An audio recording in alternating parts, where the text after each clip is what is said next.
Attention, stations on the network. Our broadcast will begin in 10 minutes from my mark. In 5, 4, 3, 2, 1, mark. That was your 10-minute time check, stations.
Attention, stations on the network. Our broadcast will begin in 5 minutes from my mark. In 5, 4, 3, 2, 1, mark. That was your 5-minute time check, stations.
Attention, stations on the network. Our broadcast will begin in 2 minutes from my mark. In 5, 4, 3, 2, 1, mark. That was your 2-minute time check, stations.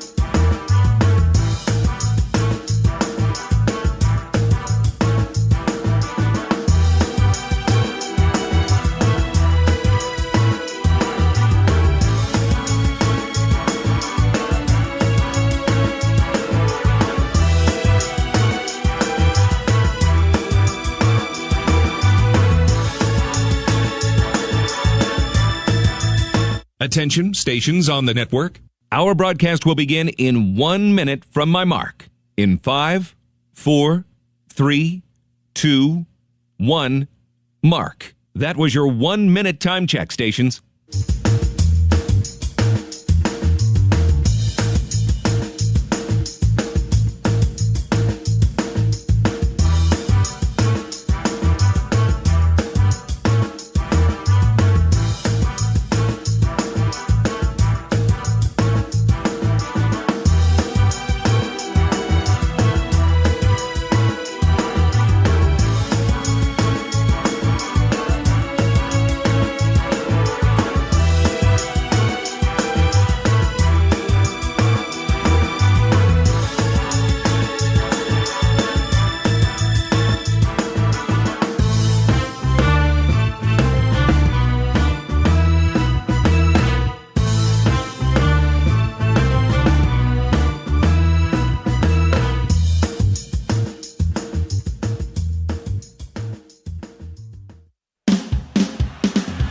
on the Hawkeye Sports Network. From Learfield, Hawkeye Baseball is on the air. Hawkeye Baseball is brought to you by Hy-Vee. Score big savings with the new Hy-Vee Perks membership. University of Iowa Healthcare. Changing medicine, changing lives. Oak Knoll Retirement Community. Homewood Suites and Home 2. Hawk fans, experience your home away from home at Coralville's finest all-suite hotels. Iowa Corn. You might think Iowa just grows corn, but the truth is, corn grows Iowa. Brought to you by Iowa's corn farmers of the Iowa Corn Growers Association and the Iowa Corn Promotion Board. Also brought to you by Mediacom, home of extreme and 1 gig internet speeds. Wimmer's Meats, the official hot dog of the Hawkeyes. Travel Leaders, Destinations Unlimited, the official travel partner of the Hawkeyes. And by Bud & Mary's. There's no THC cap on Iowa medical cannabis, and getting a card is fast and easy online. Get your medical card today. Visit budmary.com. This is Iowa Hawkeye Baseball. From the campus of the University of Mississippi, it's time for Iowa Hawkeye Baseball. Live from Swayze Field in Oxford, it's Game 2 of the series between the Ole Miss Rebels and the Iowa Hawkeyes. Welcome to the broadcast booth alongside my fine color analyst John Evans. I'm John Leo. Afternoon baseball today on a gorgeous Saturday in Oxford. The sun is shining and the temperature is in the low 70s. A great day for baseball in early March. A quick turnaround after a long, drag-out, knockdown game last night. A high-scoring Friday night affair that saw Iowa get a lead, lose it, and then regain it for good in a 13-7 winner. Elliot Cadu-Lanu earned the win out of the bullpen for the Hawkeyes. Brody Brecht was dominant, as has become customary, fanning 11 Ole Miss batters over 5 innings. The Hawkeyes put up 6 runs in the top of the 9th to get the win. Today, an opportunity for Iowa to win the series with Marcus Morgan getting a start on the mound. Iowa will face former Friday starter J.T. Quinn on the Ole Miss side. Predicting a great crowd and environment for some early afternoon baseball today. It's the Hawkeyes and the Rebels. Iowa and Ole Miss, live from Swayze Field with first pitch coming in a bit. The Hawkeyes improved to 5-4 last night following the 13-7 winner. Let's hear some highlights from that one. 3 balls, 2 strikes. Brody ready, the pitch. Called third strike! You bet! Well, you can go grab that bat, pick it up on your way back to the dugout instead of throwing it at the bat girl. He launched that bat. He was halfway down to first. He's going to have to take a detour to the dugout. 2 down. Still work to do. Here's Leger. Swings at the first pitch. Popped it up on the infield. Seegers camped underneath. Michaels got it. And the Hawkeyes get out of the jam with minimal damage. 2 balls, no strikes to Tello. Here's the pitch. There goes Petey. Tello drives it deep to right. Get going, baby. It is gone. Raider Tello. Adios, pelota. Tello gives the Hawkeyes the 2-1 lead. Brody's got the sign from Kopp. He comes set. The 2-2. Swing and a miss. Got him. 2 down. Next pitch. Line drive into right. It is down for a base hit into the corner. 1 run's in. Here comes the second. Sammy P. He'll score. Bases clearing double. Davis. Kopp. Yes. Big spot here. The 3-1. Ground ball through into right. Reese Moore, base hit. 1 run is in. Here comes another. Safe at home. Wilmus scores. Huckstorf scores. And for Reese, it just means more. 7-2. Ground ball right side through. Base hit. Tello scores. They're sending Swales. Come on, Ben. Safe. 2-run single. Kyle Huckstorf. And the Hawks have regained the lead. The 3-1 to Wilmus. Ground ball up the middle, through into center field. Base hit. 1 run is in. Here comes another 2 RBI single. Ben, the Jet, Wilmus. The 1-2. Ground ball up the middle. This is a spinner. Seegers picks it up, flips it to Mitchell at second for the force out. And that'll do it. Hawks win 13-7. Yes. And now a chance for Iowa to win the series with a victory today over the Ole Miss Rebels. All right, we'll take a break, and coming out of it, John will talk with Iowa catcher Davis Kopp. This is Hawkeye Baseball from Learfield. When it comes to your health, you need the full picture. That means the right diagnosis and the right treatment right from the start. I'm Aaron Bose, pediatric neurologist with University of Iowa Healthcare. Here, we're working together every day to advance medicine so you can get the best care. With more research, more clinical trials, and more treatment options than anywhere else in the state, the University of Iowa Healthcare is changing medicine and changing lives. Learn more at uihc.org. Hey Iowans, Luka Garza here. For me to get to the NBA, I've worked on my speed, precision, and my shot. For you to get to the NBA, all you need is the Iowa Lottery.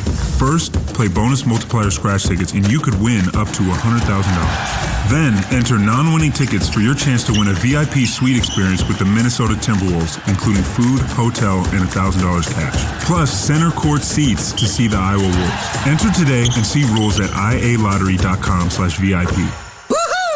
Hi, it's your friend, social media. You know, where I showcase the cool life of sports stars and friends. But don't fall for the editing and good lighting, because we all have struggles and challenges, like with alcohol or drug use, gambling, or our mental health. You know, talking about it is a sign of strength. Maybe you don't know who to talk to? Your Life Iowa can give you resources or treatment options. Get free 24/7 confidential support. Call, text, or chat online at yourlifeiowa.org. A message from Iowa HHS. If you've got the right tools and the friendly people at U.S. Bank in your corner, making smarter money choices is a piece of cake. If only our tools and helpful advisors could have helped you avoid some of those not-so-smart choices in life. Like that time you tried to pick up unicycling. Whoa, coming through! Or when you thought it'd be okay to pet that squirrel in the park. Good squirrel, good squirrel. While we can't help you with all that, we can help you bank smartly at usbank.com/smarter together. Member FDIC.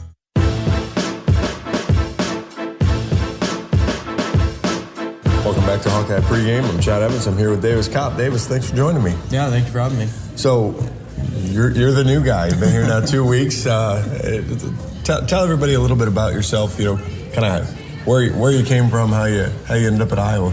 So, grew up in Southern California. Out of high school, I did a couple years at the junior college level. Ended up at the University of Utah for the last 2 years. Got my degree from there this past year, and then entered the transfer portal as a grad transfer. And was lucky enough to get a chance to come play at Iowa. Nice. What was the appeal of Iowa for you, or was there anything specific? I think it was something completely different. I'd never even been to the state of Iowa before I came for my visit over the summer, and that was really cool to me. An opportunity to be somewhere completely different and new that I had no ties to. And then, obviously it was a pretty incredible returning pitching staff, starting pitchers. The bullpen was going to be good, and I'm was really excited about the chance to come and play somewhere that was as well established as this team is, and get to play with some pretty talented guys. Summer's the better time to make your first visit to Iowa opposed absolutely. to winter. So what did you think of your first winter? It was cold. It was easy this year, bud. It was short this year. No, that's what everyone keeps telling me, but no, it was cold. I was ready for the snow. It snowed a ton in Utah. We got like 800 inches in the mountains or something last year. So like the snow I was ready for, but that is a different type of bone-chilling cold. I was not ready for that type of cold, but I'm glad it's over.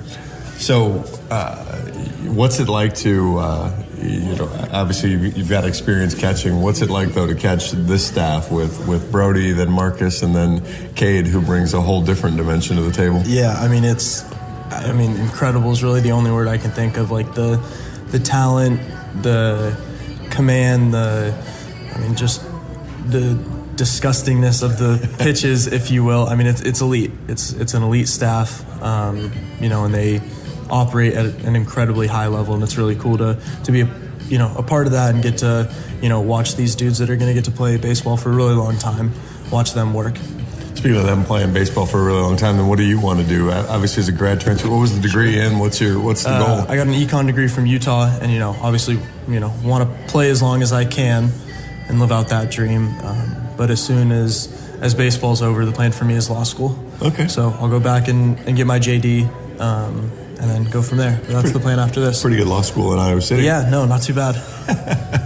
Okay, so now SoCal, Utah, Iowa City. Those are pretty different vibes there, Sure, right? yeah.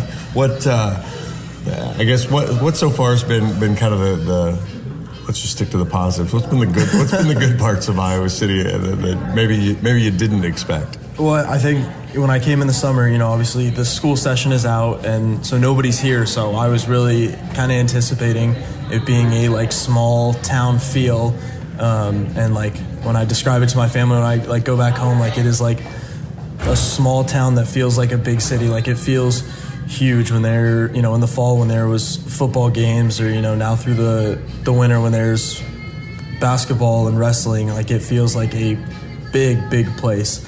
There's tons of people, obviously everyone comes out and, they support the Hawks. They're all in on everything that Iowa athletics does, all the way down to the first day that I moved into Iowa City, I got my car towed, and I'm in such a bad mood as I'm in this Uber to go pick up my car, and I start talking to the Uber driver, and he's, telling me about how he knows Coach Heller through some connection, and how, he doesn't miss a baseball game he won't miss a baseball game this year, and he loves going to all the different sporting events, and just, kind of talking about how big of a deal Iowa athletics is. And, by the time I get out of the car, I'm in a great mood. And, just really getting to be a part of something that's bigger than me, bigger than this team. It really is the fight for Iowa. When the school says that, that's a real thing, because people are all in on what goes on campus, and specifically, in athletics at Iowa. And that's really cool to see, something I haven't seen or been a part of before. So I'm really grateful for that. It's been really cool. The parking ticket and the towing is a rite of passage in Iowa City. It is, and I've learned that the hard way at this point. But it was first day, baptism by fire.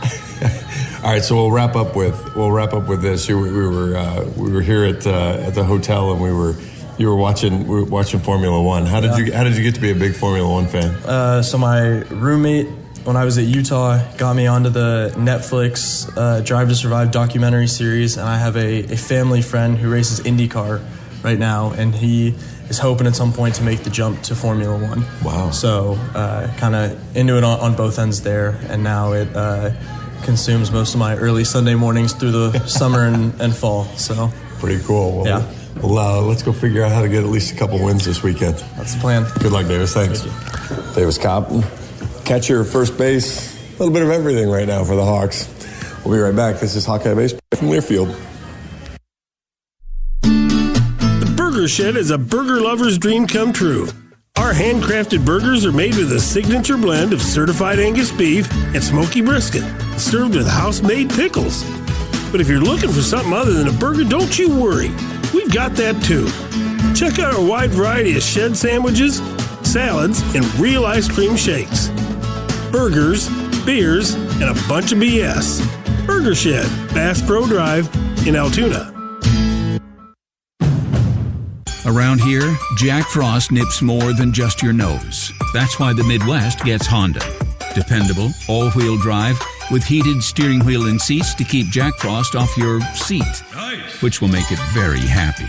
And since it's no fun to gas up in this weather, isn't it cool that Honda has such legendary fuel efficiency? New Hondas are arriving, but so is Mr. Frost, so see your Central Midwest Honda dealer. Honda gets the Midwest. A bag of corn is, well, a bag of corn, unless it's a bag of Pioneer brand Chrome seed corn.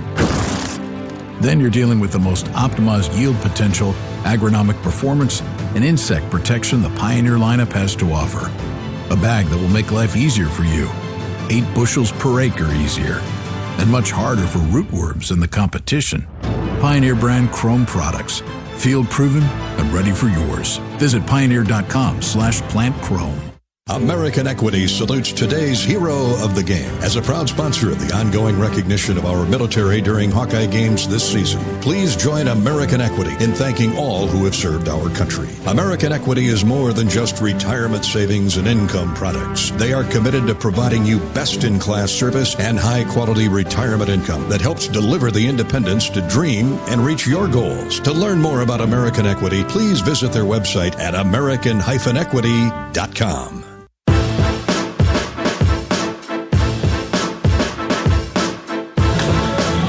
Welcome back to pregame coverage of Iowa Hawkeye baseball this afternoon. Live in Oxford for Game 2 of the series. We're joined by head coach of the Hawkeyes, Rick Keller. Coach, entertaining, exciting game last night with these Rebels. Yeah, something like that. Something like that, Don. It was crazy, really. I mean, couldn't be prouder of our guys and their effort and never say die and just continuing to play and play hard. And it was a great lesson for all of them that all the stuff we talk about with just continue to play and the game rewards you when you do came true yesterday. But on the other side, it was super disappointing. The game was over. I mean, we ended up giving up 5 runs in the 8th. They get a single, was the only hit, and the rest are walks. And, I really don't know what to say or what's causing it or anything like that. I just really have never seen it myself as bad as it's been up and down. I mean, it's not just 1 or 2 guys. I mean, there's always somebody who's scuffling a little bit, both offensively and on the mound. And, it's rare that you get everybody clicking at the same time, but to just have the sheer number of guys that are going out there and not being themselves. And, if there was worry or a sign of it heading into the season, I mean, then it's kind of what you thought. But this one's such a stunner or surprise, to see. I know the outcome seems to be physical with the walks and whatnot, but is it a mental focus, do you think, with the guys out there? Without question. I mean, it's 100% between their ears. And, we've done a great job with the mental game and the mental game training. And but, when the lights come on, I mean, that doesn't mean they have it down pat or perfected it, or in some cases maybe not even bought into it. But there's only one way to do it, and that is to go out there and just focus on the next pitch. I mean, that's all you can control. But when you're worried about results, when you're worried about yourself, or you're worried about what people are thinking about you, and this goes for offensively as well, that's where pressure comes from. But when you eliminate when you take you out of the equation and you're not worried about yourself, and you're not worried about what the people in the crowd or the scouts or grandma or grandpa or mom and dad are thinking, then it becomes fun. I'm just trying to help the team, and I know it's not always going to be perfect, and but if we're going to go down, then you go down the right way, and you go down making them beat you with hits, and not 2 walks and a hit by pitch and then the single. But those are the messages that they've been hearing since the beginning of the fall. I think we're to a point now where, unfortunately, we've all seen it enough in baseball. Things are contagious, Mm-hmm. They're contagious in this sport, whether it's defense, hitting, errors, hits, all that stuff. And a lot of times it just takes one thing that like happened in the Auburn game. When one of your guys that they feel like is just a rock maybe has a bad day, it affects the confidence and the mojo of the rest of the guys. And my take on it is this: I mean, hopefully last night, finding a way to overcome it, and the offense doing what they did in the 9th inning, and that was incredible. That doesn't happen. That happens so rarely, and to put up a 6 spot after a 5 spot and a complete epic collapse, in the 8th. Most teams are done, but our team showed extreme toughness and resiliency, and the ability to just keep playing and pick them up. Hopefully that's what rallies them all together. And today we get a good effort. The only problem today is that we burned a ton of guys in the bullpen, and we're going to have some guys that maybe normally haven't been out in the situation they're going to be in today are going to have to come through, and they're going to have to be able to throw strikes. Head coach of the Hawkeyes, Rick Keller, on our pregame show from Swayze Field this afternoon. A couple of things that John and I noted from the game yesterday. The hit and run really paid off for your team yesterday. Yeah, I mean, it was great to see. I mean, they were playing all of our right-handers with the second baseman really close to being almost over the bag, and So the hit and run, if you can execute it, was there for us. And Ben Wilmus and Davis Cobb, both perfect hit and runs and at key times. It was great to see. And we talked at the Scout this morning. If they continue to play us like that, then that's the focus we need to have, especially with 2 strikes for our right-handers, and just shoot it through there and go the other way and let the ball travel. And with the pitcher we're facing today, he was their Friday night guy, and he got bumped to Saturday. And so he has Friday night stuff, and I'm assuming they had him on Friday because he's got a lot of pride and he's a tough guy too. So I'm guessing we're going to get his best effort, and he's a guy that can run the velo up there pretty dang high. So we need to be kind of focused on that approach with our right-handers anyway. Hopefully we're not going up and looking to pull. He's kind of a guy that is a north-south guy, not a east-west. Okay.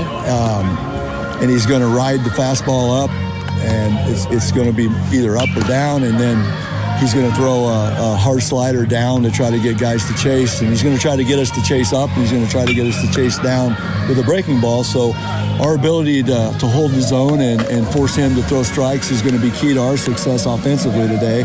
And with the stuff he has, I mean, he's going to have some moments. I mean, there's going to be some times when he puts us down if he's on, because that's the type of stuff he has. But I think if we are really dialed in and not letting that affect the next pitch or the next at bat when he is having success, we can hopefully get his pitch count up and get into their bullpen, because they're in a similar situation as us where they burned a lot of their guys last night as well. So getting into the bullpen quick is key. We need a great start out of Marcus Morgan. We need Marcus to be like he was against Ball State, go out and just pound the zone and make them beat him, and hopefully log a lot of innings for us. You mentioned our bullpen. Who do you see coming in after Marcus's day is done? Well, you're gonna likely see Aaron Savory. You're gonna likely see Chaz Wheatley, and then they have some good matchups for our lefties. So if we are mixing and matching, more than likely you'll see Ben Dete and Caleb Strack come in against those guys that are really good matchups for the left-handers. And then Sam Hart's going to be one of the guys that's going to be key today. Whitlock may be a ninth inning guy if need be. Volkers too, even though Volkers didn't pitch last night. In a perfect world, I would love to find a way to win this game without using Zach, because he was up and he was hot. Threw around 30 full-speed pitches in the bullpen before we ended up going a different direction. So I'd love to be able to give him a day off if possible, but if the situation dictates, Zach will be on the board. And, I'm sure Dermer will also be on the board for us as a right-handed guy. Probably missing a guy or two. I mean, I'm sure Jack Young could bounce back. He's resilient that way, and it'll just be a mix and match and try to put guys in and get good matchups for them. Opportunity to win the series today, Coach. Really build on some momentum heading into the rest of the weekend and then the rest of the season. No question about it. I mean, today's a big day, and we need to show a lot of toughness, both mental and physical, and it starts on the mound, though. I mean, today's a day that we need the staff to pick up the offense, and we need the offense to just keep doing what they're doing. But it'd be nice to see our staff go 9 innings and really make them earn it. Yeah. Coach, before we let you go, keys to victory to take down Ole Miss today. Yeah, kind of hit on all of them. I mean, it's Marcus's start and getting off to a good start, throwing strikes, logging, hopefully getting us in the 5th or 6th minimum, and then let the defense play. And we have to play great defense like we did last night. And then the offense just has to stick with it and stick with the plan, even though we know there's going to be some moments where he has success because of the stuff he has, but just ride him out and grind him out and get him up in pitches and get in their bullpen. All right, Coach, thanks for your time. Let's take it to him today. All right, thanks, John. Head coach of the Hawkeyes, Rick Heller, on our pregame show from Swayze Field. Game 2 with the Rebels coming up in just a moment. We're back right after this. This is Hawkeye Baseball from Learfield. Around here, Jack Frost nips more than just your nose. That's why the Midwest gets Honda. Dependable, all-wheel drive, with heated steering wheel and seats to keep Jack Frost off your seat, which will make it very happy. And since it's no fun to gas up in this weather, isn't it cool that Honda has such legendary fuel efficiency? New Hondas are arriving, but so is Mr. Frost, so see your Central Midwest Honda dealer. Honda gets the Midwest. Even the simplest act can set a chain of good in motion, like choosing Delta Dental of Iowa for your dental and vision insurance. Because we invest in your community. So whether you get your plan at work or purchase it through us, you make a difference for others. Visit sharinghealthysmiles.com and choose Delta Dental for your smile, for your health, and for your community.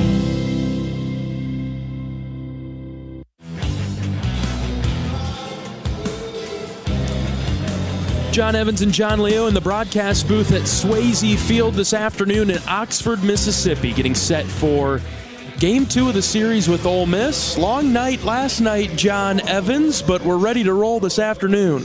Yeah, we had a pitcher's duel, and if you look at the final score, you don't really believe that. But Brody threw 5 innings of really strong baseball, and Gunnar Dennis actually did a pretty nice job. Iowa ended up getting him for 5 runs, but both pitchers came out. Brody a little over 100 and Gunnar a little under 100, and by the time the bullpens were done, they had each thrown 110 more pitches for each team. And so, but the important part, and you heard Coach Heller mention it, Iowa found a way to bounce back. To respond with 5. Hey, getting 1 would have been great to get the lead, but they just said, hey, let's make sure we get enough, and they went and got 6. Raider Tello started that. The single that got overturned, they called him out. The ball bounced, and then Davis Kopp executing a perfect hit and run to kind of get that party started and really put pressure on the Ole Miss bullpen that they were able to finish off. Maybe it wasn't the cleanest win that Iowa was looking for, but the resilient attitude and the way that the Hawkeyes were able to get it done, certainly a positive carrying forward into today. All right, we'll step aside for today's national anthem. We're back right after this. This is Hawkeye Baseball from Learfield. Hi, I'm Gary Dolphin, and if you want your home to be exceptionally comfortable during these cold Iowa winters and hot, humid summers, you need to turn to Dave Lennox and your local Lennox home comfort specialist. Lennox has been serving Iowa consumers since 1895, when Dave Lennox built his first furnace in Marshalltown, and Lennox is still building its high-efficiency furnaces and air conditioners there today. For the best home comfort system you can buy, it's Lennox and your local Lennox dealer. Lennox and the Hawkeyes. Now there's a winning combination. Welcome back to the Nitrogen Stabilizers Draft. Optonite technology, first pick, just like the last 46 years. That's what we love about this sport. We just don't know. We know. It keeps nitrogen in the corn's root zone for 8 weeks. Compare with 2 weeks for others. With the first pick, farmers select Optonite technology from Corteva Agriscience. That's it. I'm going for pretzel. The pick is in. Optonite technology from Corteva Agriscience with Inserve and Instinct Next Gen Nitrogen Stabilizers.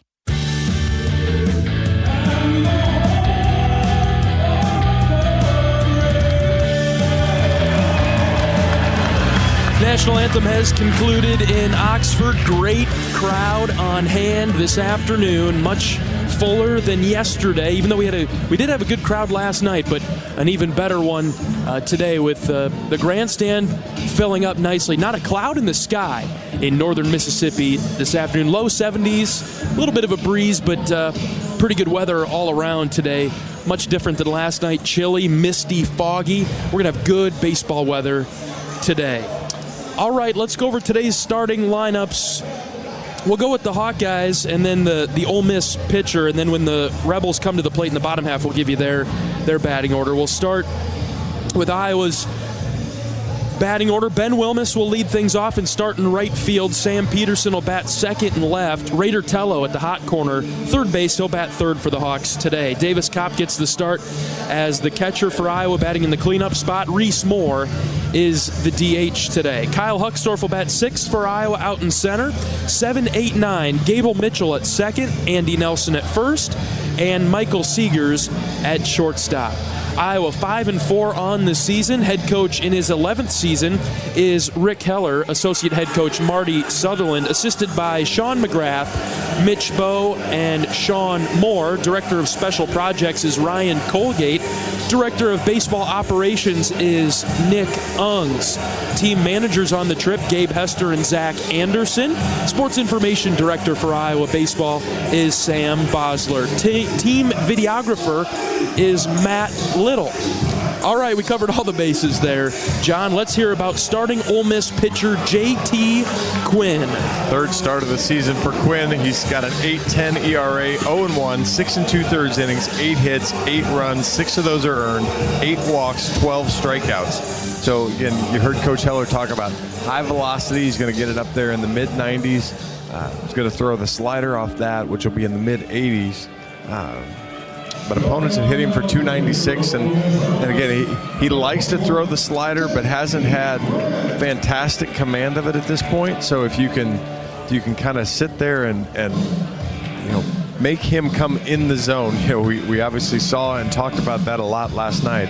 But if you can make him come in the zone, even though he's a high velocity guy, he's hittable for the Hawkeye hitters.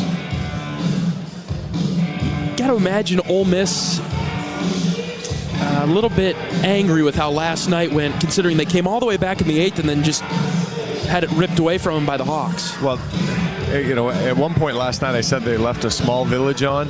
By the end of the game, they left a large village on. 17 runners left on base last night for Ole Miss. They were 0 for 7 with the bases loaded. Now, They did walk 4 times, so they had some productive at-bats there to score some runs, but they had a chance to blow the game open in their favor. 1 for 13 with runners in scoring position, 0 for 7 with the bases loaded. So yes, they feel like even though they led 1-0 and that was it, they felt like they let a game get away yesterday.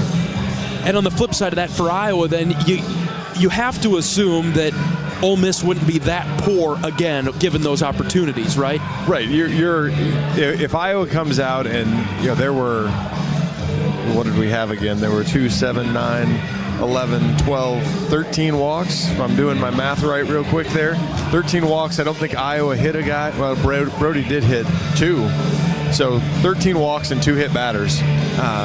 You give up 15 free bases that way. I was looking at the Ole Miss message boards, like, how do you walk 9 guys and win? Well, how do you walk 13 guys and hit 2 and win? Well, when the chips were down, other than the 8th inning, Iowa won those rallies, and you don't want to keep messing with that fire, though. Right. New game, fresh start today, 0-0. We're ready for first pitch. Ben Wilmus is in the box. J.T. Quinn is on the rubber. First pitch on its way to Wilmus. Bounced in front of the plate. Ball 1. 58 feet. There's the math. You got a good rangefinder up here, John, right? Isn't that what that's called in golf? It was just a pretty good guess that was about 4 feet in front of the plate. 1-0 pitch to Wilmus. That's in there for a strike. It's 1-1. Coach Heller talked about Quinn and his delivery and how he said he doesn't really miss left or right. He misses up and down. Hey, this is a tall drink of water out there on the mound for Ole Miss. 1-1 to Wilmus. Hit it foul out of the stadium over to the right side. Yeah, he's another one of those, if you want your Iowa equivalent, maybe not quite as over the top as Luke Llewellyn, but in that neighborhood. Got him listed as 6'6". 1 ball, 2 strikes to Wilmus. Here's the pitch. Looped it over our head. Foul. Straight back. You remember last year with Luke Sennard, the 6'7" pitcher from Indiana, and Iowa had a hard time. It's a different slot. It's a different release point when you're throwing. When you're that tall and throwing it from that high, it's coming down at you pretty good. Downward angle. Now, if he throws a few in front of the plate like that, if Iowa gets some base runners, could see Iowa active on the base paths. Here's the 1-2. Another one in the dirt. That one kicks up chalk from the opposite batter's box. It's 2-2. Good at bat so far from Wilmus. Swinging at strikes. Laying off the ones that are out of the zone. Here comes the 2-2. Downstairs, ball 3. Just underway in Oxford.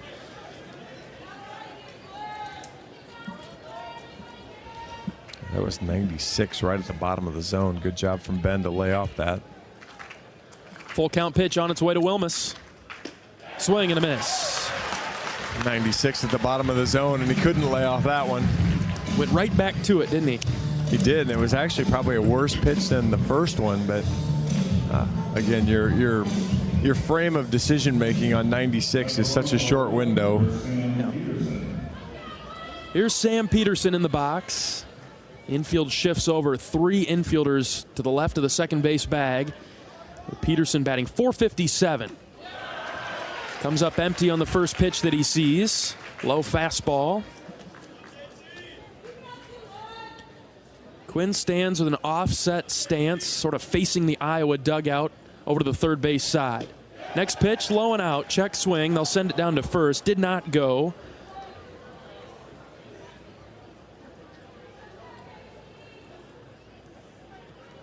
Count even at 1. Petey has his 8-game hitting streak broken last night. Start a new one today. Swing and a miss over the top of the breaking ball there. 1-2. Was productive with a couple of walks, a couple of runs scored. Hit a sac fly in the 9th. 1-2 to Peterson in the dirt. Didn't go, did he? No, he didn't. Boy, the Ole Miss bench and dugout really wanted that. All pointing, saying yes, he did. He did not.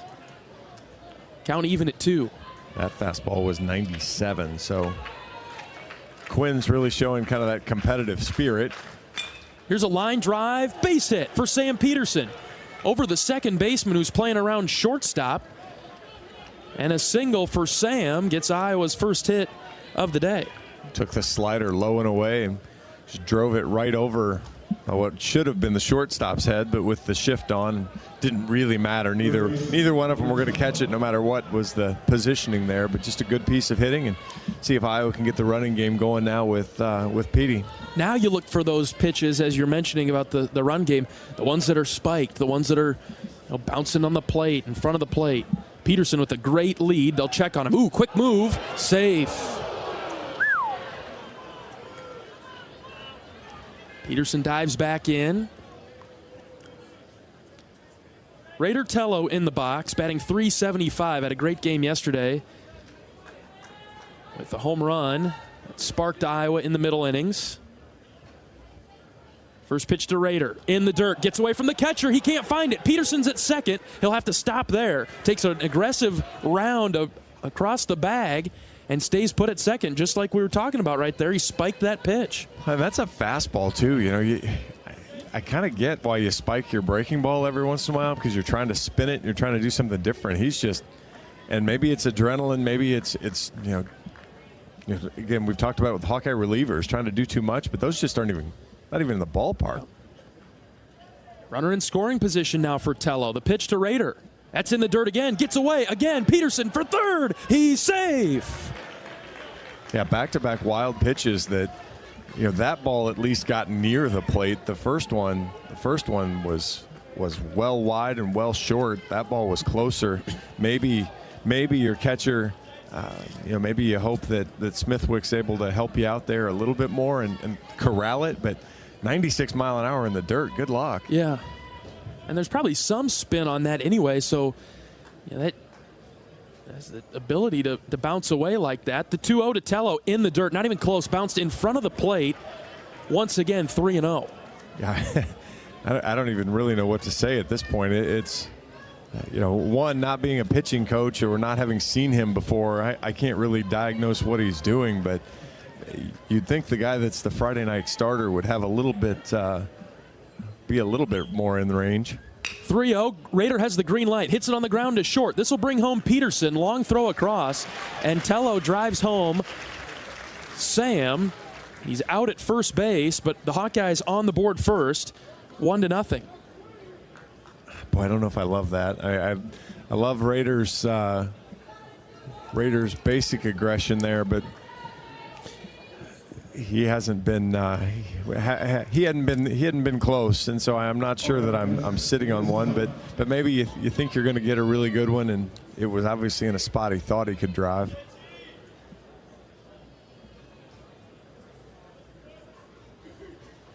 Have to come back to that topic to see if Raider had the true green light there. Iowa does have the lead. 1-0 in the first, setting the tone. Davis Kopp is the batter. Oh, we talk about it a lot, the pitch count factor, as Kopp takes this one outside 2-0 already. Pitch count getting up there. Yeah, he's running up numbers here, and it's what happens when you aren't throwing enough strikes, and we certainly have seen that enough in the Iowa staff. 2-0 to Kopp. Hits this in the air to shallow right. Right fielder stumbled. Now he's sprinting forward. He does not have a play. It's down in front of the right fielder, Hughes. First step was back for Hughes, and it didn't get there.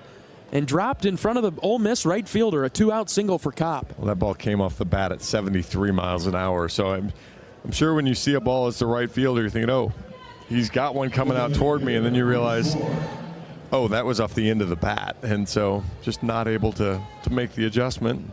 Fell in front of him. 2 outs for Reese Moore.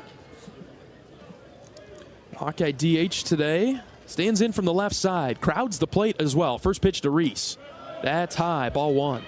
And make this a long inning, boys. Keep taking pitches. See if we can make them pay. Reese got hit by a couple pitches last night. That pitch is low, 2-0. But boy, then really came through with the big hit there, drove in a couple runs after striking out in his first 2 at-bats. Outfield certainly respecting Reese's pop and power. Looks like they're playing a little deeper than usual. 2-0 to Moore. Breaking ball, that's a called strike. There's a good pitch from Quinn. That was get me over spin. That's I'm sure Reese wasn't really looking for the slider there. 2 balls and a strike with 2 outs in the first. Pitch to Moore. Threw it again, this time too high. Ball 3. Huckstorf on deck for Iowa if Reese can find a way on. Davis Kopp's at first base. 3 balls and a strike to Moore. Here it comes. Swing and a miss over the top of the breaking ball. I'm a little surprised by that. Just kind of thought he'd be a little bit more patient there, but Kopp should be going on the pitch. Here it comes. Fouled off in the box. Reese hit it off his foot. Great interview with Davis this weekend, John. I really enjoyed that. I like the angle, getting to know these players a little bit more, and Davis coming in as a veteran fits in perfectly with this program. 100% does. He's just got a good, calm vibe to him. Exactly what you want from an older player. Moore draws the walk as the off-speed misses the zone high. I'll bring up Kyle Huckstorf with 2 outs and 2 on for Iowa in the first. 1-0 courtesy of the RBI from Raider Tello on the ground out that brought home Sam Peterson. Ole Miss probably has their best bullpen arms still available, but they ran through a lot of arms yesterday too. So again, you start running numbers up here, you're going to have a chance to get in deep to the bullpen and score runs later in the game too. Huckstorf is Iowa's center fielder. 96-mile-an-hour fastball catches the upper part of the zone. Strike 1. Here's the next one. Breaking ball in there for a strike. Finds the zone now for Huckstorf, and Kyle's quickly down 0-2. He's settled in here too. He's kind of stopped spiking the pitches, and they've at least been competitive even when he missed. Here's the 0-2. That's high, up and in on the hands. Ball 1. I say that, and he throws the chin-high slider to Huck there, or bill of his helmet high slider. It's a broadcaster jinx in a good way. Yeah, that one worked. Big gap in left center for Kyle if he can get around on one. Here comes the 1-2. Swing and a miss. Foul tip into the glove. And Quinn limits the damage. 1 run across for Iowa on 2 hits. The Hawks will leave 2 stranded. We're back for the bottom half. Marcus Morgan, he'll take to the mound right after this. This is Hawkeye Baseball from Learfield. The silly moments. the proud moments, even the hard moments. They're what make life remarkable. And they're why Wellmark Blue Cross and Blue Shield is here for every moment. Committed to making healthcare better, more affordable, with more choices for care. And service and coverage that give you peace of mind no matter what comes your way. So you can show up for every tender moment, every brave moment, and every wouldn't miss it for the world moment, knowing that Blue is here for you. Go to Wellmark.com/every moment to find a plan right for you. Does your company attire make you feel like you're always fourth and long? It's time for a change. Hand the ball off to Authentic Brand and watch your team transform into MVPs. On game days, our team dresses like champions in Authentic Brand. Ensure that your company's reputation remains untarnished by using nothing but the label specifically designed to display your company's identity. Ask your supplier for Authentic Brand products and see for yourself why it's more than just a label. It's a statement.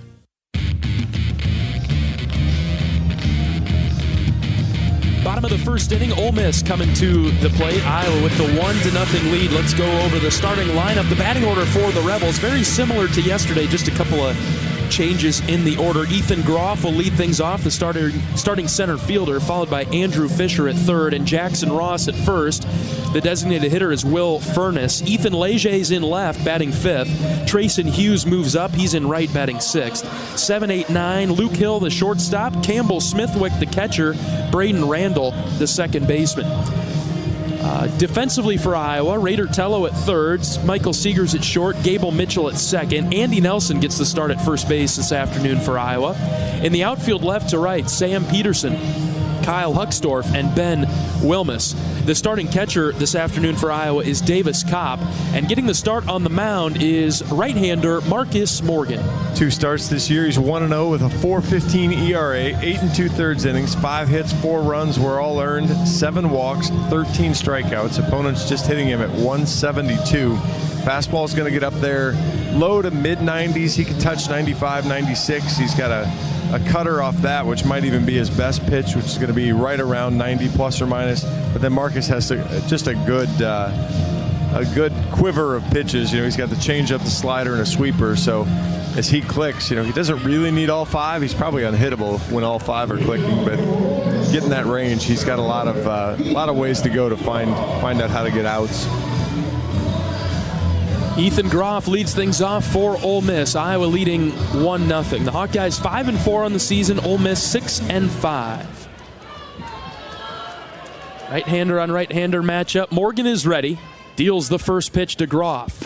Strike one on the low inside part of the plate. Good start for Morgan. Be interesting to see if anybody in the Ole Miss lineup changes approach a little bit. Maybe tries some bunt, tries some short game to get on base. 0-1. Outside corner, strike 2. Exactly what you want to see from Marcus after you get the lead. Go pound the strike zone. Yep. Just see what happens. 0-2 to Groff. Called third strike. Outside corner. Good start for Morgan.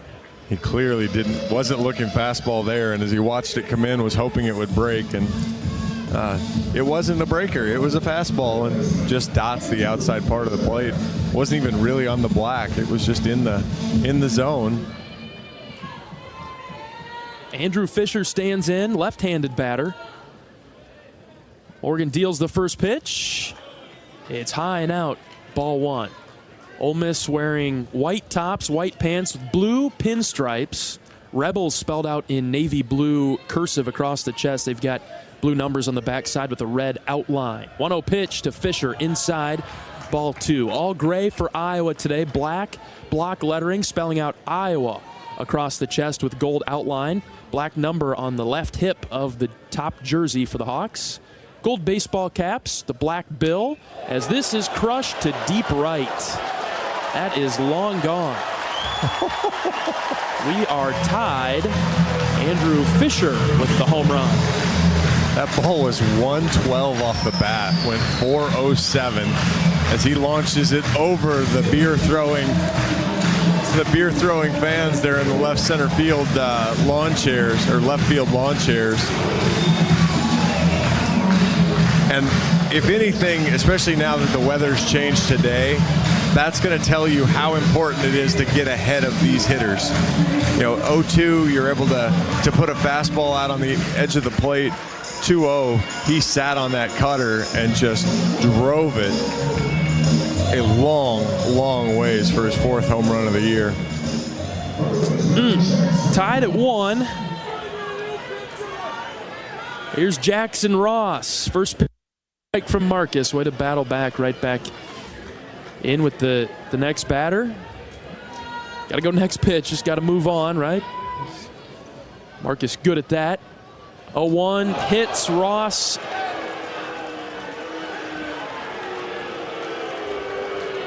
Oh, please. Yeah, breaking ball. Just lost the grip on that one. He's not throwing an 80-mile-an-hour breaking ball at his head. I guarantee it. Yes.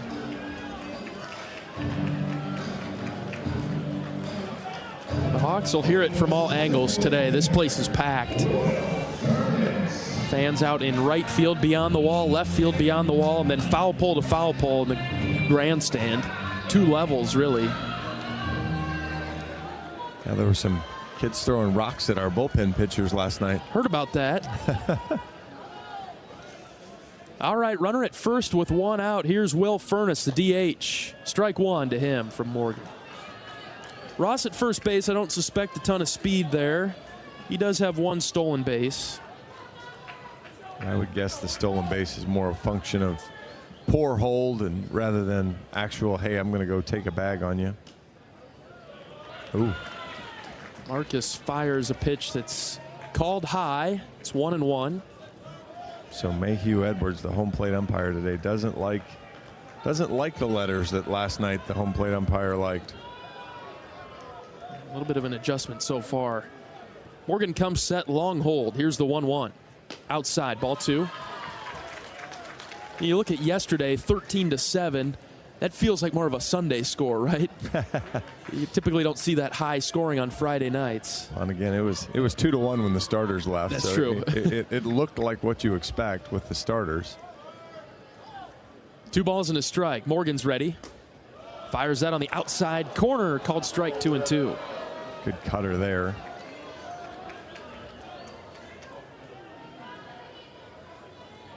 See what Mark comes back with here for his out pitch. Furness, the left-handed hitter. Big, stocky guy. Here comes a 2-2. Just low. Full count now. Now we'll see if they play any games with Jackson Ross here, but again, probably not necessarily a running spot. Furness is a good bat-to-ball guy, though. He takes off, swing and a miss. Runner is headed for second. Kopp took a while to get out of his stance. Doesn't look like we had any interference there, but the runner does get to second base. At the first half of the strike him out, throw him out, 2 down. Well, that was we didn't quite know what the situation was, or we didn't hear that he was going because Kopp was slow to pop out, and the way Furness was over the plate, he probably could have got an interference call if he would have came up aggressively and threw it. Runner at second with 2 outs. The batter is Ethan Leger. Hit a home run yesterday. Marcus deals breaking ball outside to the right-handed left fielder.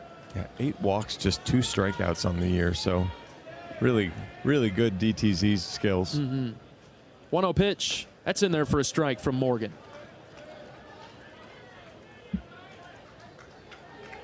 I seem to remember a game from last year where we drew a number of those batter interference calls all in one game. I don't remember who that was against, but Nebraska, I think it was. You're right. I think you're right. Good pitch from Morgan just outside, ball 2. Yeah, I think you're right. And we got that at home with, it was their leadoff hitter. I'm sort of fixating on it, but it's a possibility. 2 balls and a strike. Pitch from Morgan. Check swing, and it hit him. He will be awarded first base. Got him in the forearm, underside of the forearm. That ball is really close to the strike zone. Yeah, it was up and in, but you're right, John. And that's close to, if he doesn't turn into it like that, not saying turn into in the in the leaning into it sense, but if he doesn't start his motion to swing, that could be called a strike. Instead, Leger went to think about swinging at it and got hit in the forearm. He's getting checked out at first base by the Ole Miss training staff. Now a couple of runners on for the Rebels in the first. Tie game 1-1.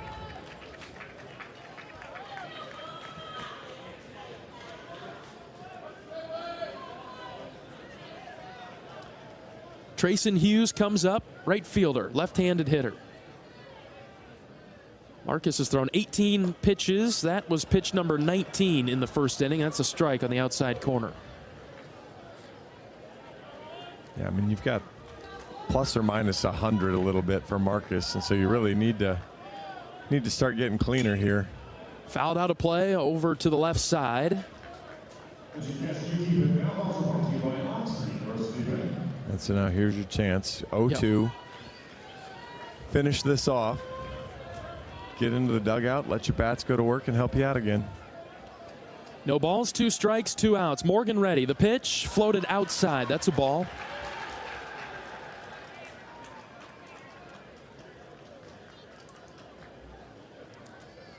Dial it back in.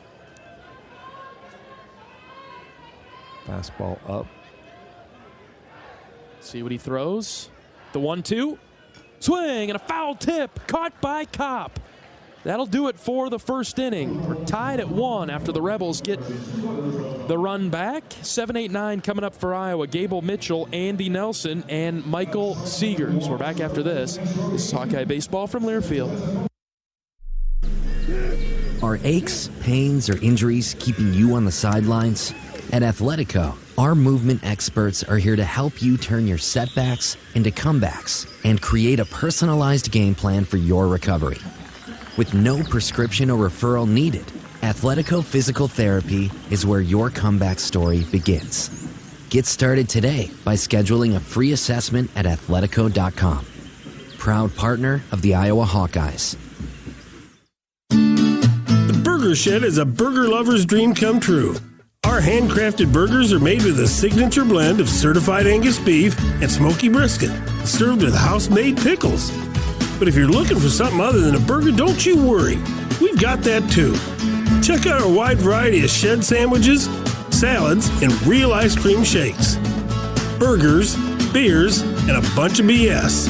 Burger Shed, Bass Pro Drive in Altoona.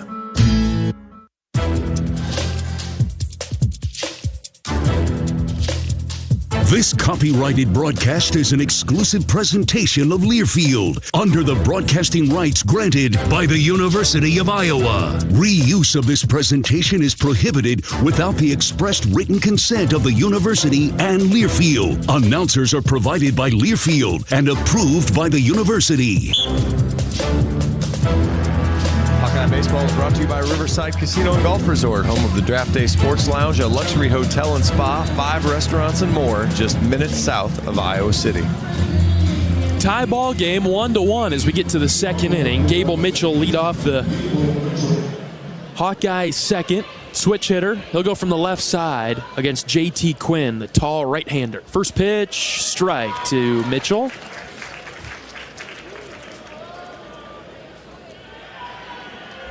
Quinn, not a guy who's had a lot of success in the bottom of the zone, but he's been really good so far today.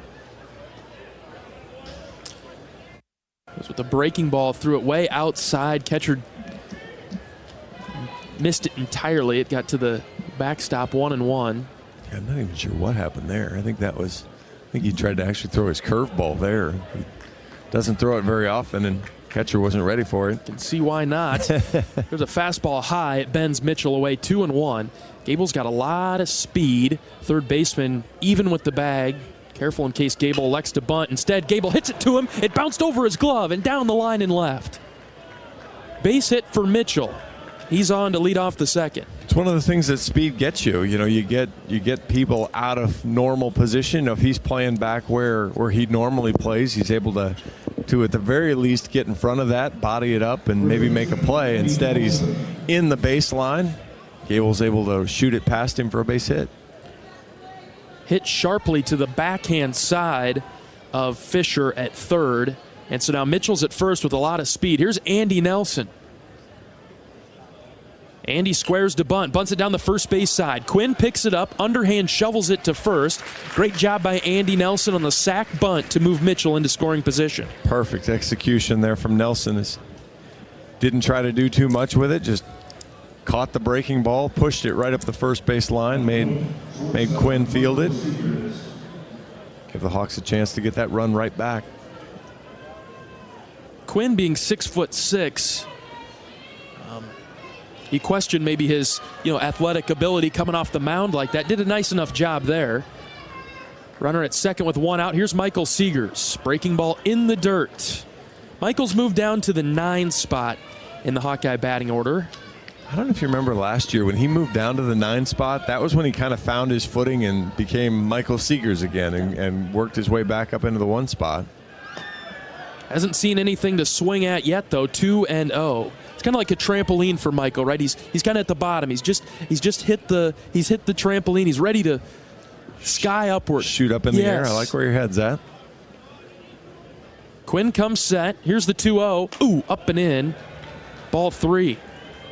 Quinn shakes his arm around a lot after he throws it. Quinn threw 30 pitches in the first inning, and usually that's kind of a magic number for pitchers. When you get to 30 plus in an inning, it kind of cooks you, and that's a 4-pitch walk there. Hawks have 2 aboard for the top of the order. You've got a really good eye, John, for the competitive, non-competitive pitches.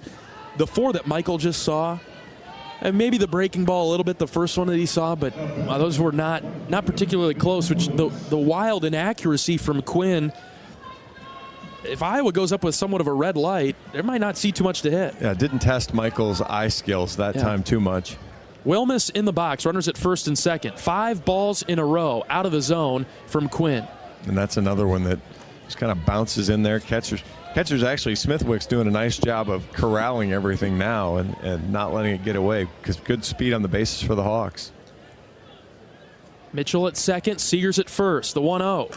Breaking ball inside corner, high in the zone 2. Called a strike, 1-1. Wow, that's, again, Marcus wasn't getting kind of that top line, and it's still early in the game. We're still kind of establishing where the zone is. Wilmus pops this up to shallow center. Groff coming forward, battles the sun, makes the catch, 2 down. You don't see Ben do that very often. That's middle of the plate that he didn't get on the barrel. Ben obviously doesn't always get hits, but he rarely gets cheated and misses barrel, so good job there from Quinn after falling behind, was able to get an out on a pitch he left in the middle of the plate. 2 down for Sam Peterson. Quinn deals. Ground ball foul to the left side.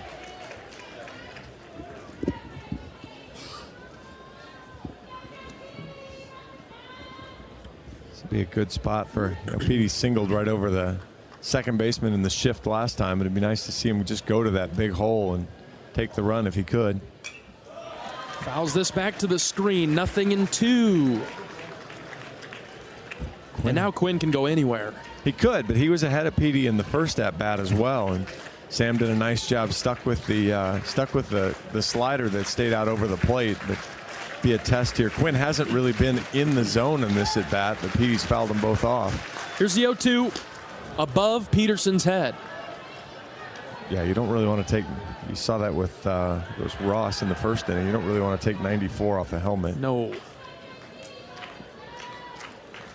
Mitchell out at second, Seegers at first, 2 outs. 1 ball, 2 strikes to Peterson. Here's a pitch. Lined into right. Did it burn him? It did not. A diving catch by Hughes. Moving towards the line, and he makes the catch. Would have been significant trouble for the Rebels had that ball gotten down. The dive was unnecessary. There it is, John. I was counting on you to deliver that detail. The dive was unnecessary.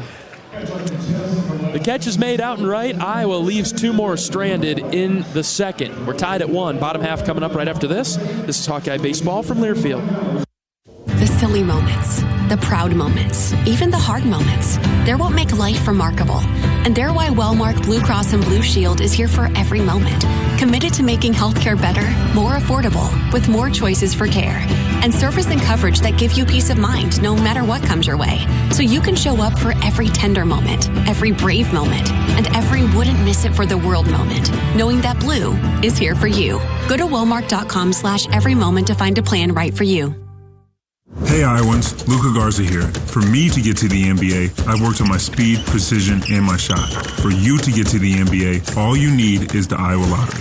First, play bonus multiplier scratch tickets and you could win up to $100,000. Then, enter non-winning tickets for your chance to win a VIP suite experience with the Minnesota Timberwolves, including food, hotel, and $1,000 cash. Plus, center court seats to see the Iowa Wolves. Enter today and see rules at ialottery.com/VIP.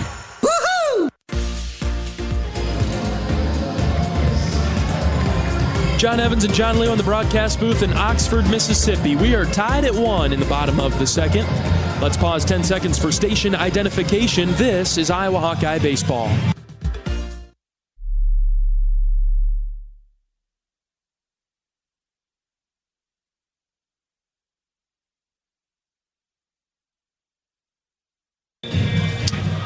Luke Hill will lead off the second inning for Ole Miss. 7-8-9 due up for the Rebels. Marcus Morgan out of the windup. First pitch, low and out. Ball 1. Hill is a right-handed hitter.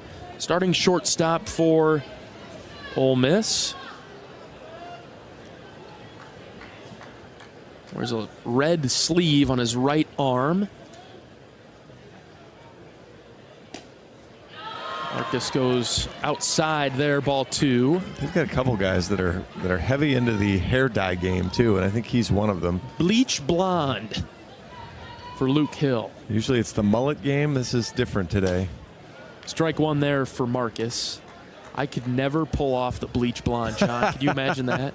I pretty much have bleach blonde, but at my age it's called gray. 2-1 from Morgan. Fouled off over to the right side. Get out of the stadium. 2-2. Pure natural at this point for me. Yeah. No product either, huh? Yep. No, it's just real deal.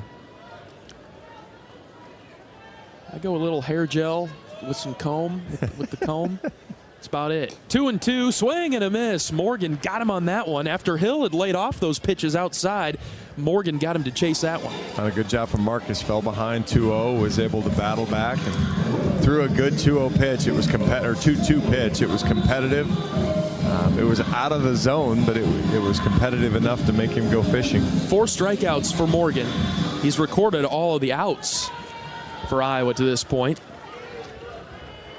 Campbell Smithwick is up.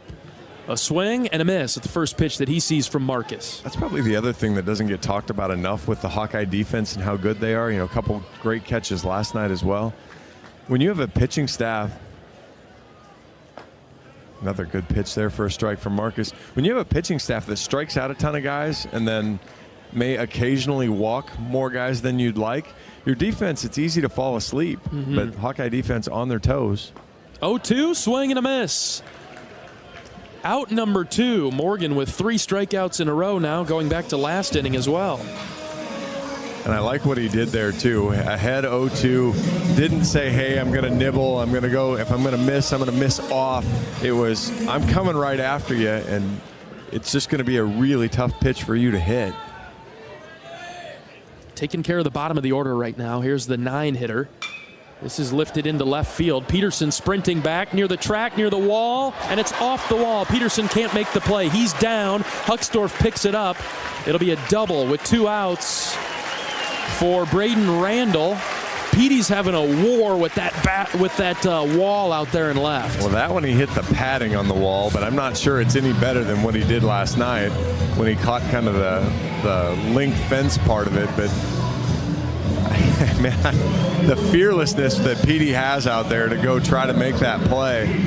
Got a glove on it, 92 off the bat on a good fastball up in the zone. Went 354, needed to go 355 and a half to get out of there.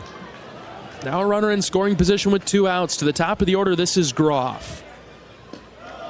Backhand stop by Kopp behind the plate, ball 1. Now what you want to see from Marcus is the short memory. You know, just the, okay, yeah, you got me, great. I'm going to come back in because I struck out the two guys before, so here we go. Long pause to try a pickoff move to second. Gable is there.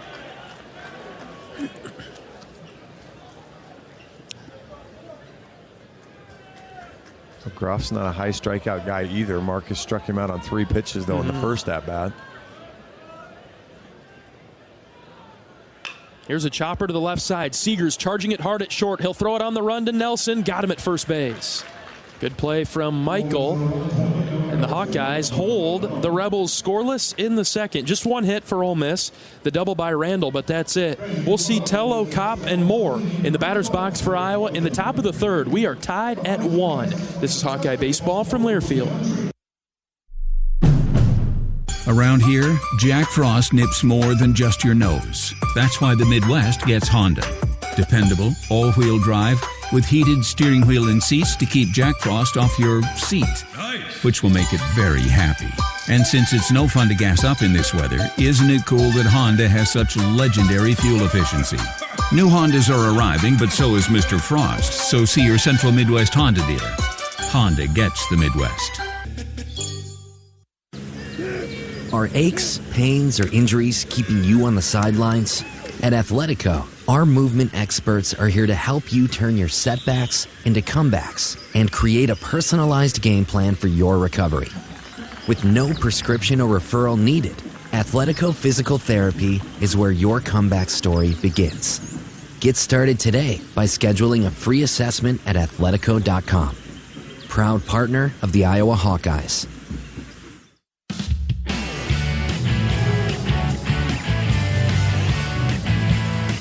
Tello, Kopp, and more in the box for Iowa in the third inning. We're tied at 1. JT Quinn out for another inning of work for the Rebels. Hawk fans, experience your home away from home at Coralville's finest all-suite hotels. Homewood Suites and Home to Suites by Hilton each offer guests spacious suites, complimentary breakfast, 24-hour fitness center, pool, hot tub, guest laundry, and convenient locations. Let their warm and friendly staff take care of you and your family when you visit Hawkeye Country. All right, getting another look at Quinn a second time through. Wilmus and Peterson have seen him twice already. Raider Tello in the box. He's ready to get another look at him. Right-hander on right-hander matchup. Good job by Raider. Got his hands moving, but kept him from crossing the plane of the plate. Didn't go around. 1 ball, no strikes. After a 30-pitch first inning, Quinn settled in there a little more nicely. 16. Raider chased that one. Maybe called a strike. I should give him the benefit of the doubt there. Maybe 1-1. Maybe. Possibly. Just because it was a little higher than the last one. Just because we like Raider, we'll go with that. Here's the 1-1. Line drive into right. Base hit in front of Hughes. Good job by Tello there. Barreled it up, sent it over to the right side. Yeah, stuck with that breaking ball again. And that's kind of you heard Coach Heller talk about it in the pregame. You saw the effectiveness of it last night. You know, the willingness and the ability to go to right field, especially on a higher velocity guy. You saw Ole Miss hit Brody a little bit like that last night. You know, a couple opposite field balls. Mm-hmm. Another batter for Iowa with that opposite field power is Davis Kopp. He's in the box now. Bases clearing double yesterday that he shot down the line in right. Pickoff move at first. Raider dives back in head first. Got 2 guys playing catch in the Ole Miss bullpen already. You see a lefty and a righty. Not on the mound full throwing, but they're in action already. Let's see if the Hawks can help them accelerate that process out there. First pitch to Kopp. Fastball at the knees. That's a strike.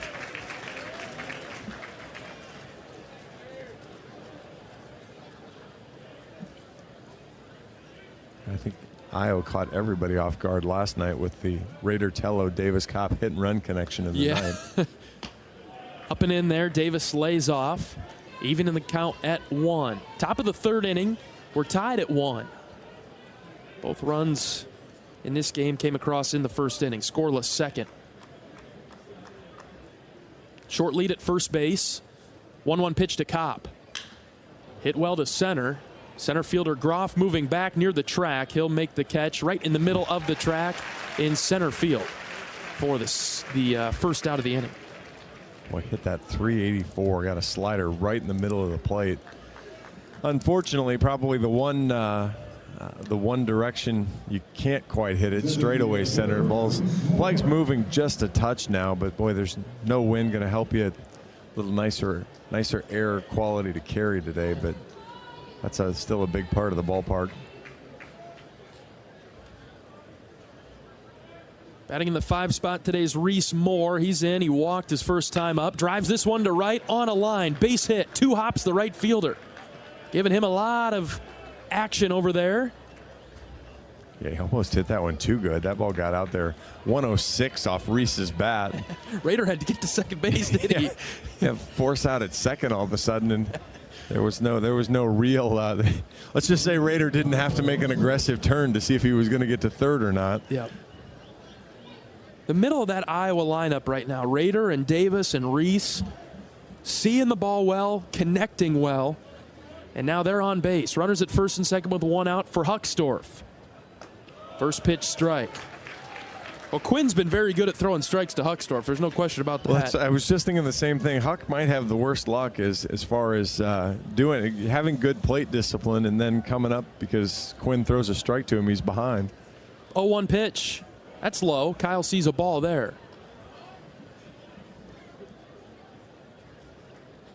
Kyle with the lime green bat. Highlighter yellow. Should call it highlighter yellow. Flash that thing through the zone. Here's the 1-1 in the dirt. Good block by Smithwick behind the plate. 2-1. Yeah, the Ole Miss bullpen has moved up to the rubber now, so they're actually throwing off the mound. And Quinn is at 56 pitches in the third. 2-1 to Huckstorf. Foul tip. it's not necessarily even the number that he's thrown. It's the effort level that it feels like it's taken from him. It's just, you know, there have been some that just haven't even been close, and he's really been a miss or not guy today. 2-2. Huck sends a chopper to third. This is foul. That's probably a good break. Yes, I think so. It hit right to the bag. Yeah, just wide of it. Fisher was going to just step right on the bag there. If it didn't sneak foul, he's going to step on the bag and throw it across the diamond for a double play. So. You mentioned Quinn's effort level as well. I mean, there's been traffic every inning for Iowa, so there's been some pressure in each of the first three innings. Absolutely, and you know, the wild pitches that let Petey get around in the first inning, it's just been work so far. 2-2 to Huckstorf. Ground ball. This is a high chopper again. Third base side. Third baseman picks it up, throws it over the first baseman's head into right field. Tello's gonna score. 2 in scoring position now with 1 out for Gable Mitchell, but Iowa takes the lead 2-1. Boy, Fisher did everything right there. You know, it was a big high chopper. He knew he had a fast runner. He kind of crow hops to get his feet set, and then he just sent a hand grenade. You inadvertently said throws it over the right fielder's head, but that's basically what he did. Is he threw it out into right field. You know, he just hurried, and that was one of the things in the scout too, was put the ball in play, make Ole Miss field the ball. They're not the greatest fielding team, and boy, you saw that right there on a play that should have been made. Just airmailed it over. So now Huckstorf at second, Moore at third, Mitchell's the batter. First pitch to Gable, low and out, ball 1. Third baseman Fisher, who just made the error there, he's even with the bag, maybe even inching closer to the grass in case Mitchell bunts. 1 ball, no strikes. The pitch to Gable, ground ball right side, foul. Gable might have extended the zone just a little bit there. I like the aggressiveness. He had a chance to pull it right down the line there, and got the first baseman in the baseline, so he had a chance to get one by him. 1-1, ground ball right side again, foul. Quinn's been throwing the breaking ball to Gable. Yeah, that one he tried to throw. He threw the slider out, left it over the outside part of the plate, and Gable, who normally is very willing from the left side to hit that ball to left field, tried to roll over that one and unfortunately didn't get anything on it. I guess maybe fortunately then hit it foul. 1 ball, 2 strikes. The pitch, another foul ball to the right side. I feel like this is setting up to something. Gable's got to be prepared here. Well, I think the only way Quinn can get him out is now if he can get the fastball by him. I think Gable's going to be, well, Gable's now expanded the zone with this. We saw this a little bit last night too. Stick with it. 1-2 in front of the plate. Catcher can't find it. Now it gets by him.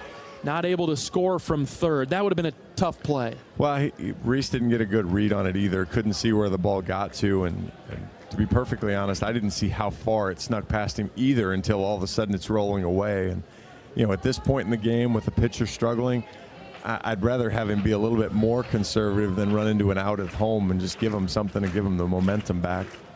Andy Nelson awaits on deck.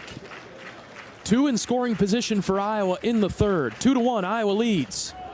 3-2 is the count after Mitchell lays off that. Would have had to bring out his pitching wedge if he wanted to swing at that. I've got no issue with that. And Gable does play some golf, I hear. Really? Yeah, that's the rumor that's floating around. You can't be a switch hitter in golf, right? No, that would be very interesting for him. I suppose if he hit it up next to a tree and could flip a club over, that'd be pretty helpful. 3-2 to Mitchell. Here it is.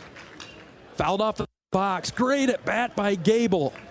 Yeah, this is now you want the payoff if you're Gable. You fought off a couple good pitches at 1-2. You took a couple of non-competitive pitches you didn't chase.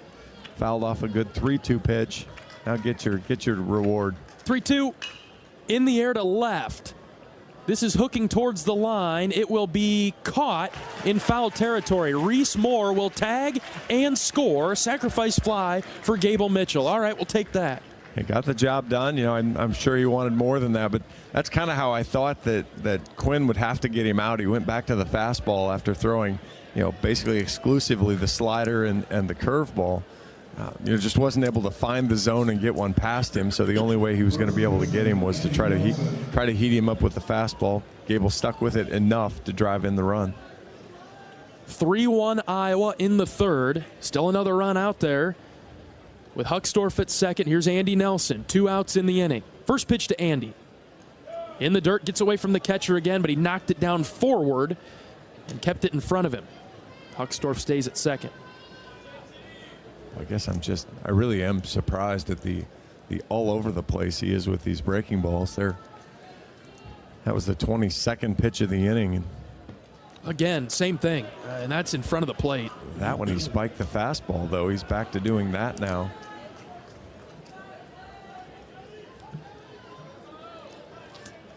And, you know, we talk about it with the Iowa bullpen. You know, the Friday starter, clearly there's some demons in between the ears right now for him. Nelson crushes it to left. Get going, baby. It is gone.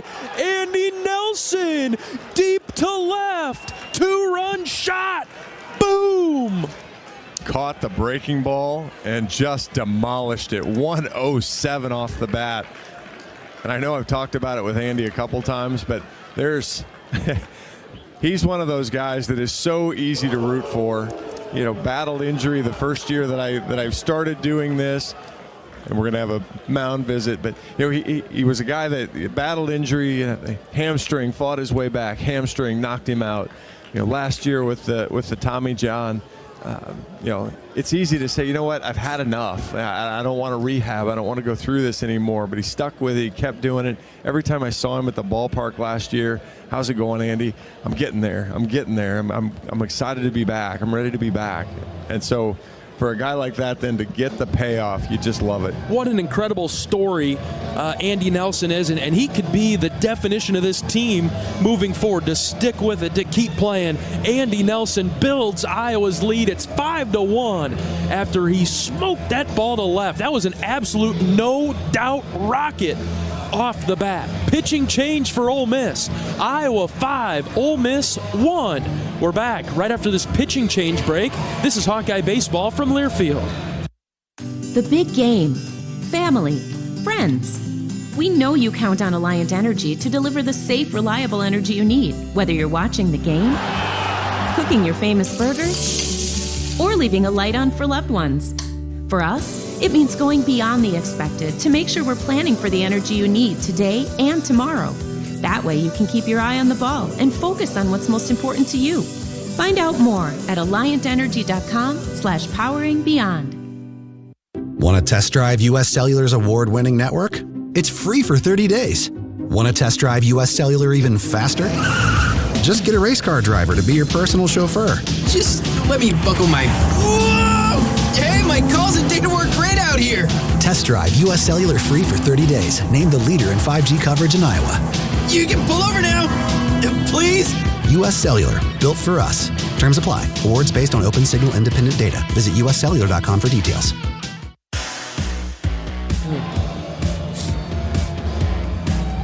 John Evans and John Leo in Oxford, Mississippi. We're in the top of the third inning. Iowa out in front of Ole Miss 5-1. The Hawks have hung a 4 spot on the Rebels and forced them to go to the bullpen early in this one, in the third inning. They'll go to right-hander Mitch Murrell, a senior from Ocean Springs, Mississippi. 2 appearances on the year, 2 2/3 innings, 3 hits, 2 runs were both earned, no walks, 2 strikeouts. Opponents hitting 300 against him and a 6.75 ERA. Fastball's going to be in the low 90s, but really loves the slider, 82, 85-ish. He's got a changeup, slow to the plate. You know, if you can stick with it, see the spin, you can do some damage. Out of the windup, first pitch to Michael Seegers. That's low and out, ball 1.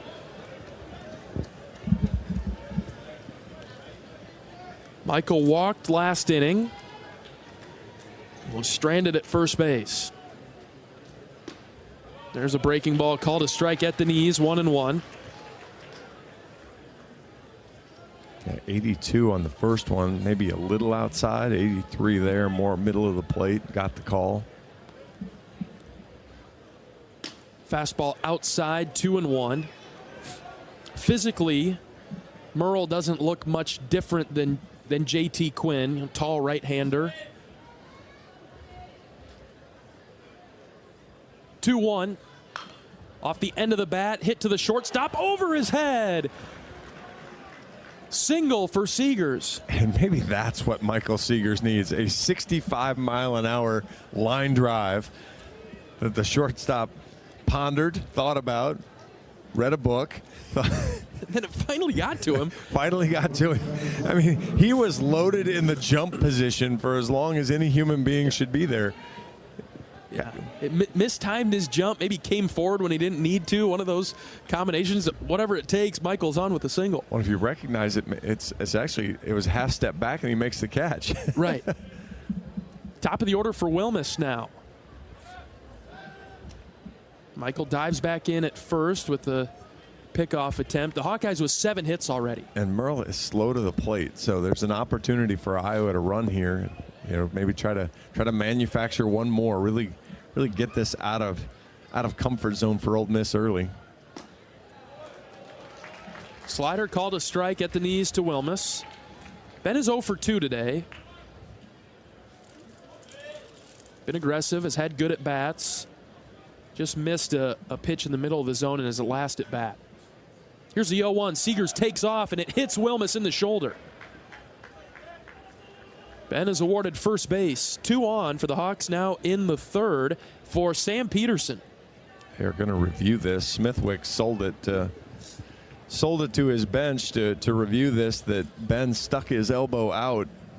What do you think, John? Well, considering that pitch is 3 balls more inside than the one that hit the Ole Miss batter, no, I don't think so. But I pretty much said the whole time that Davis Kopp was in the box in Jacksonville that he didn't lean into it, or wasn't a strike.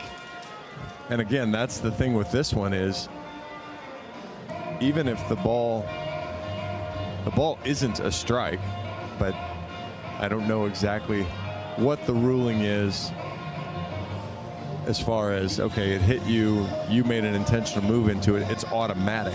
And so from that perspective, doesn't look like you.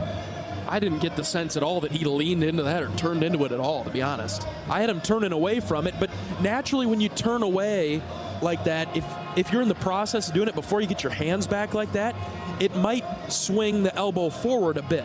Yeah, it just kind of looks like he takes it, but I'm not,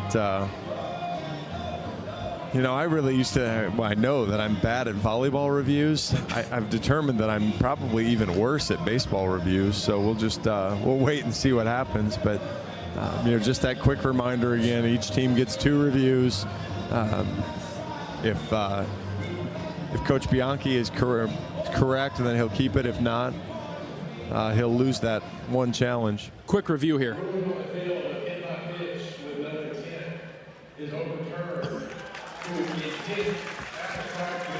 Wow. Overturn the call. Wilmus is out.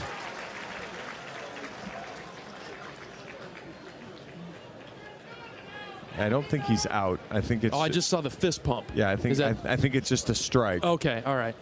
Because he didn't have 2 strikes, so it'll just be called a strike. And I'm sorry, it's Bianco. I said Bianchi, but Bianco. All right, good. He's not out. Right, just a strike.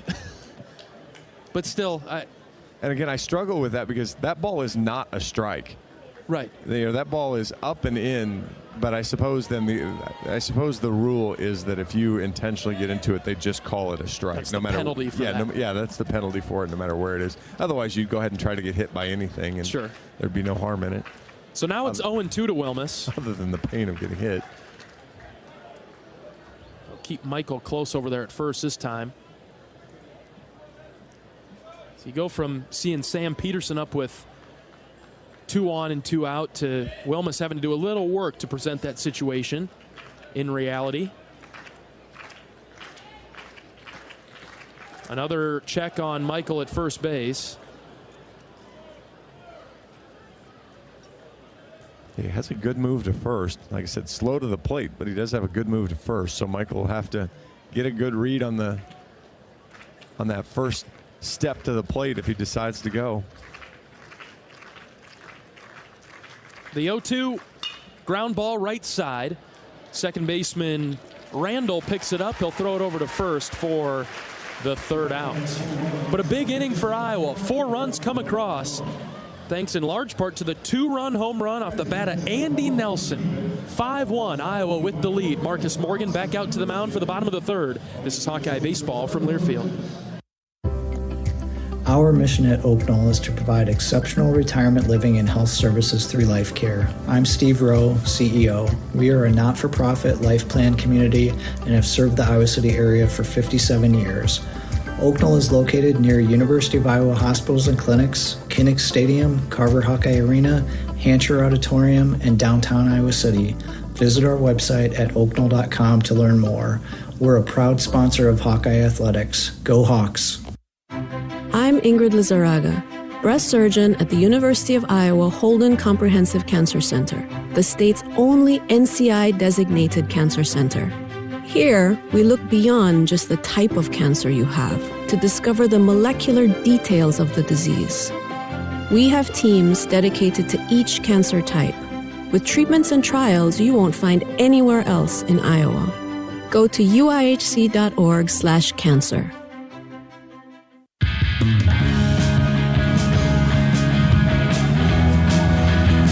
Welcome back to Swayze Field in Oxford, Mississippi. The Saturday game, game 2 of the series with the Ole Miss Rebels. Bottom of the 3rd inning. Iowa 5, Ole Miss 1. Got to put up a 0 here. Get that shutdown inning after scoring 4 in the top half. Validate the crooked number and make sure you get out there, throw strikes, and get back in the dugout. Now that you're into the bullpen, just see how deep into the pen you can get. Get more and more in there. Set yourself up for a good day tomorrow as well. Keep hammering away offensively, and pitchers and defense take care of your individual tasks. Good part of the order for Ole Miss, though. 2, 3, 4, Fisher, Ross, Furness. Fisher hit the solo home run back in the 1st. Hit ball far. Yes, very much so.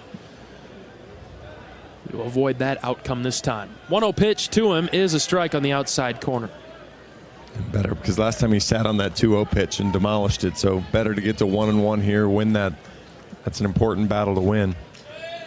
The wind and the fire from Morgan. In the dirt, knocked down by Kopp. Marcus sat in the dugout for a little while because of the big inning for Iowa. Warming back up. Here comes a 2-1. Swing and a miss. Woo! Fisher was trying to hit that into the atmosphere.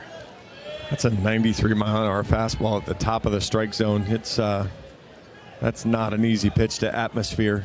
2-2. Popped up left side. That'll get out of play. And we'll do it again. Marcus tried to get it again. He actually got the bat up to it that time, but couldn't keep up to it and hit it foul. The 2-2. Ground ball right side. Andy Nelson is there. He'll take it himself to the bag. One down. University of Iowa Healthcare has a game plan for your same-day healthcare needs. If you need treatment for a common illness or minor injury, visit one of several UI Quick Care or Urgent Care locations throughout the Iowa City-Cedar Rapids corridor. Their care and expertise will help you get back in the game. UI Healthcare is proud to sponsor your Iowa Hawkeyes. Part of getting that shutdown inning after the big inning offensively is getting that first out. Getting that leadoff hitter, preventing him from getting on base. And then dealing a strike to Jackson Ross in the inside corner at 94. Morgan really firing.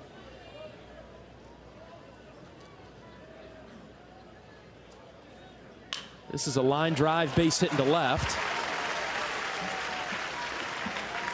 Ross is on for the second time today. Tried to work inside. I think Marcus missed the spot there. It looked like Davis was set up a little bit more outside.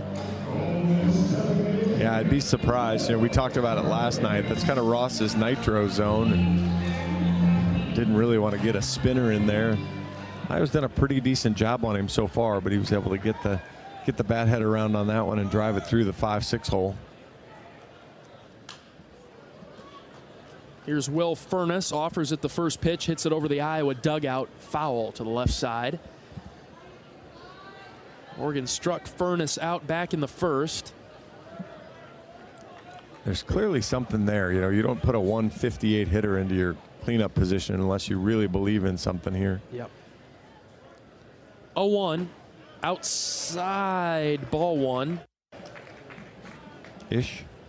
It was out. Close. It was close, but it was a little out. Morgan has been around the zone even in his misses. Certainly much more so than Quinn was in his effort there. Ball and a strike. The pitch from Morgan. Another line drive. This is in the left center gap. Peterson's got to hustle to cut it off. He will, but Ross is going to third base. Runners at the corners for the Rebels with one out. Two just well-hit line drives. Didn't really elevate anything, but just put the ball in good places. Iowa had a little bit of a shift on and kind of shifted around that one a little bit.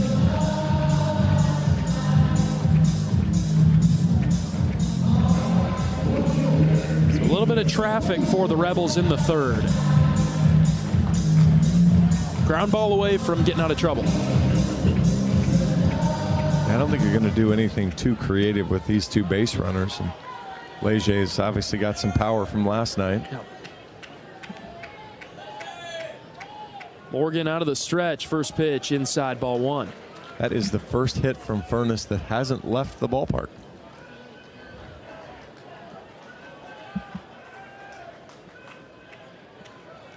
Well hit, but good to keep it on in the field of play for now. Morgan misfires there, 2-0. All right, we've talked about this over and over. Focus in here just on this one pitch. It's not, a line drive doesn't matter. The last two pitches don't matter. Just right now, zoom in here, execute. Fastball for a strike, inside corner, 2-1. There it is. Very good pitch from Marcus there. Now you're back in the game here. See if you can get your pitch, maybe get that 6-4-3 double play and get out of this inning. Outside, just off the plate. Good spot from Morgan, but that's a ball, 3-1. Iowa leading 5-1, bottom three. Crowd will get behind Leger a bit here, make some noise. 3 balls and a strike. Marcus is ready. Long pause. Here's the pitch. Fouled back to the screen. Yeah, we announced a 9,000 person crowd last night. Certainly looks a lot bigger than that tonight now, or this afternoon. Now we'll see how many of those 9,000 yesterday actually came through the door when they announced the ticket today. Another foul ball. Do it again with a full count. Yeah, this is certainly a fuller house today than yesterday, but yesterday was no slouch either. A great atmosphere, though, with all the way through the outfield. You know, it's a good atmosphere here. Morgan ready with the 3-2. Long pause. Here it comes. Outside. Ball 4. Great pitch from Marcus. Didn't get the call. Boy, that was strike 3. Low outside corner. It was a beauty from Mark. It's ball 4 instead. Now the bases are loaded for the Rebels. The one thing the consistency from home plate umpire Edwards is he has not called that low strike. And so particularly on the outside part of the plate. So not terribly surprising, although I promise you that was exactly where Marcus wanted to throw it. Time called. Pitching coach Sean McGrath will walk out to the mound and talk with Marcus. Extraordinary pitch from Morgan. Now just have to work a little bit harder to get out of this. Bases loaded for the Rebels with 1 out in the 3rd. Iowa up by 4.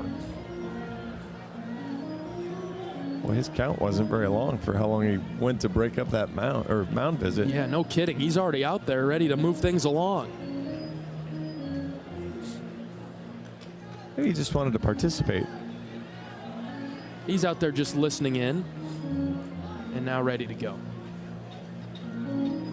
Now, once he knows where Marcus wants to throw it, maybe that'll help set up a strike call for Marcus. There we go. All right, Trayson Hughes. He's the batter for the Rebels. This is a spot where Marcus can, again, I'm not suggesting middle here, but you've got 219, 156, and 091 in your batting averages here in the next 3 hitters. You can be aggressive here and execute your pitch.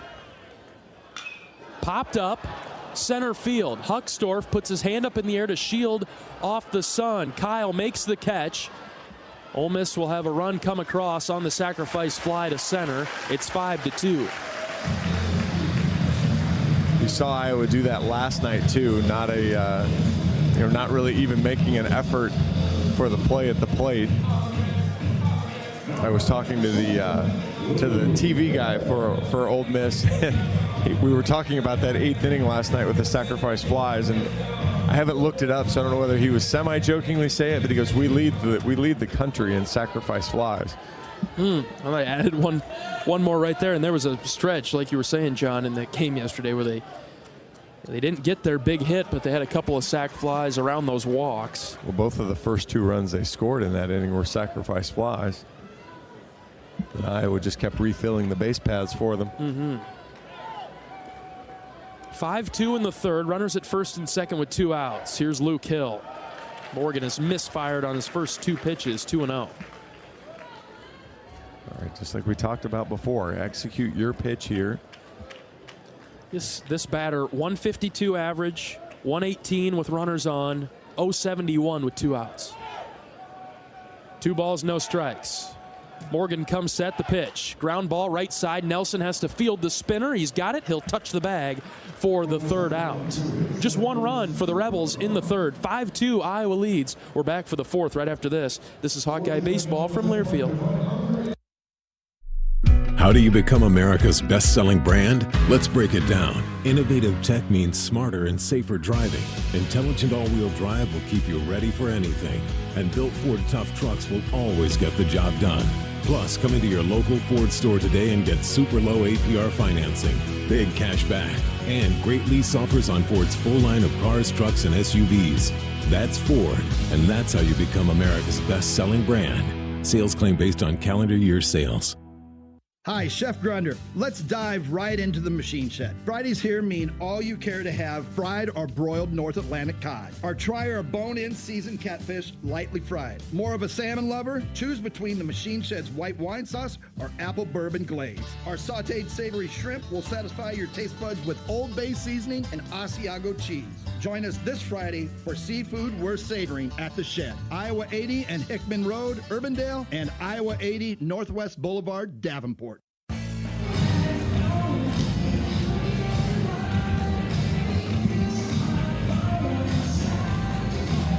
When corn grows fuel, Iowans win. Ethanol's a renewable fuel that's better for our environment, our health, and our wallets. Share your winning moments using hashtag IowansWin, and you could win even more from Iowa corn.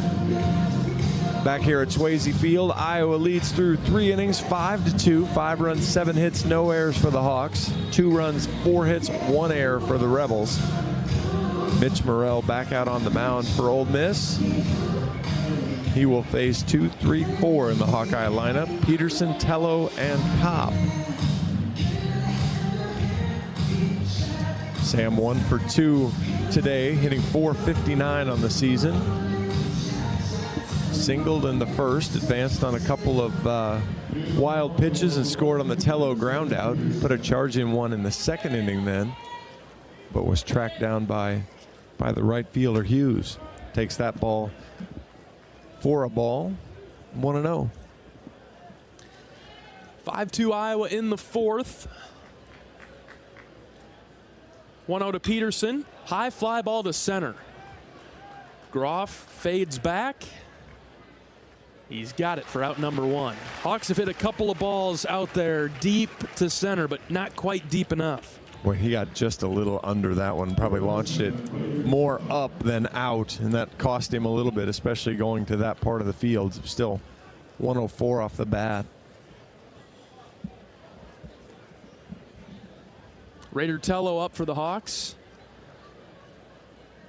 Swings at the first pitch and taps it foul over towards Mitch Bowe, who occupies the third base coach's box. Made a fan happy. Sure did.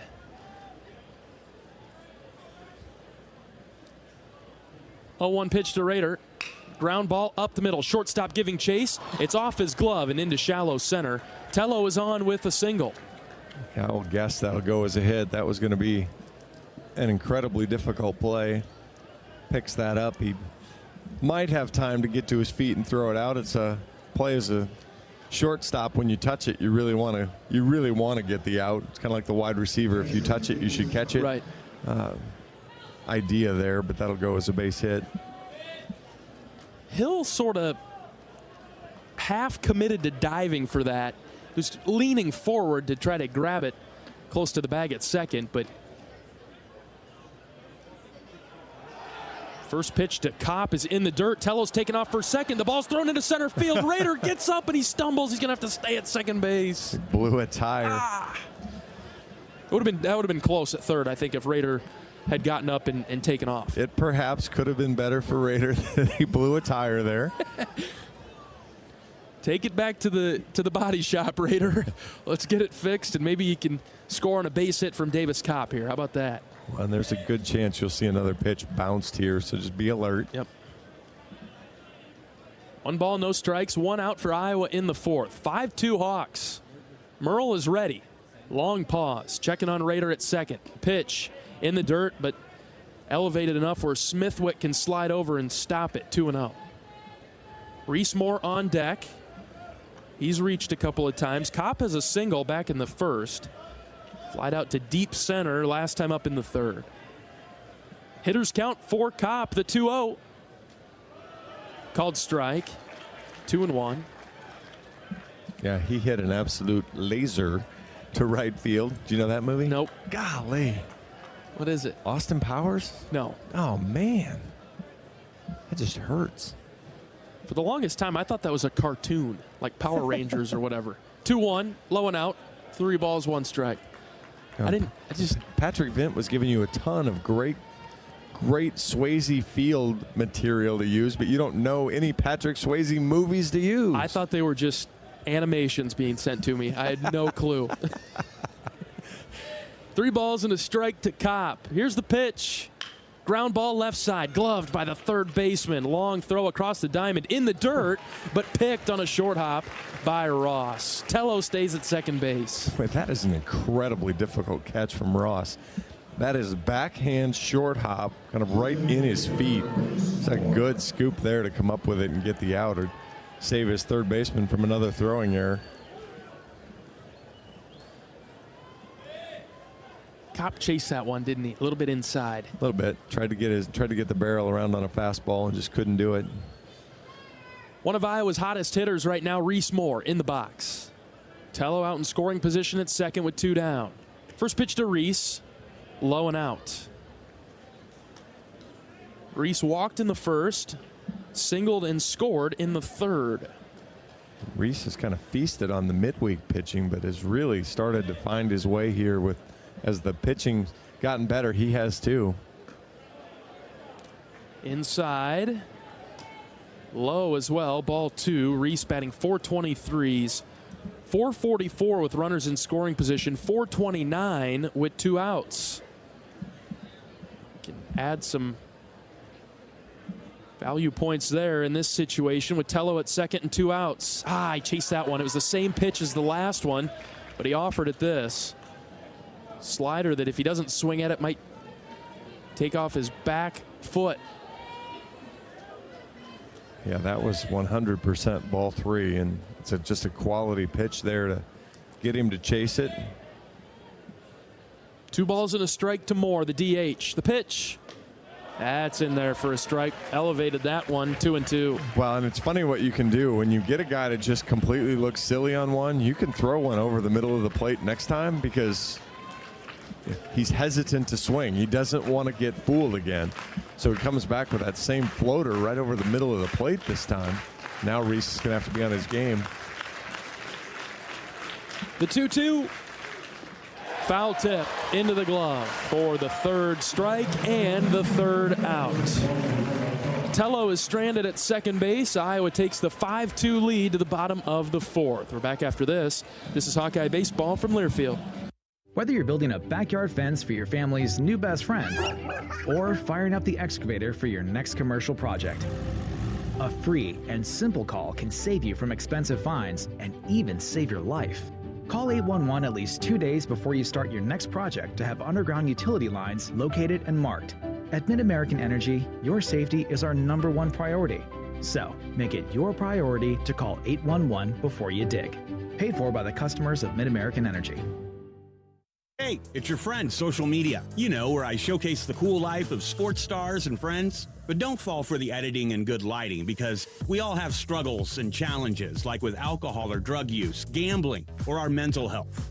Talking about it is a sign of strength. Maybe you don't know who to talk to. Your Life Iowa can give you resources or treatment options. Get free 24/7 confidential support. Call, text, or chat online at yourlifeiowa.org. A message from Iowa HHS.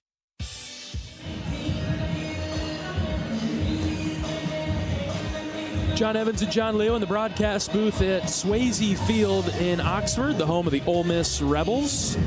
5-2, Iowa out in front in the bottom of the 4th. Marcus Morgan out for another inning of work. Through 3, Marcus has allowed 4 hits, 2 earned runs. He's walked 1, but he has struck out 5 Ole Miss batters.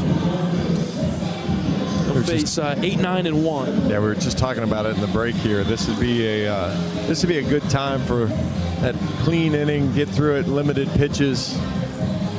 Yep. Get back in the dugout. Let the Hawkeye bats go back to work. It'd be outstanding if Marcus could get the Hawkeyes through 6. 55 pitches now. Works ahead on Smithwick after a foul is hit back to the screen. I'll take Marcus getting us through 4 right now. Then I'll take 5 after that. There we go. One at a time, right? I'm looking too far ahead. Can't get through 6 if you don't get through 4 and 5, right? 0-1. Lifted foul down the line and left. That'll get out of play. Smithwick is an .087 batter. 2 hits and 23 at-bats. Left-handed hitter. The 0-2 from Morgan. Ground ball right side. Takes a funny hop on Mitchell off the lip of the grass. Gable's got it. He'll throw it to first base, out #1. Smithwick must be very good behind the plate, and he's done a nice job. He's drawn 10 walks as well. So clearly he's bringing something else to the table while they wait for his bat to heat up a little bit. And that's a nice job by Marcus to just go right after him. I mean, he threw him 2 strikes and then got the ground out. Right. Go ahead and limit your exposure. Go ahead and throw your pitch, but just get through it. First pitch strike to Braden Randall, left-handed second baseman for the Rebels. He doubled his last time up, hit it off the wall in left field behind Peterson. Out of the windup, the 0-1 from Morgan. Similar spot, called a strike on the outside corner, 0-2. Marcus lives there. We're going to be all right. That's a good pitch. It's not nearly as bad as this batter's making it out to be. High chopper to Tello at third. Raiders got it. Transfer to the hand. Throw to Nelson at first. 2 down. Boy, that is exactly what you want to see. You're getting ahead of both hitters, and then you're not fooling around with, okay, here's my waist pitch. I'm going to just go ahead and throw it. You know, you saw Mark really did that in Charleston, where he basically told Davis Cobb, I'm coming at him. So unless he calls something that's intentionally telling me to get off the plate, I'm coming to get him. And you saw that on 8-9 hitter right there. Top of the order, Ethan Groff is up. 2 quick outs for Morgan.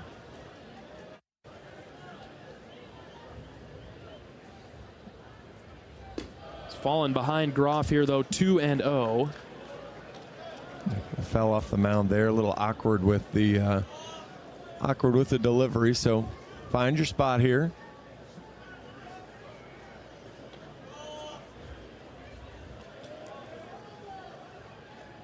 (2-0) is inside. It backs Groff off the plate, and 3-0 now. Jeopardy of losing the opportunity of a 1-2-3 inning, but one pitch at a time. Work back in, Marcus. Another veteran move by Kopp there. It's the baseball's fault. Switch out the baseball. Right. The wind and the fire on the 3-0. Up and in, ball 4. 4-pitch walk. Well, baseball's a funny game. I mean, 6 pitches for Marcus that were just absolutely exactly where he wanted to throw them. And then 4 pitches there that none were particularly close. So now that extends the inning to Fisher, who's been dangerous. 4 home runs on the season. Hit one earlier today. 2 outs, runner at first. Iowa up 5-2, bottom 4. Hit well to center. Huckstorf moving back. He's at the track, at the wall. He leaps up, and it is gone. Huckstorf went to rob it, couldn't catch it. And Ole Miss is within 1. Gonna have to figure something else out for Fisher. He's killing us. Well, what you got to figure out is it's the 4-pitch walk right in front of him. I mean, that ball's 104 off the bat, but you know, we've had a couple of them that have been just this side of the wall, or just that. And unfortunately, that one was just that side of the wall. I can live with the outcome to the hitter. It's the at bat before that's the one that really costs you, because you know you've got that coming up. And again, I also know Marcus wasn't trying to throw a 4-pitch walk there either. So. Right. Now it's 5-4. Iowa clinging to a 1-run lead in the 4th.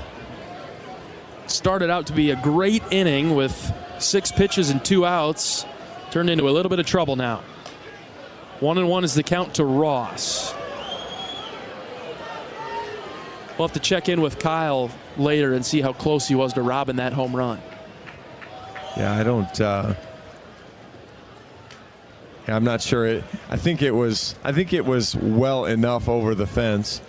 But yeah, you could kind of tell he didn't show the ball. There was no look to it there, like, oh, I got it. And it wasn't even a ton of frustration that he wasn't pounding the glove that he missed it. Yep. Counts 1-2 after fouls hit back to the screen. 2 outs, bases empty. Ole Miss has pushed across 2 runs, pulling within 1. Iowa will have Huckstorf, Mitchell, and Nelson due up in the 5th. Morgan toes the rubber. Marcus is ready with the 1-2. Line drive into left. That hooks, foul.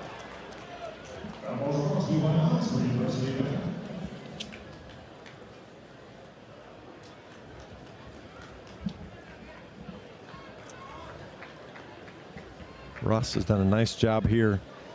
Marcus has thrown good pitches, been in the zone and around, but Ross has done a good job fouling pitches off. 1-2. Hit foul over our heads. We'll do it again. Staying alive, isn't he? And Marcus has given him most of the arsenal here, too. It's Ross just now waiting for him to make a mistake. Hopefully Marcus can force the mistake from Ross. The 1-2.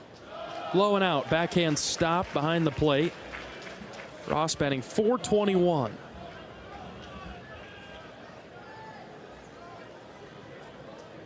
Five home runs. He's drawn 11 walks. Here's the 2-2. Blowing out again. Ball 3. Marcus spins off the mound in frustration. And he'll take a bit of a walk behind the mound. Regroup. Big pitch coming. Feels like a lot of momentum hanging in the balance now. Ole Miss has possession of it at the moment. Full count pitch from Morgan. Low, ball 4. Lost him. It's a really strong at-bat from Ross. Fouled off a lot of good Marcus pitches there. And you know, we kind of talked about it yesterday. Got a little bit into Marcus's head then of I've got to make too fine of a pitch. And Marcus wasn't able to then find the zone and find that out pitch. The veteran catcher Davis Kopp will head out and talk to Marcus. No activity in the bullpen yet for Iowa. Morgan at 75 pitches all of a sudden. He entered at 55. Yeah, there's nobody down there, so he's wholly responsible for this, although I think I just saw Cade Moss take a helmet off, or hat off, so I think we're going to get some guys jogging down to the bullpen now. Savory's going to head down with Cade.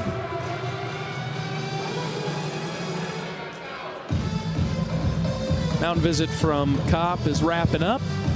5-4 Iowa in the 4th. 2 outs. Here's Will Furness, the DH.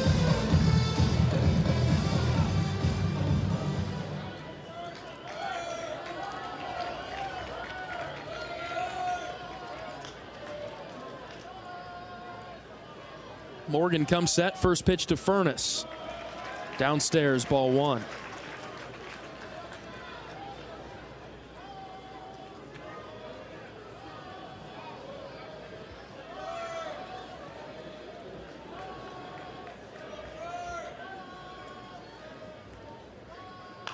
Hit right back to Marcus. On the bounce, Morgan will flip it over to Nelson at first base for the 3rd out. A 2-run home run from Andrew Fisher to straightaway center pulls Ole Miss within 1. Iowa leading 5-4. The 5th inning coming up next. This is Hawkeye Baseball from Learfield.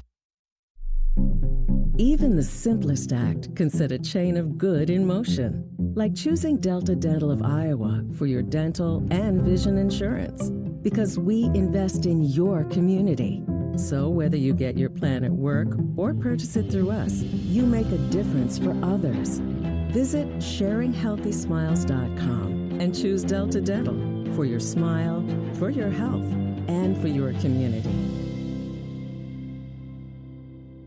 American Equity salutes today's hero of the game. As a proud sponsor of the ongoing recognition of our military during Hawkeye games this season, please join American Equity in thanking all who have served our country. American Equity is more than just retirement savings and income products. They are committed to providing you best-in-class service and high-quality retirement income that helps deliver the independence to dream and reach your goals. To learn more about American Equity, please visit their website at american-equity.com.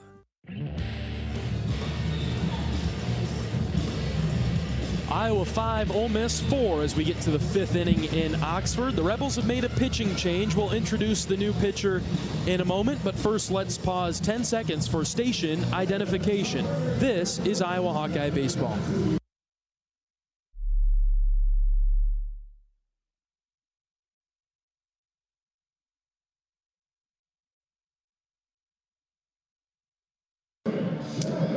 Ole Miss will bring in a left-hander, a freshman from Pinecrest, Florida, Austin Simmons. 1-0 on the season through 3 appearances, a 2.25 ERA, 4 innings, 3 hits, 2 runs. Just one of those were earned, 1 walk, 6 strikeouts. Opponents hitting 200 against him. Fastball is going to be in the low 90s. Slider will be mid-80s. Seems like early in his career, he maybe has had a little bit difficult time spotting up that slider. So maybe we talked about it a little bit last night with the starting pitcher Gunnar Dennis, especially as he got a little bit tired. Boy, he was a one-pitch guy. Yeah, you're right.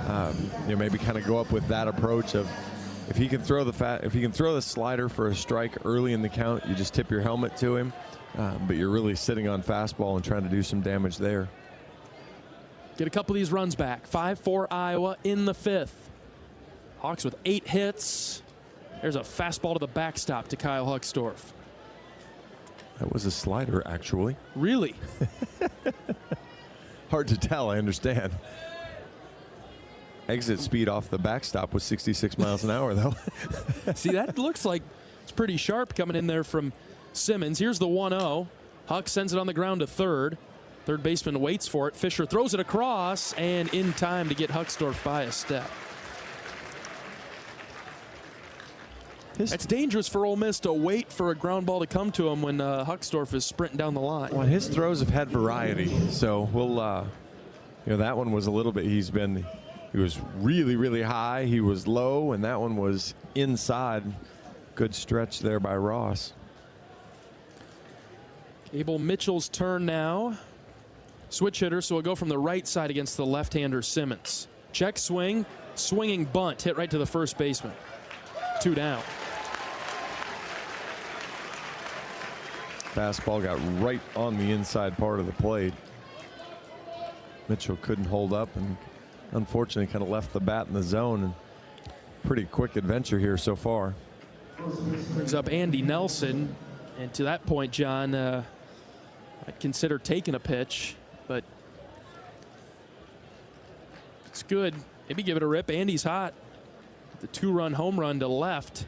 Last time up in the 3rd. Simmons deals. Fastball high, ball 1.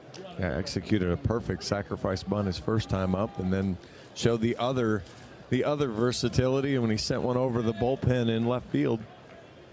Slightly open stance for Nelson, the right-handed hitter. 1-0. In there for a strike, 1-1. Simmons has been 94 or so he's finding some velocity on a nice sunny day. 67 degrees here in Oxford. Nelson drives this into the gap in left center. Center fielder Groff is over. He's got the ball for the 3rd out. And Simmons walks off the mound, pumping up the crowd. Quick inning for him.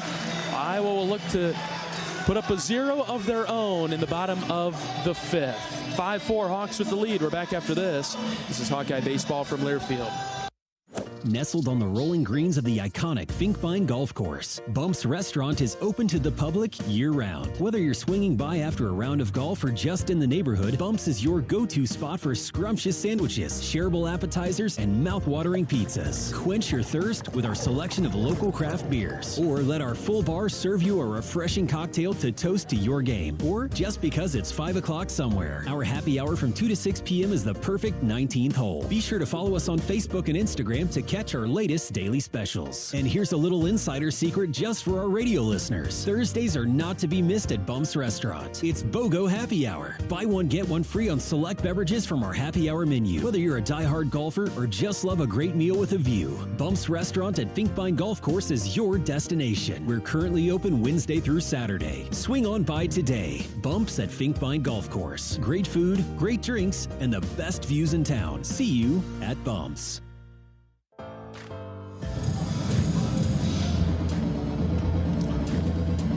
Middle of the order coming to the plate for Ole Miss. Ethan Leger, Trayson Hughes, and Luke Hill. Marcus Morgan out for another inning of work. 5-4 Iowa with the lead over Ole Miss. In the 5th, tight ball game's gone momentum-wise. The feel of the game has gone back and forth, but Iowa's had the lead for basically the whole time with the exception of being tied at 1 early on. Yeah, you really feel like right now the momentum's kind of teetering. You know, it's obviously 3 straight runs for Ole Miss, so maybe it's in their dugout a little bit, but you know, nothing that a good shutdown inning from Marcus couldn't fix. Fastball high to start the at-bat to Leger, who does not have an at-bat, an official at-bat so far. 2 plate appearances, hit by pitch and a walk. 1-0 in the dirt, 2-0. Yeah, it's just amazing what the difference is for Marcus when he throws strike 1 versus when he gets behind. There's a strike on the outside corner, 2-1. Catches that upper strike zone strike this time. Back to your point, John, it just changes the attitude, changes the mood of the at-bat. 2-1. Ground ball left side. Raiders got it on a couple of hops. He'll step, he'll throw, out number 1. Well, these Ole Miss hitters, you know, when you put them into a spot where maybe you're predictable as a pitcher, you know, they're very, very good. When you get ahead of them and can kind of keep them off balance, you can get them out. And I mean, I recognize how obvious that is for nearly every lineup, but it really feels like there's 2 big opposites here of how if you can get some help and get ahead, you're in good shape here with this lineup. Comebacker right up the middle. Seegers off his glove. Mitchell will pick it up at second, but will have no play. Marcus tried to grab it with his bare hand. I think it may have ricocheted off of Marcus's hand a bit. Maybe it just got through, and Seegers tried to play it off to the side, right over the bag at second, and it kicked off the heel of his glove. You don't see that too often from Michael. We'll see how it's scored. They will give it a single for Hughes. I'm really surprised Michael didn't come up with that one. He was in the right spot. It was a little weird spinner, so you know, maybe when it hit the ground, it had some strange action on it, and he wasn't able to come up with it that way. Luke Hill in the box, right-handed shortstop, just low and out from Morgan to start the at-bat. Hill is 0 for 2 this afternoon, struck out in the second. We're in the bottom of the 5th, Iowa leading 5-4. Small lead at first base. Long pause from Morgan, the 1-0. In the dirt, knocked down by Davis Kopp. 2-0. Morgan at 84 pitches. Bullpen fully occupied now for Iowa, with a couple of pitchers getting loose. 2 balls, no strikes. Morgan comes set. Here's the pitch. Fouled back to the right. We mentioned this last night. This really does have a big league ballpark to it. You know, we've got the netting all the way up to us. You know, we've got ball people down the left field and right field foul lines on the little stools in their helmets down there. Tarps rolled up, everything. Got the full complement of seating that we've talked about a number of times.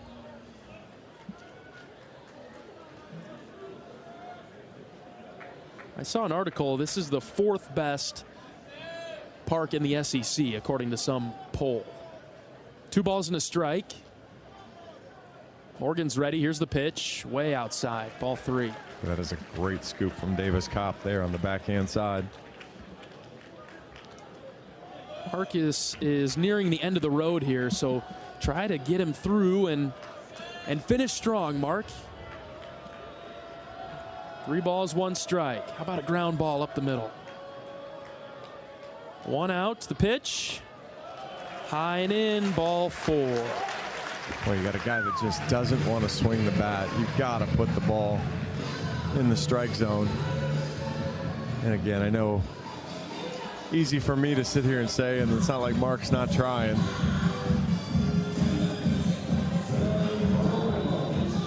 I'll get another crack at a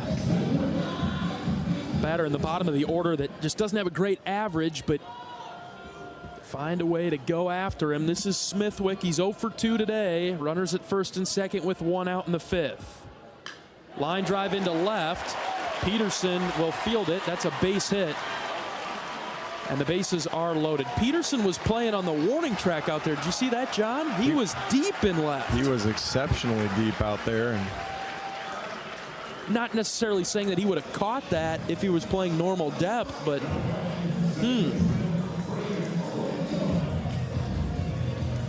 All right, bases, all of them are occupied by Rebels right now. Danger territory for the Hawks in the 5th. 1 out. Coach Heller's on the top step. He might be headed out. He is.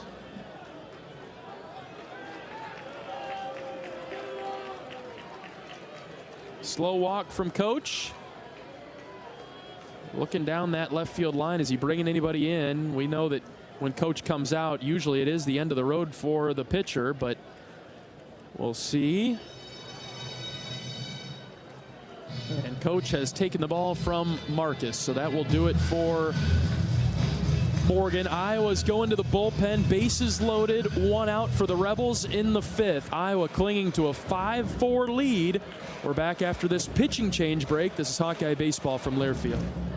Let's be honest, we all like to be noticed. Picture yourself striding into Kinnick Stadium, radiating both style and comfort, while fellow Hawkeye fans can't help but ask, where'd you get that shirt? With pride, you point to the big screen and reply, it's Authentic Brand. Discover the remarkable difference that apparel with the Authentic Brand label brings. Ask for it by name at your favorite boutique, spirit shop, or retailer, or shop online at authentic-brand.com. It's time for a change in your style. It's time for Authentic Brand. Bananas are only 39 cents a pound at Hy-Vee. That's not a sale price. That's the price with the Hy-Vee Perks membership. And 39 cents a pound is not just the price today or this week. It's the Perks price every day. With the Hy-Vee Perks membership, you can save on hundreds of products store-wide every time you shop. And count on Perks prices to stay the same. So if you want to pay less for bananas every day, sign up for Hy-Vee Perks. It's free and easy. Some restrictions apply.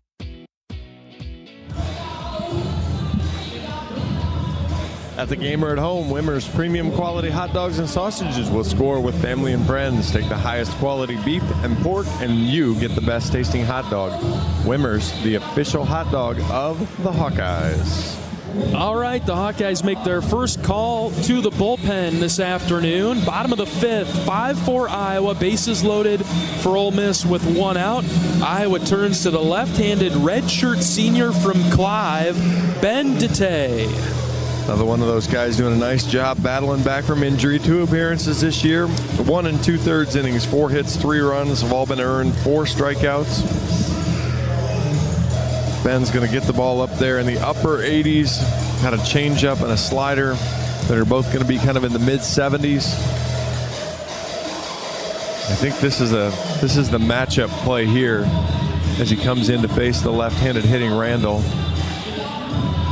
He's going to get a couple lefties. I mean, hopefully, or maybe a ground ball double play situation. But Randall, the lefty, then to the top with Groff. And then Fisher, he's the lefty there batting second for the Rebels. But one pitch, one batter at a time. A Rebel on every base. Iowa's lead is 1.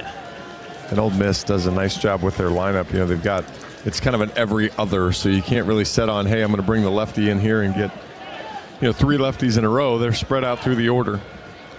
Dete, first pitch is hit foul to the right side.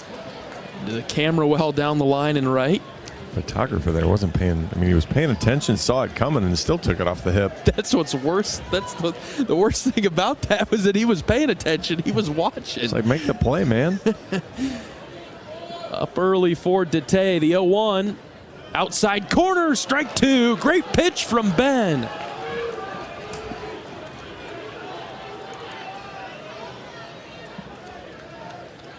See if you'll see that pitch again.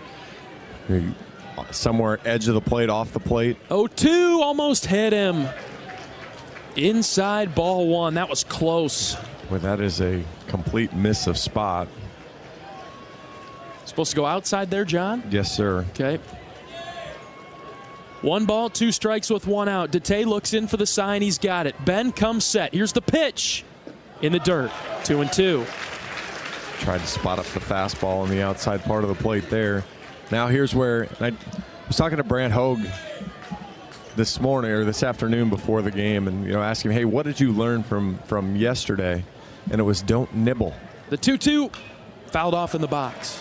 Trust your stuff and don't nibble. And now this is a spot for Ben. He's got to trust his stuff and not nibble here. You get to 2-2. It's tough enough, and you got to make sure you're throwing a strike here, because you get to 3-2. Anything can happen. It's a coin flip trying to win that. Big spot for Dete. 2 balls, 2 strikes with 1 out. The pitch hit him.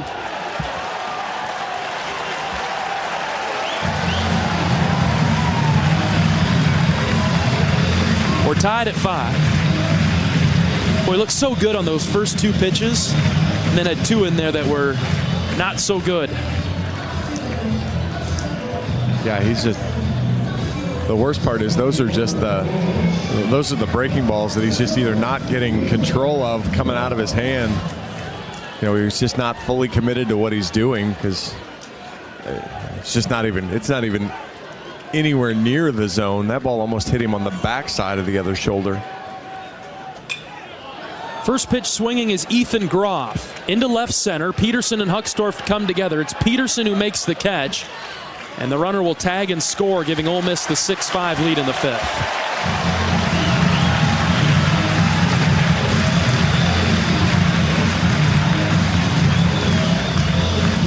That run will get charged to Marcus.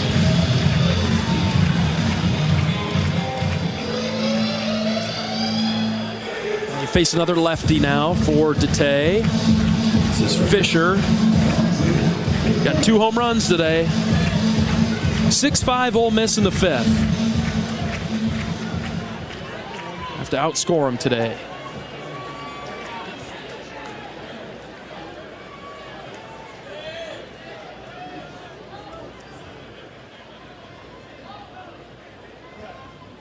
Dete deals. Strike on the inside corner. Fisher despised the call, but it's in there. It's clearly in there, too. It wasn't even really a maybe. 2 balls and a strike. Dete comes set. The pitch. That's another strike. Low in the zone. 0-2. Fooled him. Good job there. Had given him the breaking ball on the first pitch. Came back there with the fastball. See if he comes back again. Sees if he can get his fastball by him and go ahead and get him out. Here's the 0-2. Up over his head.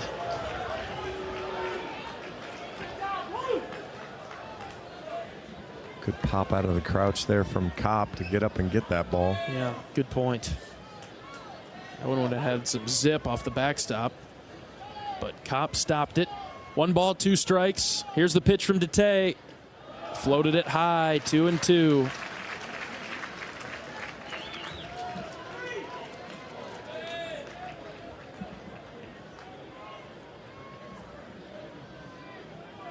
Try to finish the deal here, Ben. Back to fastball. Low, ball 3. Got up early, 0-2, and now the count's full. Well, and that's what he did when on the batter he hit as well, and so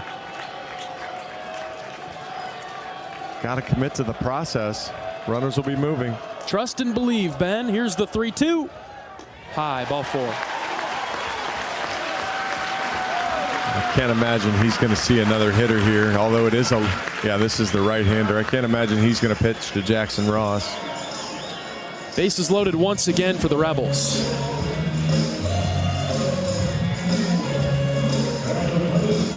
Waiting for Coach Heller to come out of the dugout. Have to imagine he is, and there he is.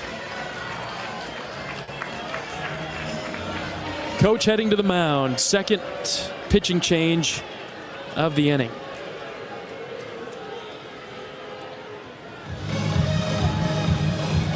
The gate will open down the left field line, and a new Hawkeye pitcher is coming into the game. The Hawkeyes have surrendered the lead. Ole Miss 6, Iowa 5 in the 5th. We'll take a pitching change break. We're back right after this. This is Hawkeye Baseball from Learfield.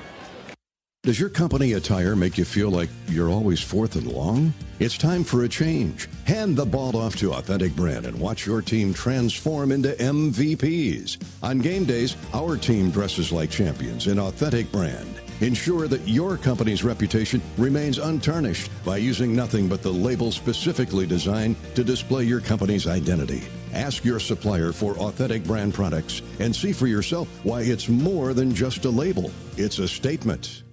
Hey Iowans, Luka Garza here. For me to get to the NBA, I've worked on my speed, precision, and my shot. For you to get to the NBA, all you need is the Iowa Lottery. First, play bonus multiplier scratch tickets and you could win up to $100,000. Then, enter non-winning tickets for your chance to win a VIP suite experience with the Minnesota Timberwolves, including food, hotel, and $1,000 cash. Plus, center court seats to see the Iowa Wolves. Enter today and see rules at ialottery.com/VIP.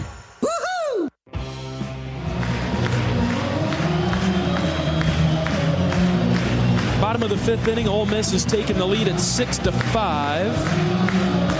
Another pitching change for the Hawkeyes. In the fifth, Iowa turning to the sophomore right-hander from Dubuque, Aaron Savory.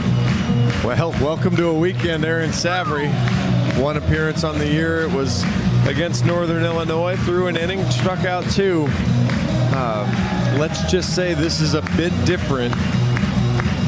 Fastball's going to get up plus or minus 90. He's got a good sinker, changeup, slider, curveball. He's really got a good mix. The question has never been about Aaron's arm talent, just kind of his ability to focus in and get the job done. Had a couple of fun talks with him in the outfield shagging since we've been down here in Oxford, and head seems to be in a good place. Kind of joked with him about coming into a spot like this. And, you know, he did this last year. He came into a couple of tight spots early in his Hawkeye career and did a really nice job. And boy, it is this is the hold my beer moment, I guess, to that. Right. And the spot is bases loaded with 2 outs, and you don't have any room for any margin for error with Jackson Ross coming to the plate. He's reached all 3 times today. 6-5 Ole Miss in the fifth. Plenty of baseball left. It's going to be another shootout style of game, though, where requires significant scoring. Well, we talked about 5 probably wasn't going to be enough for Iowa to win.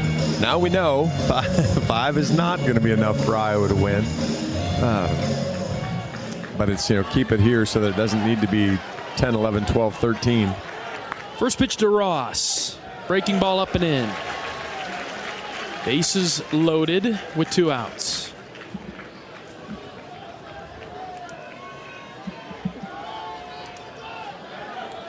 Aaron operates out of the windup. He's ready. Here comes the 1-0. That's in there for a strike at the knees, 1-1. And I would have guessed most everything Sav throws in this at-bat's going to be middle to away. I can't imagine they're going to try to sneak anything inside on Ross right now. The wind and the fire. Outside, ball 2.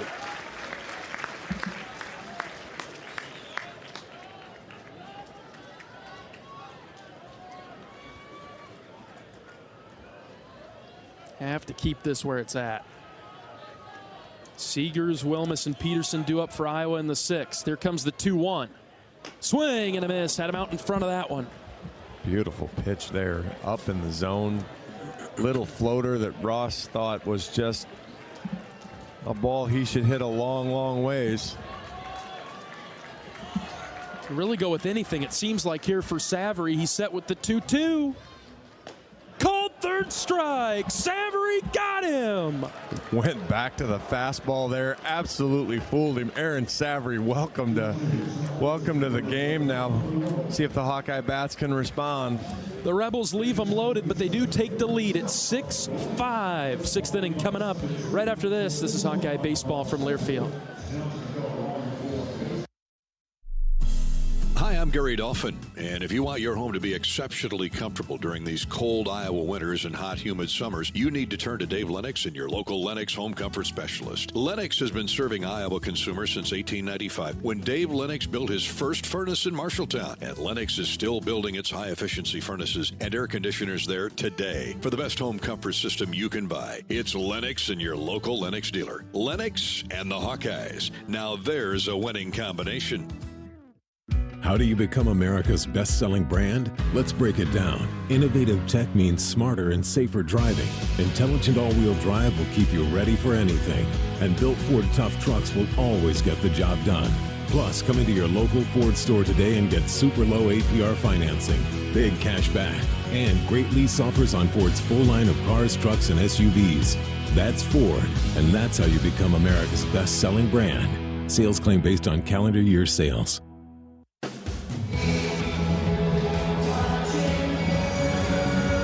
Top of the 6th inning, John Evans and John Leo with you in Oxford, Mississippi. Iowa trails Ole Miss 6-5, 9-1-2. Seegers, Wilmus, Peterson. Get a look at Austin Simmons, who's out of the bullpen for the Rebels. He's thrown an inning. Set Iowa down 1-2-3 in the 5th on just 6 pitches. So Simmons quick and efficient so far. Today, Iowa is hitting 8 of 22, drawn a couple of walks. Iowa's 2 for 11 with runners on base, 1 for 8 with runners in scoring position. Need to update that stat in the positive direction. Yeah, generally speaking, Iowa has created traffic and issues. Seegers takes a fastball for a strike. Need to keep applying the pressure. The last couple of innings, things have slowed down on the base paths. Just 1 base runner in the last 2 innings. 0-1 to Seegers.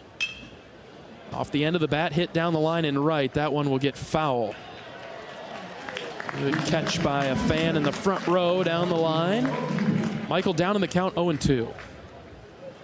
It's a fun stat for you. Ole Miss has scored 6 runs. They're 0 for 5 in getting the leadoff guy on. It's been a good start to every inning for Iowa. 0-2 to Seegers. High, ball 1. A lot of room for Michael in left center, and he likes that area too, over that shortstop's head. Yeah, if he could pull a ball basically where the second base umpire is standing, slam one out there into that gap. 1-2. Chopper right side. This is in the field of play. Ross will pick it up and take it to the bag unassisted. Michael is out number 1. Boy, and that's what happens when you're struggling is, you take a ball that's just not even close to the strike zone and you're swinging trying to protect yourself. But you swing at ball 3 instead and it's eye high, and best you can do is hit just a slow chopper to first. The key in scout this morning was hold the zone. I was getting a little bit out of the zone today, but plenty of time to focus back in. We're in the 6th. Iowa down by 1. Here's Ben Wilmus. Breaking ball outside.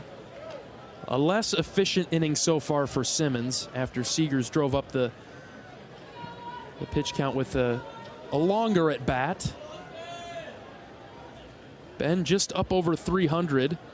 Looking for his first hit today. Takes a hard fastball right down the middle, 1-1. Yeah, 92 mile an hour center job there.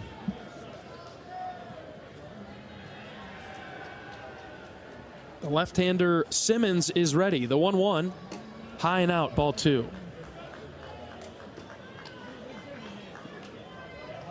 You kind of wonder here as the shadow starts to track. We're over home plate now, and the pitching mound is in the sun, but the ball comes back in. How the hitters can do tracking it here. The 2-1, that's high, ball 3. Good discipline from Ben. Yeah, that's a good point, John. The pitch comes from sunny territory, and right before it gets to home plate, it fades into the shadow. And maybe it'd be more difficult, maybe the other direction from dark to light, or maybe everybody's going to get a good look at it here. But 3-1. Wilmus sends it out to left. This is hit well, but caught right in front of the track by Leger. 2 down. A good fastball down and in. Ben went and golfed it out there and turned Leger around a couple different times, but still able to kind of catch it chest high there, right on the track in front of the Iowa bullpen. Bases empty and 2 outs for Sam Peterson. Sam's been somewhat quiet in this series. Takes a strike down the heart of the plate to start his at-bat. Yeah, that's just a good breaking ball. You're going to tip your cap there if you throw strike one with that one, because not really one Petey wants to swing at to start anyway. Chase that one, 0-2. That one was in on his shins. Yep, and that's the advantage for Simmons. When you throw it for strike one, you can flash it a whole lot differently for strike two. Simmons looks like the real deal. The freshman lefty's ready. Here comes the 0-2 to Peterson. High, ball one.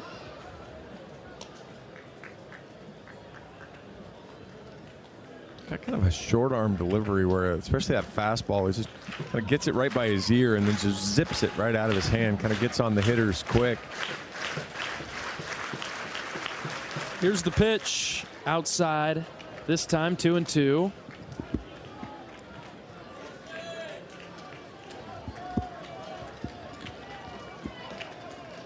Ready for anything here, Sam.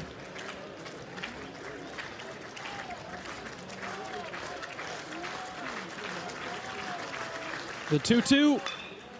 Fly ball to center. Shallow right center. Groff and Hughes come together. It is Groff who makes the catch. 3 up, 3 down for the Hawks in the 6th. 6-5, Ole Miss out in front. We're back with more right after this. This is Hawkeye Baseball from Learfield. You might think Iowa grows corn, but the truth is, corn grows Iowa. While farmers work hard to grow the best crop, their Iowa corn checkoff investments are hard at work too. Opening local and global markets for corn and corn-fed products, educating drivers on unleaded 88 as the best fuel at the pump, finding new uses for corn, and sharing the farmer's story. Iowa corn farmers are backed by researchers, educators, market experts, and more to keep corn growing Iowa. Want to test drive U.S. Cellular's award-winning network? It's free for 30 days. Want to test drive U.S. Cellular even faster? Just get a race car driver to be your personal chauffeur. Just let me buckle my... Whoa! Hey, my calls and data work great out here. Test drive U.S. Cellular free for 30 days. Named the leader in 5G coverage in Iowa. You can pull over now, please. U.S. Cellular, built for us. Terms apply. Awards based on open signal independent data. Visit uscellular.com for details.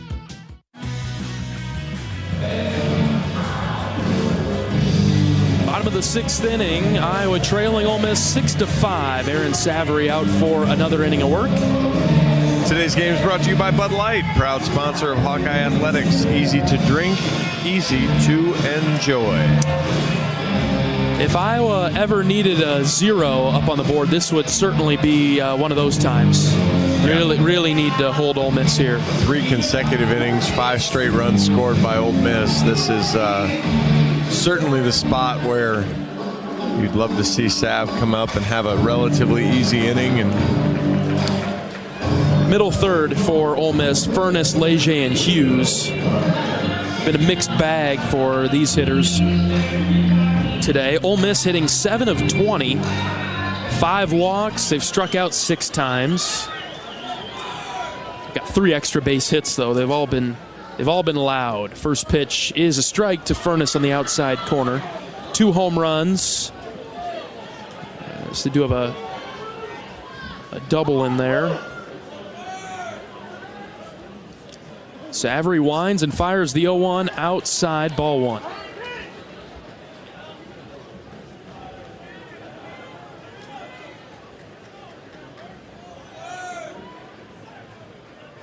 Infield shifted over to the right a bit. The 1-1 pitch from Savory brought it in the back door. That's a strike, 1-2. That had a lot of turn on that. Another good movement pitch. Started out well in the right-handed batter's box. Furness gave up on it, caught the outside part of the plate. And goes inside with this one. Savory liked the placement as he nods coming off the mound, but it was a ball low and in. Set-up pitch, I suppose. Yeah, maybe tried the back foot slider there. Hasn't thrown in the fastball yet. Here's the 2-2. There's the fastball, and he just barely got a piece of it and knocked it foul. Tried to throw the speedball by him. Do you do music? Do you know that one? Oh, man. I might. Gosh. I'm better with music than I am with movies. Well, I'm not going to sing it for you. We'll save the listening audience, so no singing along. But 2-2s in the dirt downstairs. Full count now. Throw the speedball by you, make you look like a fool? No?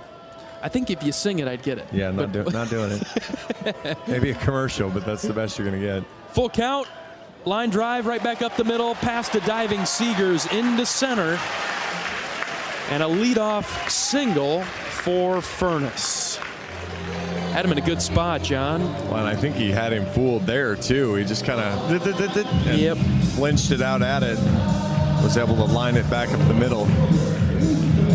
The beauty of being a left-handed hitter when you've got the guy throwing frisbees that are breaking in toward you instead of the right-handed hitter that they're breaking away from you. Each team with 8 hits now in the 6th. Ole Miss has collected 6 runs, though, to Iowa's 5. Runner at first, nobody out for Leger. First pitch from Sav. Check swing, he certainly went around about 3/4 of the way. And that's a strike. Bare minimum. Good pitch from Aaron, up and in. Out of the zone, but out in front, nothing in 1. The pause, the pitch, outside. Held on to that one a bit too long. That's got to trust the stuff. Get comfortable and trust what you're doing. Commit to the process. Savary's 1-1 delivery. Check swing again. Home plate umpire says that he went around. That's strike 2. Yeah, he's made it pretty easy so far. Home plate umpire's been able to call both of those. Again, a 2-strike count to an Ole Miss hitter. Let's take care of business here, Aaron. 1 ball, 2 strikes, nobody out. Pitch, swing and a miss. Savary got him there.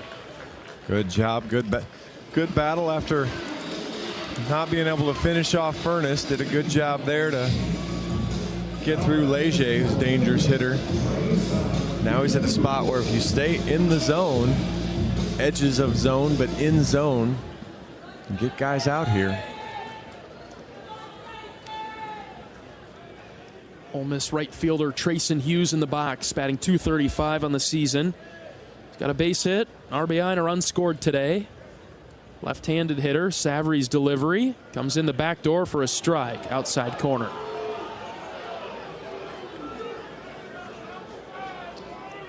If Aaron can consistently hit that spot, which he has today, he's in good position to take care of business. No balls and a strike. Aaron comes set. Here's the pitch. Goes fastball, stayed outside. Ball 1.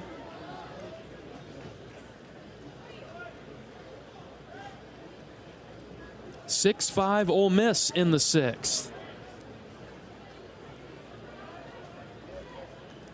Hawkeyes trying to hold the Rebels down in this inning.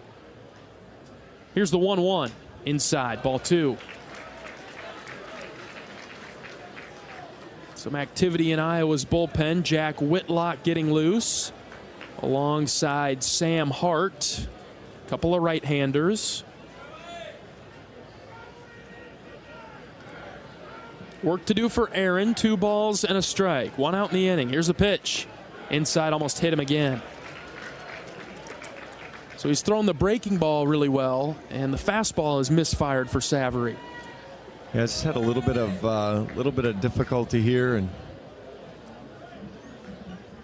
with just being his 2nd outing of the year too, he's got to stay focused in, and it's a little more difficult to keep going through your process.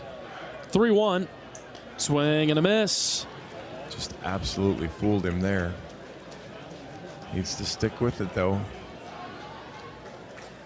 Way out in front of the 76-mile-an-hour pitch. Inner half of the plate. Full count. Big spot. Got to go back with spin again. Yep, I agree. Savary's ready. Here it comes. Check swing. Didn't go. Ball 4. In the dirt. So a single, a strikeout, and a walk. has put 2 runners on for Ole Miss in the 6th.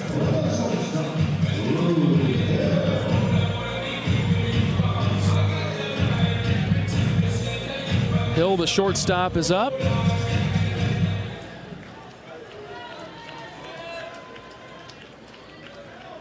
This is a fella that does not want to swing the bat. That was the case in his last at bat. He walked. Would later score, so that free base came back to hurt Iowa. Right down Main Street on a first pitch strike from Savary to get things going. 6-5 Ole Miss in the 6th. About a ground ball. We haven't turned a double play this weekend.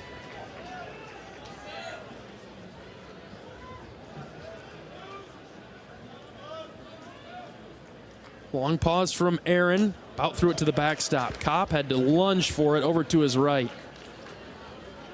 Notice something with Savary. That pitch clock gets started, and Aaron has been very close to getting a pitch clock violation. I mean, the clock's already going, and Aaron has 9 seconds to pitch it. On the rubber, here's the 1-1. Outside corner, called a strike. That might be the worst strike call we've had all weekend. Perhaps. Benefits Iowa. The 1-2 from Savary. Popped up right side. This could be a tough play. Nelson moving back at first. Mitchell's over. It is Nelson who makes the play. No tag from the runner at second base. Would have been an aggressive move, but 2 down. It would have been a fair ball, too, I think, had it landed. Yeah, when it started to blow back, it looked like it was pushing back toward fair territory. Probably too far out that they weren't going to call an infield fly there. Not even an infield fly if fair. Because, it wasn't a camped out easy catch. But now big spot here to finish off this inning. 2 outs, 2 on for the Rebels. This is Smithwick. Savary deals. Strike 1 right down the pipe. Tello, Kopp, and Moore coming to the plate for Iowa when we get to the 7th. Hawkeyes down 1.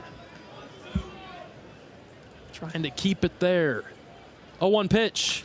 Line drive to Mitchell at second. Diving, can't make the play. Wilmus comes up firing. Here comes the throw to the plate. It's cut off by Andy Nelson. And the run scores. I think we had him. I don't know. I don't know if we had him or not, but there was no real threat of him going to third, so I kind of wanted to see that play all the way out. 7-5 Ole Miss. Smithwick out of nowhere has been hurting the Hawks now in the bottom of the order. Yeah, the replay they show on SEC Plus, I couldn't quite see they didn't have a camera angle that I caught, didn't show the cutoff and the runner both in the same frame. Still 2 outs. This is Randall. Strike 1 from Savary to start this at bat. Runners at first and second.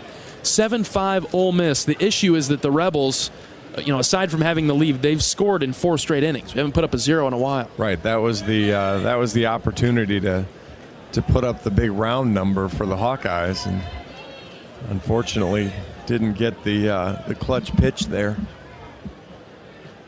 Pickoff move to second base. Close, but the runner is back in time. Yeah, you needed a big defensive play. Ball took kind of a funny hop on Gable, and Ben came up and threw a good ball.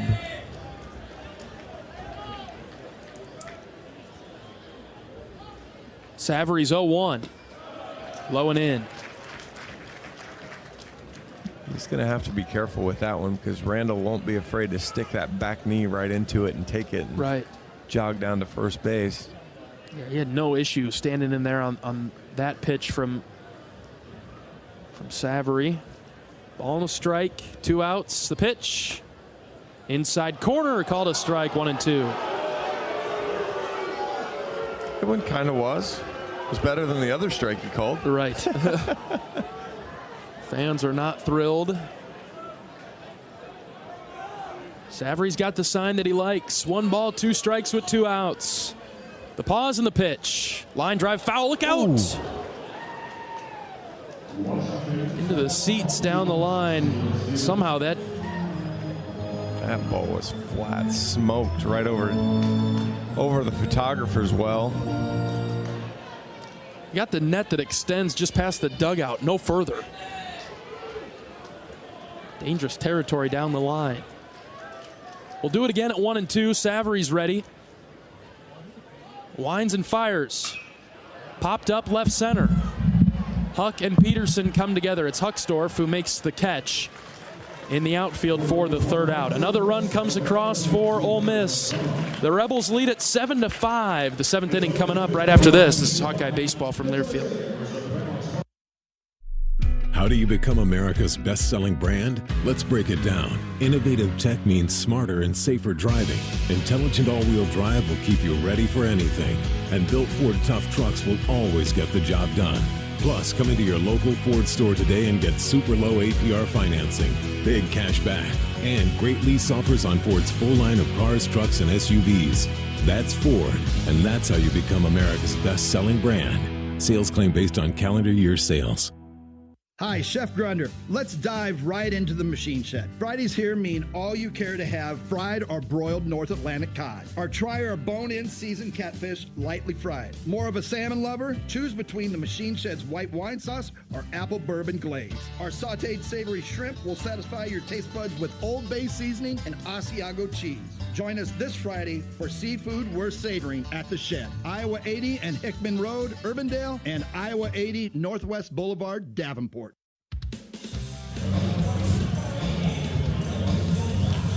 John Evans and John Leo in the broadcast booth in Oxford, Mississippi. Game 2 of the series with Ole Miss.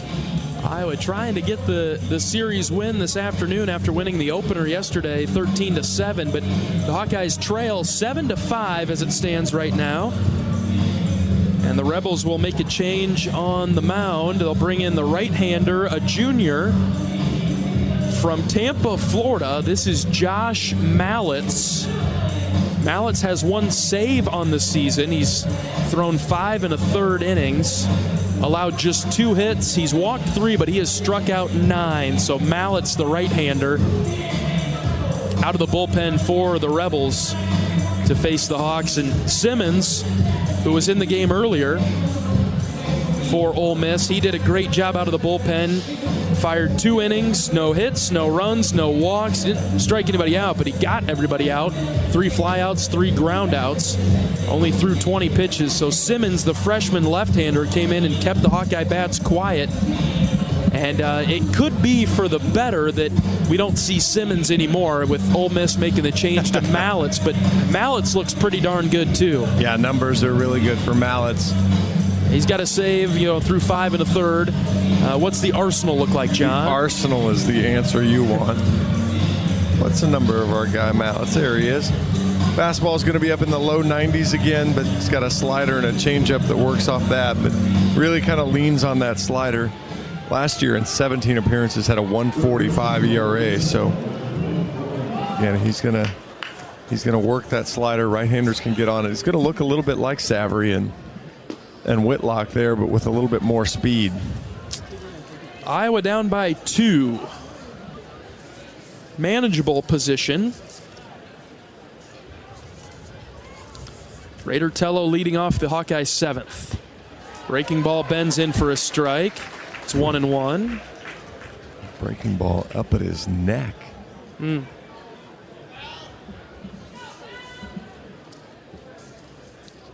1-1. Inside, Raider backed away from it and was immediately frustrated as though he might have been able to be hit by that pitch, but I don't think so. I don't think it was that far inside if he stands there. It's close, but looking for something to hit. 2 balls and a strike. Mallitz is ready. Here's the delivery to Tello. Raider shoots it into the gap in left center. It is down. Get to the wall. It will. Raider rounds first. He's got a leadoff double for the Hawks in the 7th. It's a good start to the 7th inning, and that's a good fastball. That ball was down and in. Raider went down, golfed it out there. 107 off the bat again as he just drove it out into that gap, slid it all the way to the wall. Hawks in business here already. Putting pressure on Ole Miss. Down by 2, here's Davis Kopp. Coach Heller was proud of his team yesterday to keep playing the full 9 after giving up a lead late. Iowa down by 2 in this game. Continue to play. Got plenty of time, plenty outs to work with. Here's Kopp. First pitch in the dirt. Ball 1. Well, Mallets and Nichols are the two guys you're going to kind of look at to try to close games here. Mallets probably wouldn't go all 3 innings, so put some pressure on. The key, hear Coach Sutherland say it.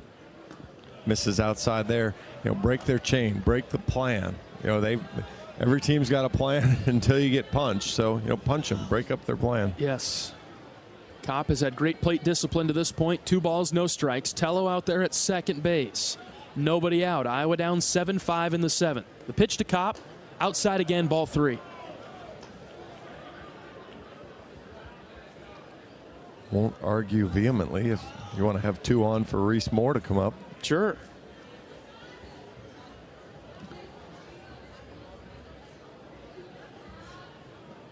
The 3-0 pitch is in there at the knees for a strike. 3-1.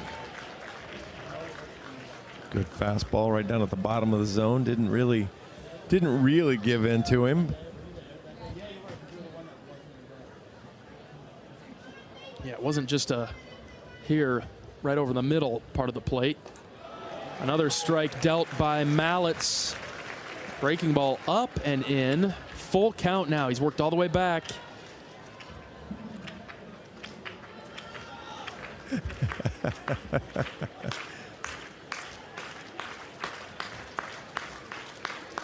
Mallets taking his time. 3 balls, 2 strikes. Here's the pitch. Davis chased it. Swung at a pitch way outside, and he is out number 1. And he knows it too. Scouting report was slider heavy, slider heavy, slider heavy. You had to really be thinking that was coming, and unfortunately he was looking fastball and broke the slider off the plate and just completely missed it. 1 out for Reese Moore. How about the Caitlin Clark jerseys though down here? You got a visual on those? Moore chased that pitch low and in. A couple of younger girls walking over here, just walking through the concourse.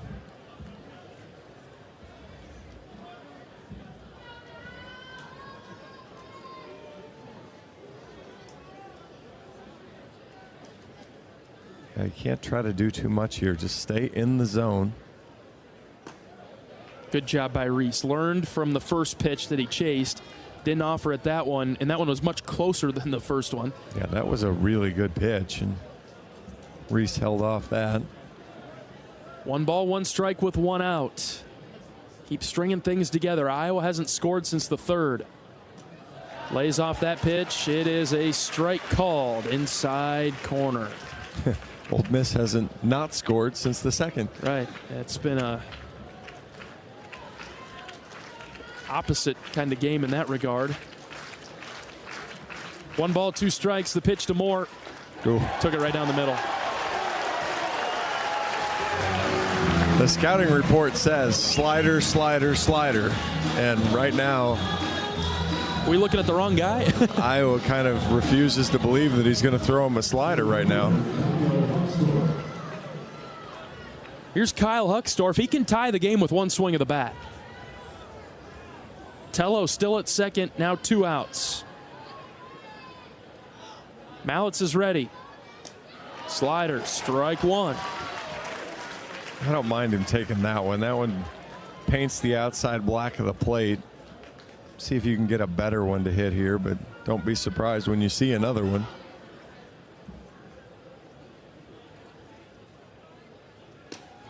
That pitch is outside. Huckstorf today 0 for 3, a run scored. Reached on an error in the 3rd.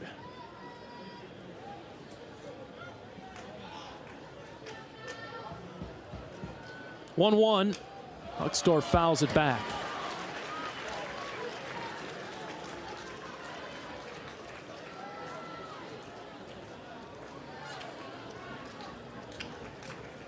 Fans will get behind Mallets on this 1-2 pitch with 2 outs in the 7th.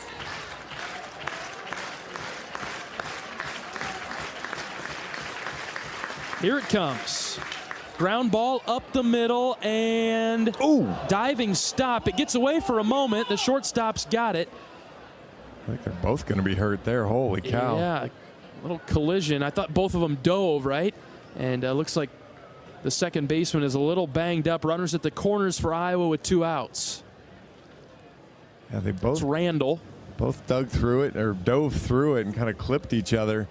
Second baseman did a great job jumping up, trying to figure out where the ball was, not realizing the shortstop actually had it, and then realized, I might be hurt. Yeah, something hurts. And went back to the ground. And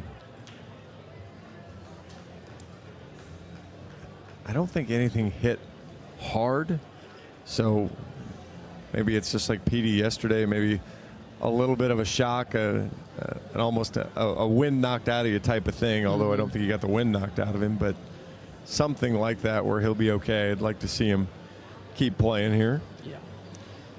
In the meantime, let's pause 10 seconds for station identification. This is Iowa Hawkeye Baseball.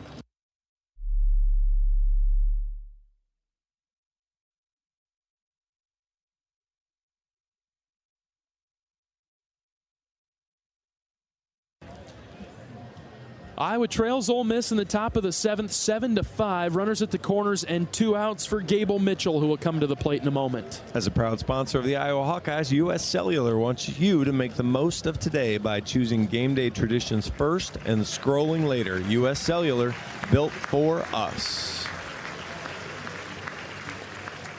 Looks like Braden Randall's okay out there at second base. That's good to see.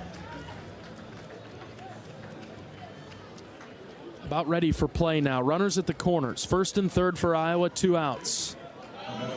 Big spot for Gable Mitchell. This feels like a moment. Iowa down by 2. Mitchell will stand in from the left side. Mallets is ready. The pitch to Gable. Outside strike called. Whoa. Second worst strike call of the home plate umpire's day. Man. Iowa was the beneficiary of the first best strike call of the day. Here's the 0-1. Mitchell flares it into left, hooking towards the line. Left fielder is over. He jumps and makes the catch for the 3rd out. Iowa leaves a couple on base. Can't get anything done in the 7th. Ole Miss 7, Iowa 5. We're going to stretch things out. We'll be right back after this. This is Hawkeye Baseball from Learfield. Our mission at Oak Knoll is to provide exceptional retirement living and health services through life care. I'm Steve Rowe, CEO. We are a not-for-profit life plan community and have served the Iowa City area for 57 years. Oak Knoll is located near University of Iowa hospitals and clinics, Kinnick Stadium, Carver Hawkeye Arena, Hancher Auditorium, and downtown Iowa City. Visit our website at oakknoll.com to learn more. We're a proud sponsor of Hawkeye Athletics. Go Hawks! The big game. Family. Friends.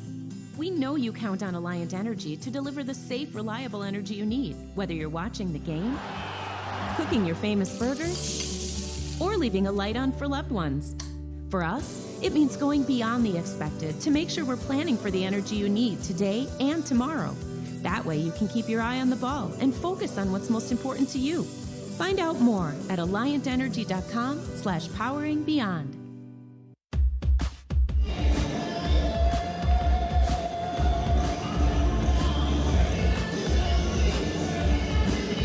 Sam Hart on the pitch now to the Ole Miss Rebels here in the bottom of the 7th inning.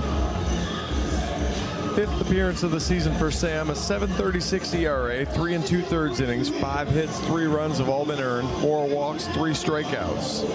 Fastball's going to get up there around 90. He's got a sinker and a cutter and a slider. That throws from that 3/4 sidearm slot. He's going to face the top of the Ole Miss order. Groff, Fisher, and Ross. So huge spot for the Hawkeyes as they really, really need to put up a 0 here. A single run in the first, a single run in the third, 2 in the fourth, 2 in the fifth, and a single run in the sixth for Ole Miss. Iowa 1 in the first, 4 in the third, and a bunch of zeros wrapped around that. So more consistent turnover in the Ole Miss order than what Iowa has seen in theirs so far. And Sam Hart will try to change that here in the bottom of the 7th inning. Sidearm Sam. Sidearm Sam. Top of the order for Ole Miss.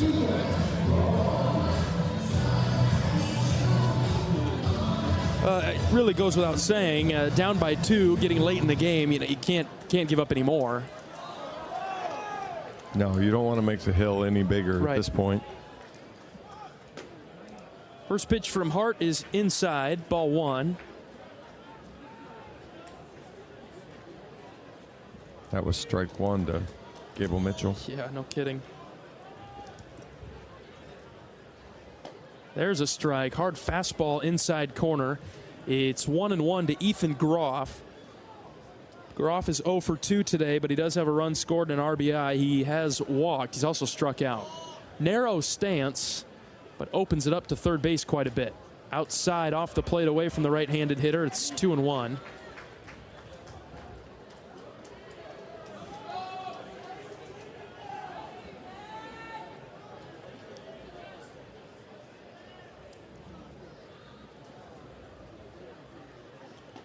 That's a good off speed that he broke off and sent right down the middle. 2-2.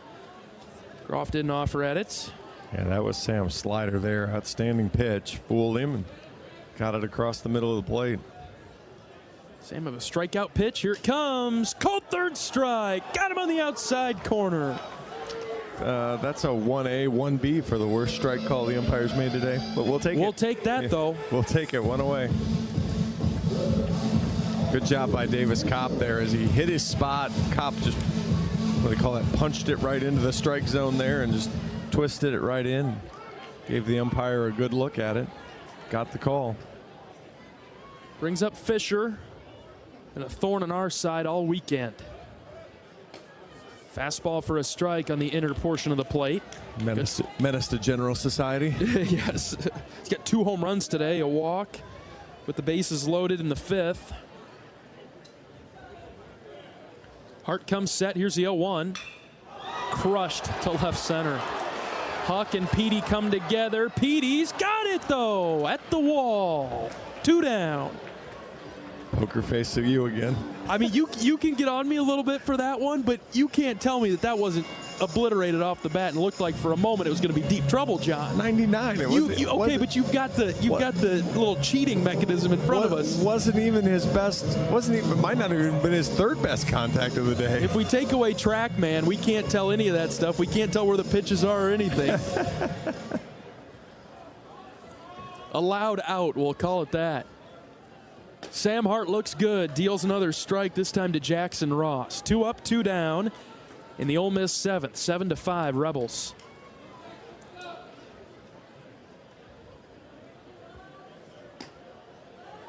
Slider just outside there, 1-1. It's good to see Sam kind of getting the game slowed down a little bit. Charleston, it went really fast for him that first night.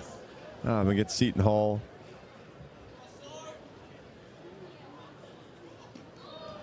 Low and out there, ball 2.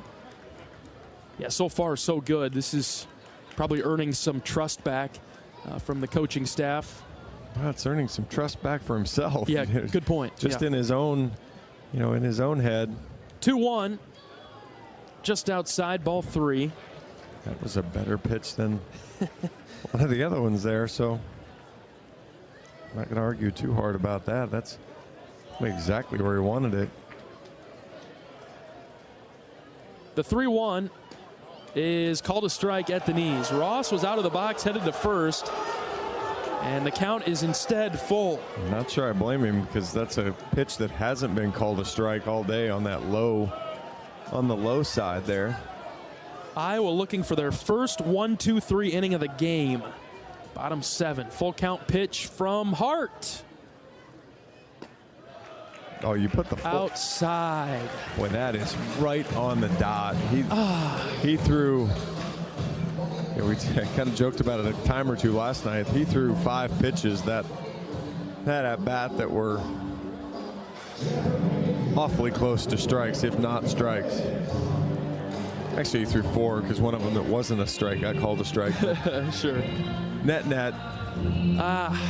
Couldn't quite get the first 1-2-3 inning of the day. And so that'll bring up Will Furness, DH, singled and scored his last time up. Walk is fine, just don't make it, don't let it hurt. Strike 1 at the knees to Furness. He straightens up in the box, a little bit shocked that was called a strike. 7 more walks for Hawkeye pitching today.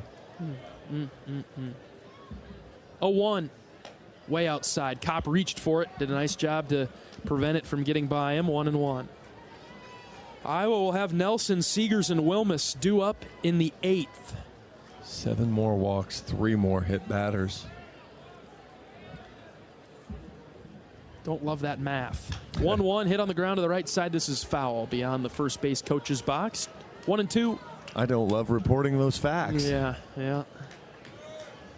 Hawkeyes are out hitting Ole Miss 10-9, but 10 free bases. Right. Ole Miss has done a nice job. They've just 2 walks. 1-2 from Hart. Swing and a miss. Threw it right by him. And Sam is fired up coming off the mound. Nice job by Hart out of the bullpen for the Hawkeyes. We'll go to the 8th. 7-5 Ole Miss. Nelson, Seegers, and Wilmus due up for Iowa right after this. This is Hawkeye Baseball from Learfield. Our mission at Oak Knoll is to provide exceptional retirement living and health services through life care. I'm Steve Rowe, CEO. We are a not-for-profit life plan community and have served the Iowa City area for 57 years. Oak Knoll is located near University of Iowa hospitals and clinics, Kinnick Stadium, Carver Hawkeye Arena, Hancher Auditorium, and downtown Iowa City. Visit our website at oakknoll.com to learn more. We're a proud sponsor of Hawkeye Athletics. Go Hawks! Even the simplest act can set a chain of good in motion, like choosing Delta Dental of Iowa for your dental and vision insurance. Because we invest in your community. So whether you get your plan at work or purchase it through us, you make a difference for others. Visit sharinghealthysmiles.com and choose Delta Dental for your smile, for your health, and for your community.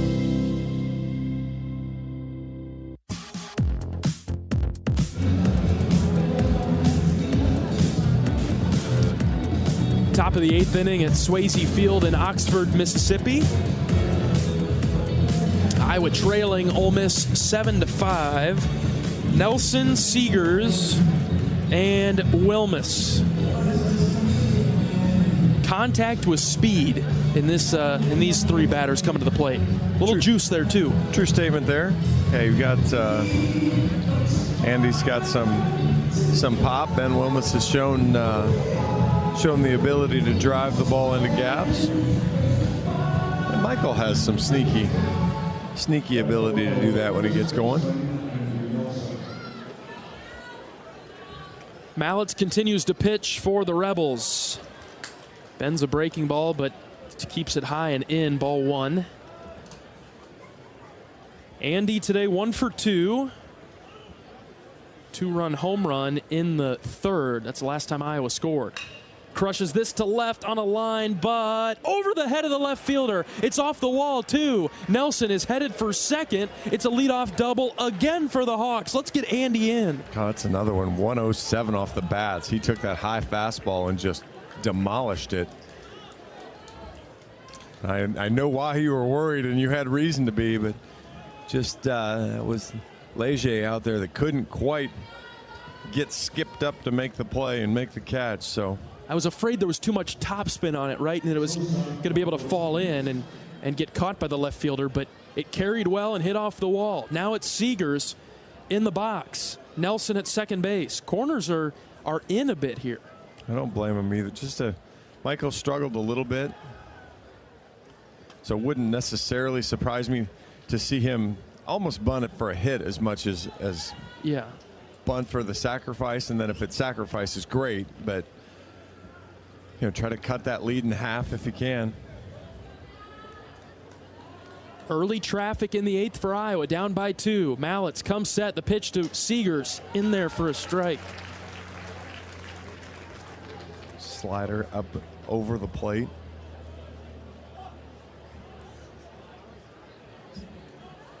See what adjustment Michael can make here. Yep. The 0-1. Ground ball to the right side. Second baseman knocks it down. Close play at first, but Michael is out. Basically a sacrifice as Nelson gets to third. It's a good productive out. I mean, it's more back in my day, that was kind of what you were after. Runner on second, you're going to hit the ball to the right side. You're going to move him up no matter what.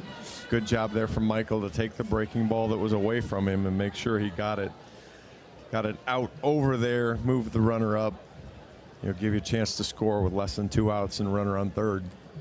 Crucial at bat now for Ben Wilmus. Malice will go to the windup. Throws it high and out away from Wilmus. Ben today is 0 for 4. Couple of flyouts, got a strikeout. Put this in play, Ben. Find a way here. Iowa down by 2 in the 8th.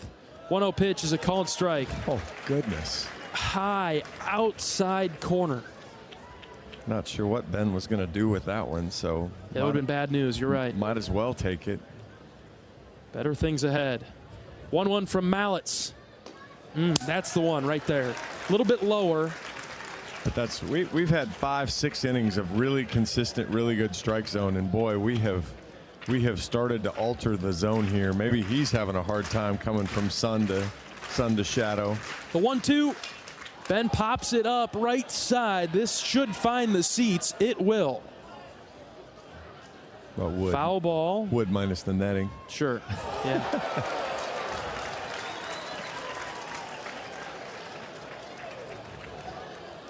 Ben stays alive.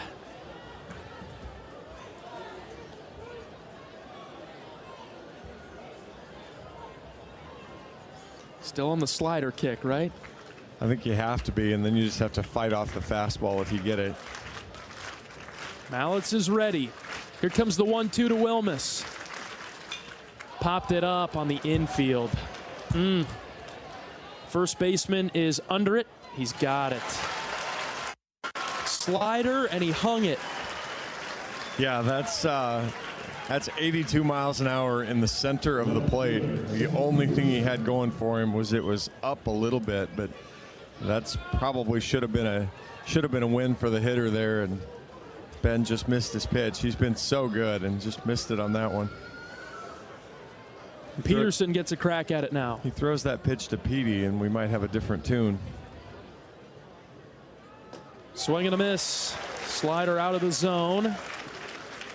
0-1. Nelson still at third base with 2 outs. Iowa's had leadoff doubles each of the last 2 innings. Didn't score in the 7th. At risk for not scoring in the 8th. The 0-1. Peterson drives it to right center. Carrying well, but the center fielder's underneath it. Caught for the 3rd out. Iowa strands the leadoff double once again. We'll go to the bottom of the 8th. 7-5. Hawks down by 2. This is Hawkeye Baseball from Learfield. Nestled on the rolling greens of the iconic Finkbine Golf Course, Bumps Restaurant is open to the public year-round. Whether you're swinging by after a round of golf or just in the neighborhood, Bumps is your go-to spot for scrumptious sandwiches, shareable appetizers, and mouth-watering pizzas. Quench your thirst with our selection of local craft beers, or let our full bar serve you a refreshing cocktail to toast to your game, or just because it's 5 o'clock somewhere. Our happy hour from 2 to 6 p.m. is the perfect 19th hole. Be sure to follow us on Facebook and Instagram to catch our latest daily specials. And here's a little insider secret just for our radio listeners. Thursdays are not to be missed at Bumps Restaurant. It's BOGO Happy Hour. Buy one, get one free on select beverages from our happy hour menu. Whether you're a diehard golfer or just love a great meal with a view, Bumps Restaurant at Finkbine Golf Course is your destination. We're currently open Wednesday through Saturday. Swing on by today. Bumps at Finkbine Golf Course. Great food, great drinks, and the best views in town. See you at Bumps.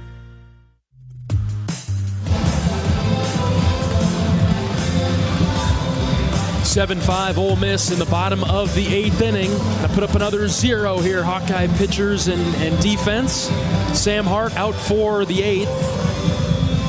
And for Ole Miss, it'll be 5, 6, 7, Leger, Hughes, and Hill. Series finale tomorrow at noon.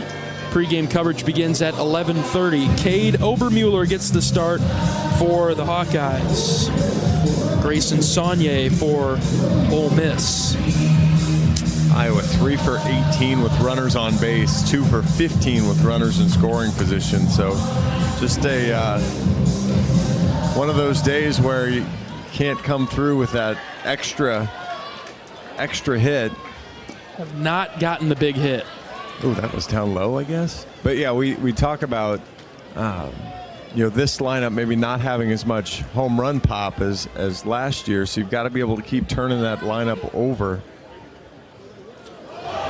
1-0 pitch from Hart, hits Leger in the back.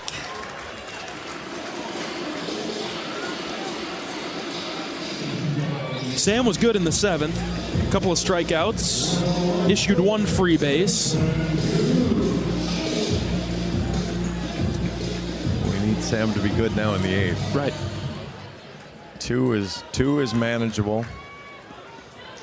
Probably see the Ole Miss closer. I don't think we'll see the same guy. He was warming up earlier.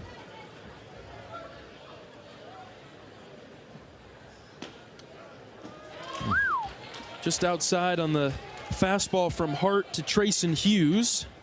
But maybe you are right. He's down now, so maybe they will stick with him and try to get through it. 1-0 delivery, blooped into left. Down in front of Peterson. Sam picks it up, fires it into second. The first 2 batters are on for Ole Miss in the 8th. But again, that's where the walk hurts you, or the hit batter hurts you. Is you're in a spot where you give up soft contact. You make your pitch, you give up soft contact, but 2 on, nobody out. And my guess is Hill and his 140-something batting average is going to be bunting. Yeah. Looking down at third base for the signs.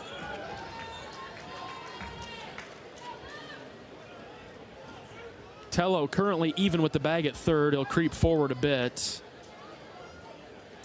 I'm more surprised by where Andy Nelson's playing than I am Raider Tello.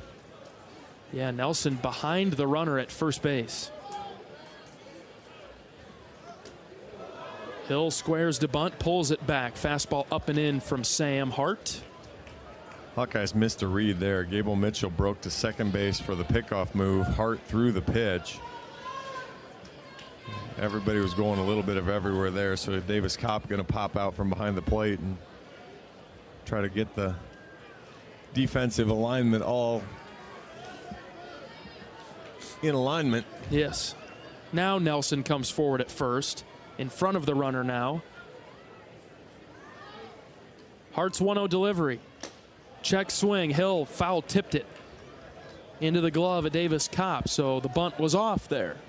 A little surprised by that. I suppose you go ahead and take swings at it and try to put the game out of reach that way, but I guess from our perspective and what we see Iowa do, you'd know that the Hawks would be bunting. The 1-1 inside from Hart, 2-1. Well, and they also see him hit all the time. We see 143 batting average here early in the season and think, okay, why would you let him swing away? Well, there's obviously a reason why he's in this lineup, and so there's a trust factor there as well. 2 balls and a strike, nobody out. This is blooped down the line in right. Mitchell giving chase. Gable running, sprinting. He caught it. He dives, and he makes the play. Kind of slid after he caught it. No tag from either runner after Gable tracked that one down in foul territory. I'm more trying to figure out why Trayson Hughes dove back into first base with nobody covering. Yeah. Andy Nelson's out. Andy Nelson's out there. In pursuit. Gable Mitchell sliding in foul territory. Sam Hart's kind of being Sam Hart in the middle of the field, and Trayson Hughes goes head first sliding back into first base. Wanted to dirty the jersey a bit, huh? I guess. You were not in any danger of getting picked off or doubled off there. So a crucial first out for Hart. Runners at first and second for Smithwick, who's been good in the later half of the game. Hart deals outside, ball one. 7-5 Ole Miss, bottom 8. So yeah, it's one thing for Sam to trust his stuff when nobody's on. Now he needs to trust his stuff in a little bit of a jam. Did a nice job there. Checks on the runner at second. The 1-0 inside, ball 2.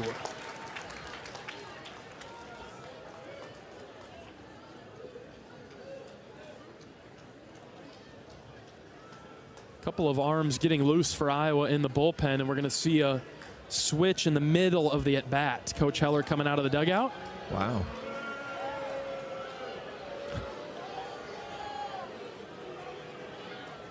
The gate opening up down the line and left. I'm still surprised. The booing of the pitching change is the part that I don't quite understand. They try to predict the athletes and the coaching movements at times, but trying to get in the mind of the fans, John, I don't know that we'll have much luck, much success with that. All right, 7-5, Iowa trailing Ole Miss in the bottom of the 8th. 2 runners on with 1 out. The Hawkeyes make a pitching change. We'll take a pitching change break. We're back right after this. This is Hawkeye Baseball from Learfield. Whether you're building a backyard fence for your family's new best friend or firing up the excavator for your next commercial project, a free and simple call can save you from expensive fines and even save your life. Call 811 at least 2 days before you start your next project to have underground utility lines located and marked. At Mid-American Energy, your safety is our #1 priority. So, make it your priority to call 811 before you dig. Paid for by the customers of Mid-American Energy. Our mission at Oak Knoll is to provide exceptional retirement living and health services through life care. I'm Steve Rowe, CEO. We are a not-for-profit life plan community and have served the Iowa City area for 57 years. Oak Knoll is located near University of Iowa hospitals and clinics, Kinnick Stadium, Carver Hawkeye Arena, Hancher Auditorium, and downtown Iowa City. Visit our website at oakknoll.com to learn more. We're a proud sponsor of Hawkeye Athletics. Go Hawks! For a taste of unique flavors you'll love, stop by Molly's Cupcakes in downtown Iowa City for homemade cupcakes, cookies, cakes, bars, and coffee drinks. Molly's Cupcakes is a proud supporter of the Iowa Hawkeyes. The Hawkeyes make a mid-at-bat pitching change. They'll call on Jack Whitlock out of the bullpen, the junior right-hander from Cumming, Georgia. Jack threw 2/3 of an inning last night, walked a batter, struck out a batter, closed out the game. Going to get the ball up there. Again, Jack doesn't really throw the true fastball anymore. Cutter will be in the upper 80s. Sinker, changeup, slider. Control has been kind of his forte, and he's also been the lead Hawkeye fireman for who you're going to call when you're in trouble. It's been Jack Whitlock over the last year and a half. So. Yeah. Big spot here. You need to keep it right where it is. And so Jack gets the call to make sure that this rebel threat is quieted up. 2 balls, no strikes, 1 out. Runners at first and second for the Rebels. Whitlock ready. The pitch outside, ball 3. The batter is Smithwick.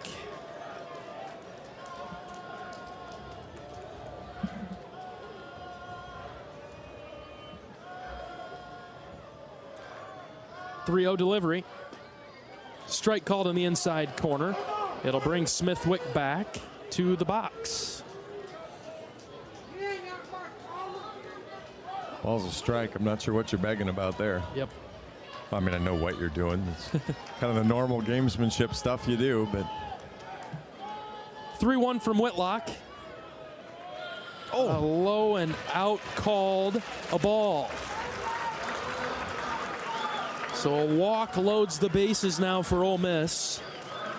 In the 8th, 1 out. I guess that goes back to he really hasn't called that knee-high pitch, but man, that is. Oh. I always kind of wondered when a batter the pitch before thinks he's got the walk, right? And he starts to walk to the to the dugout, and then he gets the benefit of the doubt on that pitch. Right. It's interesting. You think, generally speaking, the strike zone expands when the batter shows up the umpire. The windup for Whitlock. 9-hitter Braden Randall. Left-handed hitter. Ball one low and in. No place to put him. Iowa down by 2. 1-0 from Jack. In the dirt, ball 2.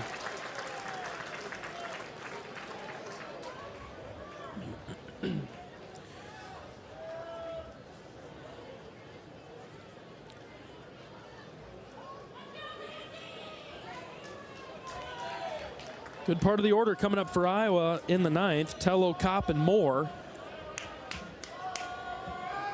Able to do the damage. Only down by 2, but got to keep it at 2. Here comes the 2-0 delivery from Jack Whitlock. That's in there for a strike call. Really good pitch there. Not give in. Yeah, keep yourself alive in the count. Randall's 1 for 3 this afternoon. He has a run batted in. He's hit a double today. Another great pitch from Jack. It's low, ball 3.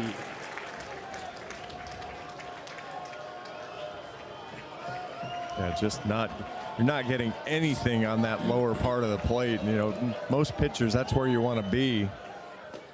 There's a strike from Jack, 3-2. In this case, you almost have to be, it's not quite thigh high, but it's on the top of the kneecap. Sure. You're not getting the bottom of the kneecap here. Big pitch coming right here from Whitlock. Here it is, 3-2. Inside, ball 4, walked in a run.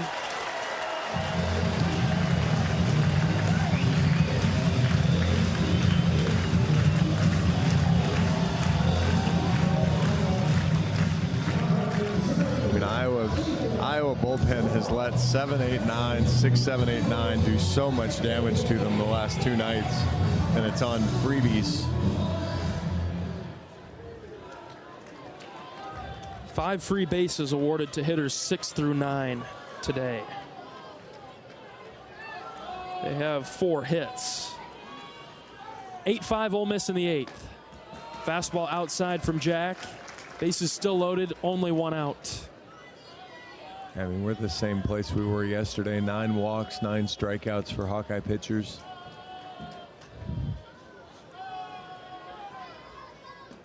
Off the plate, away from the leadoff, the top of the order rather, Ethan Groff. He's a right-handed batter. Time called by Davis Kopp. Needs to go out and chat with Jack. We'll have an additional member to the party on the mound as Coach McGrath is out of the Iowa dugout.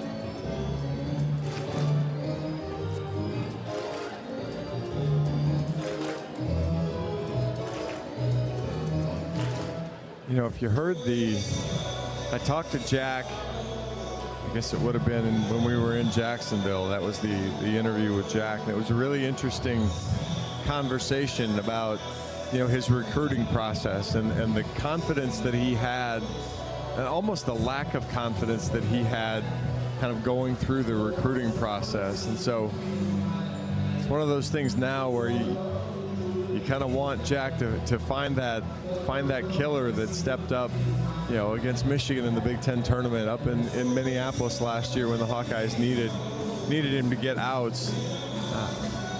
The trust and belief in his stuff to get through that, because right now you can just see kind of the gears grinding right now for Jack, and lack of trust in what he's doing. And it's shocking to see because Jack has been so good. 2-0 is popped up down the line and left. That will find the seats. Foul ball, 2-1. And you expect Jack to be the leader of the bullpen out there, one of the leaders of the bullpen,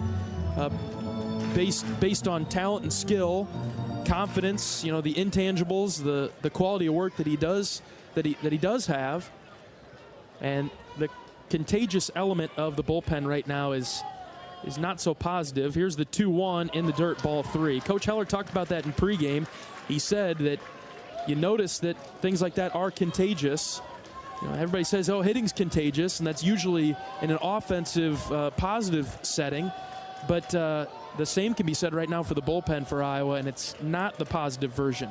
Well, it's funny how fast something can go through a locker room or a clubhouse. Good swing and a miss there, and boy, hit Kopp in the back of the head on his follow-through. Davis will take a moment. 3 balls and 2 strikes. It's been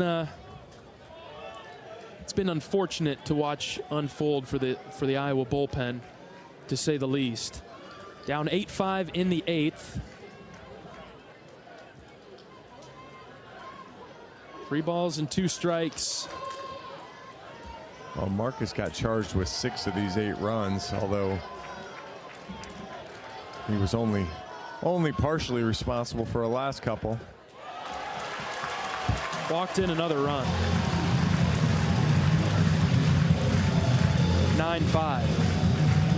It's just one of those situations where you come into this inning on the verge, on the cusp of tying it up each of the last 2 innings. And you think, okay, 1 more 0 and we can really get to him in the 9th. And then all of a sudden the deficit is no longer 2. It's now doubled to 4. Well, now it's a real rally. It's not a walk and a bloop and a blast. Yeah, right? You really need to get something going. And as you might gather from the crowd booing, Coach Heller's on his way out to the mound again to go get Jack.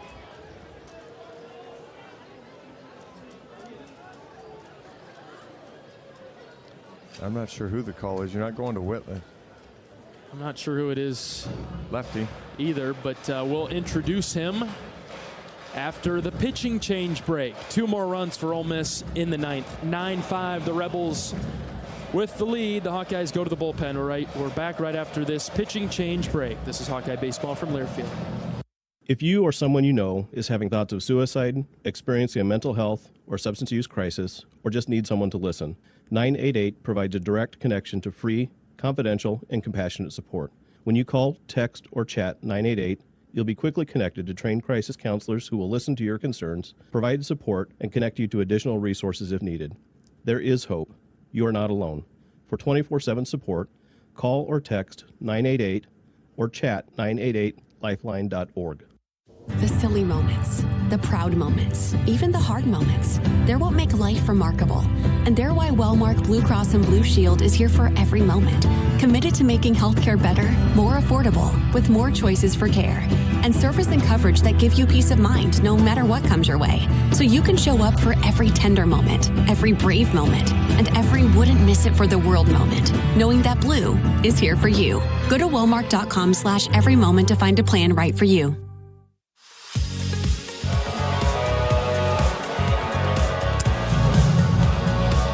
Bottom of the 8th inning, Ole Miss 9, Iowa 5. The Hawkeyes go to the bullpen once again, bringing in a redshirt senior left-hander from Little Falls, Minnesota, Caleb Strack. Caleb's had 1 appearance on the season, got asked to get an out, and he did it. He struck out the 1 hitter he faced. Fastball's in the upper 80s. He's got a changeup in the low 80s. He's got a curveball that's in the upper 70s. And yeah, it seems like every time a Hawkeye reliever comes in, he's in another high leverage spot here. And he's going to get asked to stop the issue right here, right now. Sam Hart, I thought, obviously pitched a good first inning, got into a little trouble here, and then, unfortunately didn't get any help to get out of the inning. Yeah, Hart was better than the first couple of times that you saw him, correct? Yeah, and it's unfortunate because he's going to go an inning and a third and give up 2 runs, and it really doesn't feel like it was that bad. Obviously, he's got a couple runners out there, had a couple runners out there, and left with a 2-0 count. But 9-5 Rebels, bases loaded, and 1 out for Andrew Fisher. That's ball 1 from Strack. 3 consecutive walks. It's been the 8th inning. Man. 1-0. Swing and a foul tip. Knocked away by Kopp, 1-1. It was the 8th inning yesterday where Ole Miss scored 5 to tie us at 7. Courtesy of a number of walks. It was 5 runs on 1 hit, so you can kind of do the math beyond that for you. It was a pretty full line there yesterday, but it was, I believe, maybe 5 walks in a row. We're at 3 walks in a row right now. 1 ball, 1 strike. Strack comes set. He's ready. Here's the pitch to Fisher. Swing and a miss. 1-2. I mean, you're by no means going to put all of this on the Hawkeye bullpen, but right now, as you look back over at the weekends, the last weekend, Iowa bullpen gave up 25 runs in 12 innings. 1-2 from Strack is called a ball. Boy, he's just below and out. He absolutely refuses to call the low line strike. If you're Fisher with 2 strikes, how do you not swing at that? Well, correct. But, yeah, he's just, I think he got fooled, basically. 2-2's lifted in the air to left. Peterson going back. Now he's moving over towards the line. He's sprinting. It's down in the corner for a base hit. 1 run is in. Here comes a second. And it's a long single, bringing in 2 more runs for the Rebels. I'm not sure what happened there with Petey, if he couldn't see it, or if it just kind of kept slicing away from him. You know, left-hander hit it. That ball just kept moving away from him and really only landed, you know, when Petey's first tracking it back, it's almost right in the Hawkeye bullpen. By the time it lands, it's over by the bullpen door, you know, whatever that is, 10, 15 feet in front of fair territory. And that was the matchup Coach Heller wanted, and Coach Heller's going to go yank out Caleb right now. Another pitching change coming for Iowa. It's 11-5 Ole Miss. We'll take a pitching change break to introduce the new Hawkeye pitcher right after this. This is Hawkeye Baseball from Learfield. If you've got the right tools and the friendly people at U.S. Bank in your corner, making smarter money choices is a piece of cake. If only our tools and helpful advisors could have helped you avoid some of those not-so-smart choices in life. Like that time you tried to pick up unicycling. Whoa, coming through! Or when you thought it'd be okay to pet that squirrel in the park. Good squirrel, good squirrel. While we can't help you with all that, we can help you bank smartly at usbank.com/smarter together. Member FDIC. To anyone passing through our state, fields and fields of corn might be what they see. But the people who call Iowa home know it's so much more. Corn is ethanol, a homegrown, renewable fuel. Corn is delicious pork, beef, poultry, and dairy. Corn is in 4,000 products we rely on every day. So yeah, our highway views are full of corn, and we're proud of it. Because corn grows Iowa. Show your support for Iowa corn farmers at iowacorn.org/fan of corn.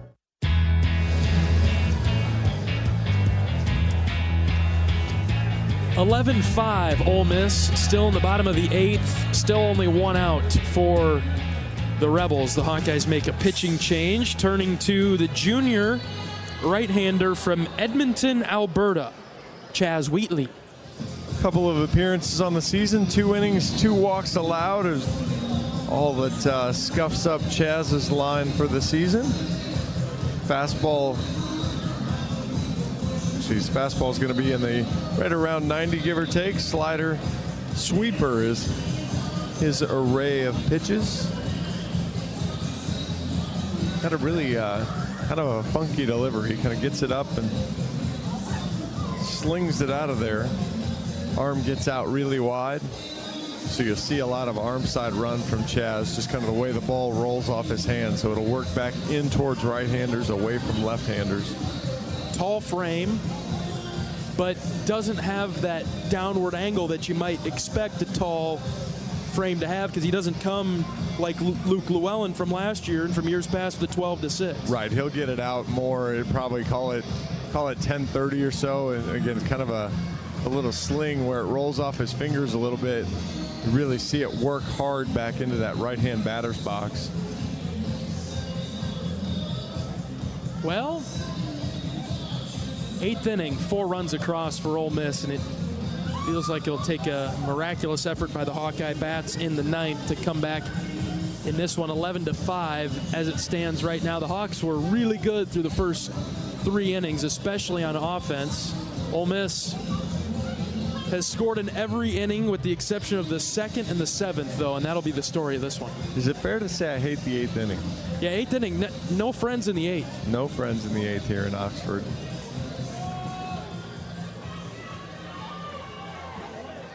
Jackson Ross walking to the batter's box. Runners at first and second for the Rebels with 1 out.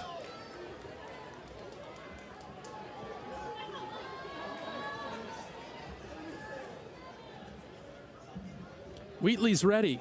Right-hander on right-hander matchup. First pitch, strike 1 from Chaz.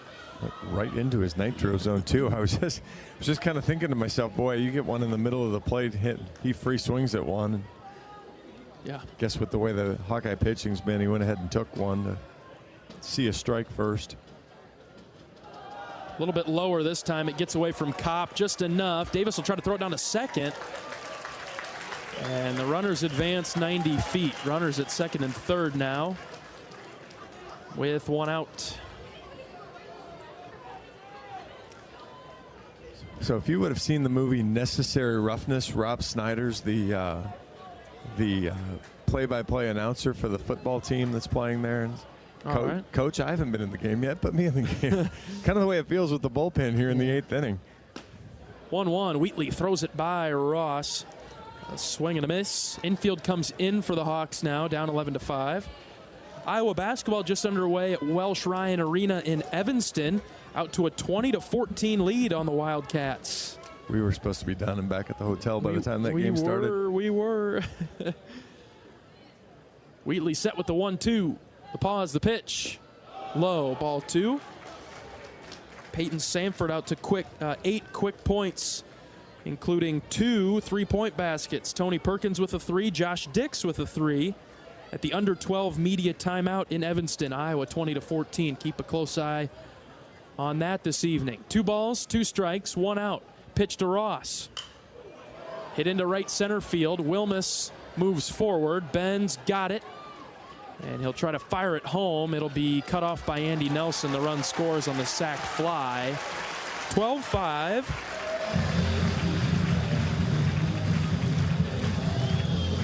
Kind of got away with one there. Fastball inner middle of the plate.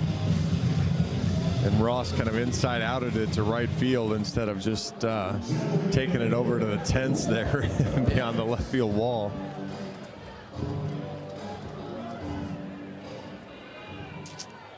So Furness will be the 9th batter of the inning. 5 runs on 2 hits in the 8th for Ole Miss. Wheatley fires wide of the strike zone. Davis Kopp's gotten his money's worth the last 2 days behind the plate, that's for sure. Really has. He's been outstanding as Iowa's catcher this season. Just off the plate, outside again, a little bit closer from Wheatley that time. 2 balls, no strikes. I mean, Iowa pitching through 222 pitches yesterday. They sit at 188 today, and they're not going to have to pitch the bottom of the 9th unless something really crazy happens. The 2-0, swing and a miss, 2-1. And I'm all for it. If we're here, let's just go for it and win it. But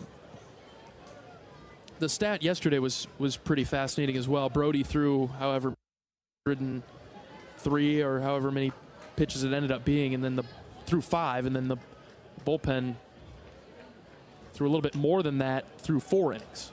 Yeah, threw 20 more pitches than that, or 19 more pitches than that. I think Kopp got hit again on the follow-through. He's taking a beating. Wonder if he'll be the DH tomorrow. I don't know how much of the 11.7 scholarships is directed towards Davis, but whatever's directed toward him today, he's gotten. Yep. He's earned it. Book money, meal money, food money, whatever. 2 balls, 2 strikes with 2 outs. Moped gas money, whatever it is. Whatever the fee for towing, right? Yeah. Yeah, exactly. Wheatley comes set. He's ready with the 2-2. Here it is. Called 3rd strike on the outside corner. Chaz Wheatley strikes out Furness for the 3rd out of an unfortunately long 8th inning. 5 more runs for Ole Miss. It's 12-5. We're back for the 9th right after this. This is Hawkeye Baseball from Learfield. American Equity salutes today's hero of the game. As a proud sponsor of the ongoing recognition of our military during Hawkeye games this season, please join American Equity in thanking all who have served our country. American Equity is more than just retirement savings and income products. They are committed to providing you best-in-class service and high-quality retirement income that helps deliver the independence to dream and reach your goals. To learn more about American Equity, please visit their website at american-equity.com. Are aches, pains, or injuries keeping you on the sidelines? At Athletico, our movement experts are here to help you turn your setbacks into comebacks and create a personalized game plan for your recovery. With no prescription or referral needed, Athletico Physical Therapy is where your comeback story begins. Get started today by scheduling a free assessment at athletico.com. Proud partner of the Iowa Hawkeyes.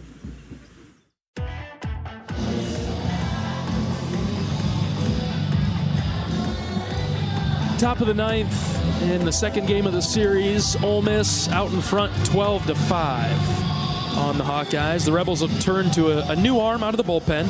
They'll go with a right-hander, sophomore from Fresno, California, 6'5", 265, Sam Tukoyan. He's thrown an inning, got a couple of strikeouts. Scouting report shows him he has thrown 17 pitches so far this year, and every single one of them has been a fastball. Really? I kid you not. Why would I lie to you here? It's a good point, John. So I might fool with you, but I'm going to give the listeners the straight There you scoop. go. There you go. That's the accuracy there, isn't it? All right. Well, Iowa down by 7.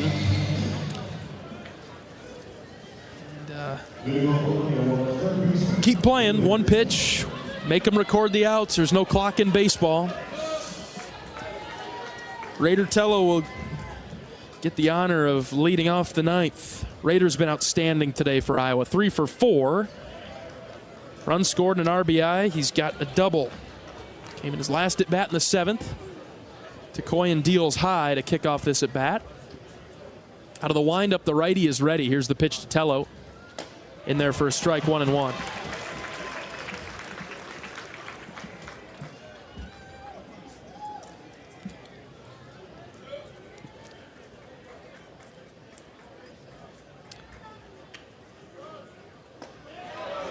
Inside, too far, ball 2. 94 miles an hour, and Raider had a good eye on that pitch.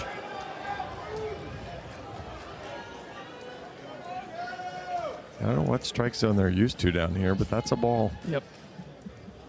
The 2-1, up and in, almost hit Raider.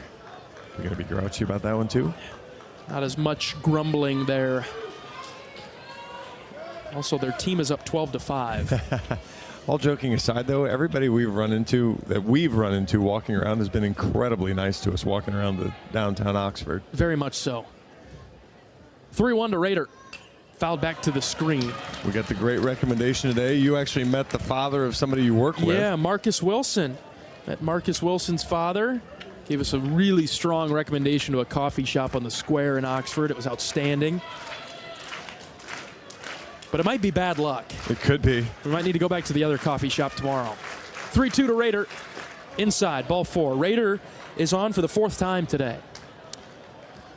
You know, we've talked about the atmosphere. It's a charged, energetic atmosphere. And I guess we're not out there, so we're not necessarily hearing it. I'm sure right field's rough with the student section out there, but I don't necessarily gather the same toxicity that Texas Tech had last year. Yeah. Geared directly towards the Hawks. Yeah, Mitch Bowe said he didn't really hear anything, although last night, there were probably more Hawk fans sitting in that third base pocket. The bullpen getting pelted with rocks is a little interesting. Yeah, if you're in the outfield, maybe you're in some trouble. But, even around here, we've got windows open. We got fans sitting right in front of us, really, right below us. Haven't heard anything.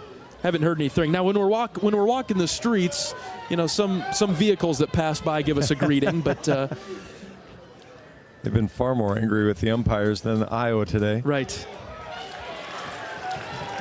1-1 is the count on Davis Kopp. There's the low fastball strike that hasn't been called all day.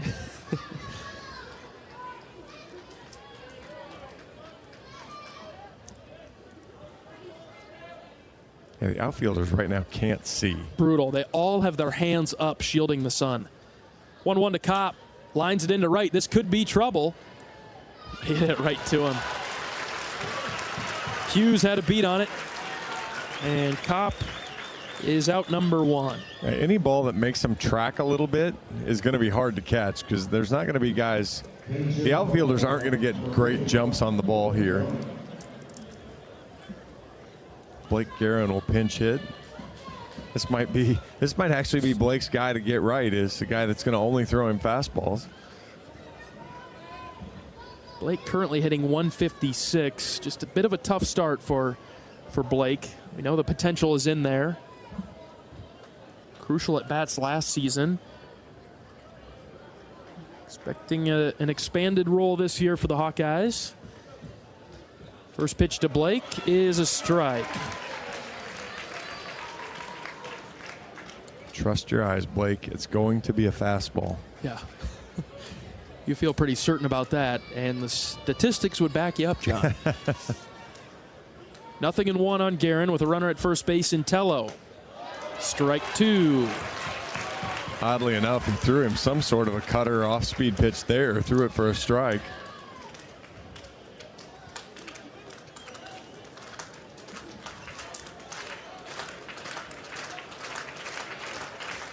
Guerin waves his bat through the zone, now shoulders it, ready for the 0-2. Here it is, in the dirt. And that's right now, if you're Tukoyan and you're Coach Bianchi, you've got the scouting report on Blake, and you had it last night and pitched him that way. I'd be throwing these pitches to see if you can get your guy to throw the off-speed pitch for a strike, and see if you can just get an easy out on Blake swinging at one he shouldn't. 1-2. Swing and a miss. Tied him up came back in with a fastball after showing him 2 breaking balls away. Just feel for Blake right now. Just going through it. He's in a world of hurt right now. He's in his own head, and a little bit like the Hawkeye bullpen. He's going to have to do something.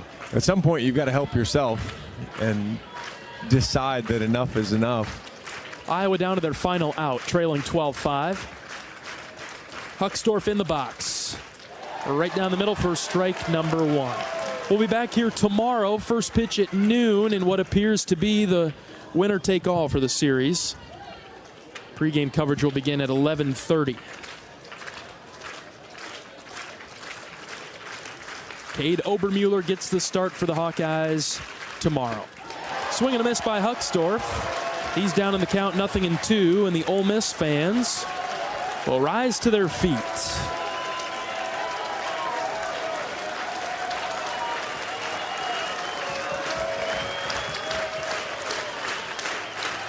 Tukoyan looks in, he's got the sign. No balls and 2 strikes with 2 outs. The pitch, low.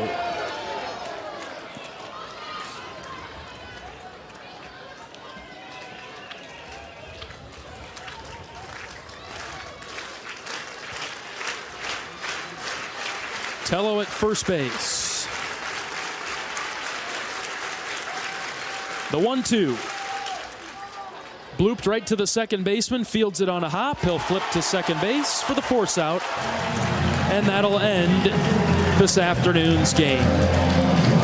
Ole Miss wins it 12-5. We'll take a break. We'll be back with post-game coverage right after this. This is Hawkeye Baseball from Learfield. If you or someone you know is having thoughts of suicide, experiencing a mental health or substance use crisis, or just need someone to listen, 988 provides a direct connection to free, confidential, and compassionate support. When you call, text, or chat 988, you'll be quickly connected to trained crisis counselors who will listen to your concerns, provide support, and connect you to additional resources if needed.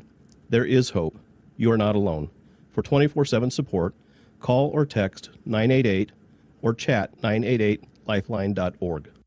At MidAmerican Energy, our 1.6 million customers depend on our energy 24/7. That's why we work 24/7 to deliver the safe, reliable energy you need. To keep our 99.9% reliability record, we're enhancing our technology, improving resiliency, and investing in critical infrastructure. We're generating power from all available resources to cover any increases in demand. And we're innovating to ensure you always have the energy you need. MidAmerican Energy, obsessively, relentlessly at your service.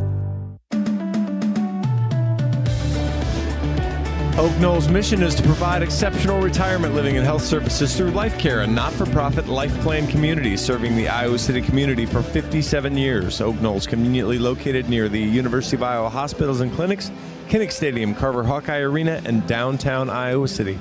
A proud sponsor of Iowa Athletics. Visit oakknoll.com to learn more. Ole Miss 12, Iowa 5. Have to win tomorrow to win the series. Let's break down this game very briefly, John. Your initial thoughts as Austin Simmons gets the win, Marcus Morgan gets the loss. Just the quick and dirty of it is the Ole Miss bullpen was fantastic. You know, Iowa got to the starter again, got 5 runs, got him out of the game, and then could create some traffic. Obviously, 11 hits through the game, but couldn't finish.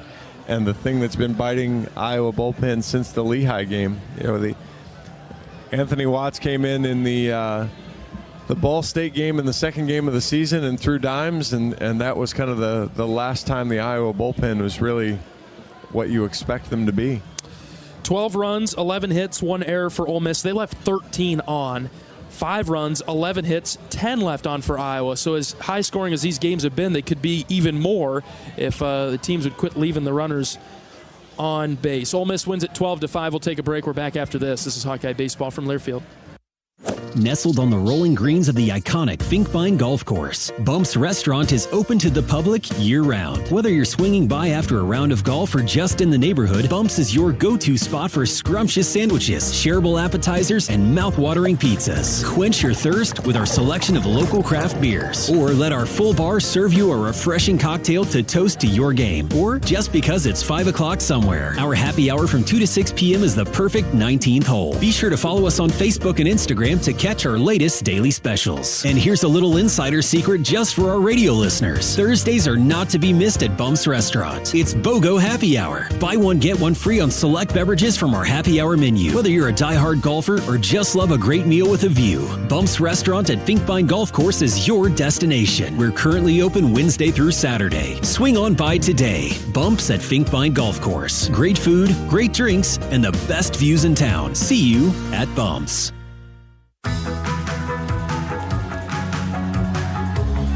Ole Miss wins Game 2 of the series 12-5 over the Hawkeyes. A few highlights to play from today's game. 0-2 to Groff. Called third strike. Outside corner. Good start for Morgan. Careful in case Gable elects to bunt. Instead, Gable hits it to him. It bounced over his glove and down the line and left. Base hit for Mitchell. He's on to lead off the second. Ground ball. This is a high chopper again. Third base side. Third baseman picks it up, throws it over the first baseman's head into right field. Tello's gonna score. 3-2 in the air to left. This is hooking towards the line. It will be caught in foul territory. Reese Moore will tag and score. Sacrifice fly for Gable Mitchell. All right, we'll take that. Nelson crushes it to left. Get going, baby. It is gone. Andy Nelson deep to left. 2-run shot. Boom. First pitch to Kopp is in the dirt. Tello's taken off for second. The ball's thrown into center field. Rader gets up and he stumbles. He's going to have to stay at second base. Really go with anything, it seems like, here for Savary. He's set with the 2-2. Called third strike. Savary got him. Ole Miss knocks off Iowa 12-5. We'll take our final break. Back after this. This is Hawkeye Baseball from Learfield.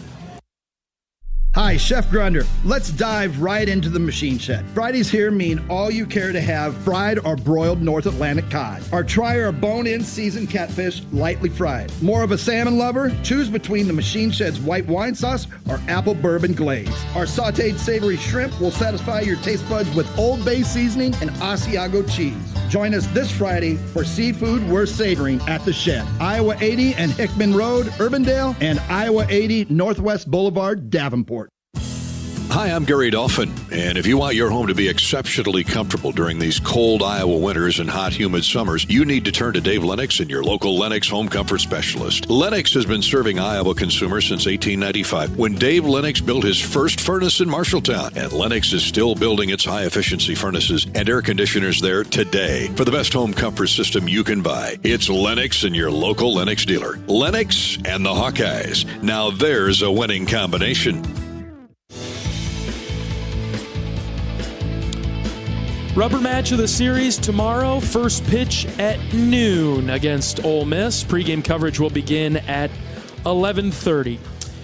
Thanks for listening to Iowa Hawkeye Baseball today. Ole Miss wins this one 12-5. For my great board op down the line, Jacob, excellent job today. Jacob, thank you very much. My color analyst, John Evans. I'm John Leo saying so long from Swayze Field. Ole Miss wins this one 12-5. We'll talk to you tomorrow at 11:30 in the morning for the rubber match between the series, between Iowa and Ole Miss. Every day's a great day to be a Hawkeye, but some are just a little bit better than others. We'll talk to you tomorrow. So long, everybody. Hawkeye Baseball has been brought to you by Hy-Vee. Score big savings with the new Hy-Vee Perks membership. University of Iowa Healthcare. Changing medicine, changing lives. Oak Knoll Retirement Community. Homewood Suites and Home 2. Hawk fans, experience your home away from home at Coralville's finest all-suite hotels. Iowa Corn. You might think Iowa just grows corn, but the truth is, corn grows Iowa. Brought to you by Iowa's corn farmers of the Iowa Corn Growers Association and the Iowa Corn Promotion Board. Also brought to you by Mediacom, home of extreme and 1 gig internet speeds. Wimmer's Meats, the official hot dog of the Hawkeyes. Travel Leaders, Destinations Unlimited, the official travel partner of the Hawkeyes. And by Bud & Mary's. There's no THC cap on Iowa medical cannabis, and getting a card is fast and easy online. Get your medical card today. Visit budmary.com. The preceding has been a Learfield presentation on the Hawkeye Sports Network.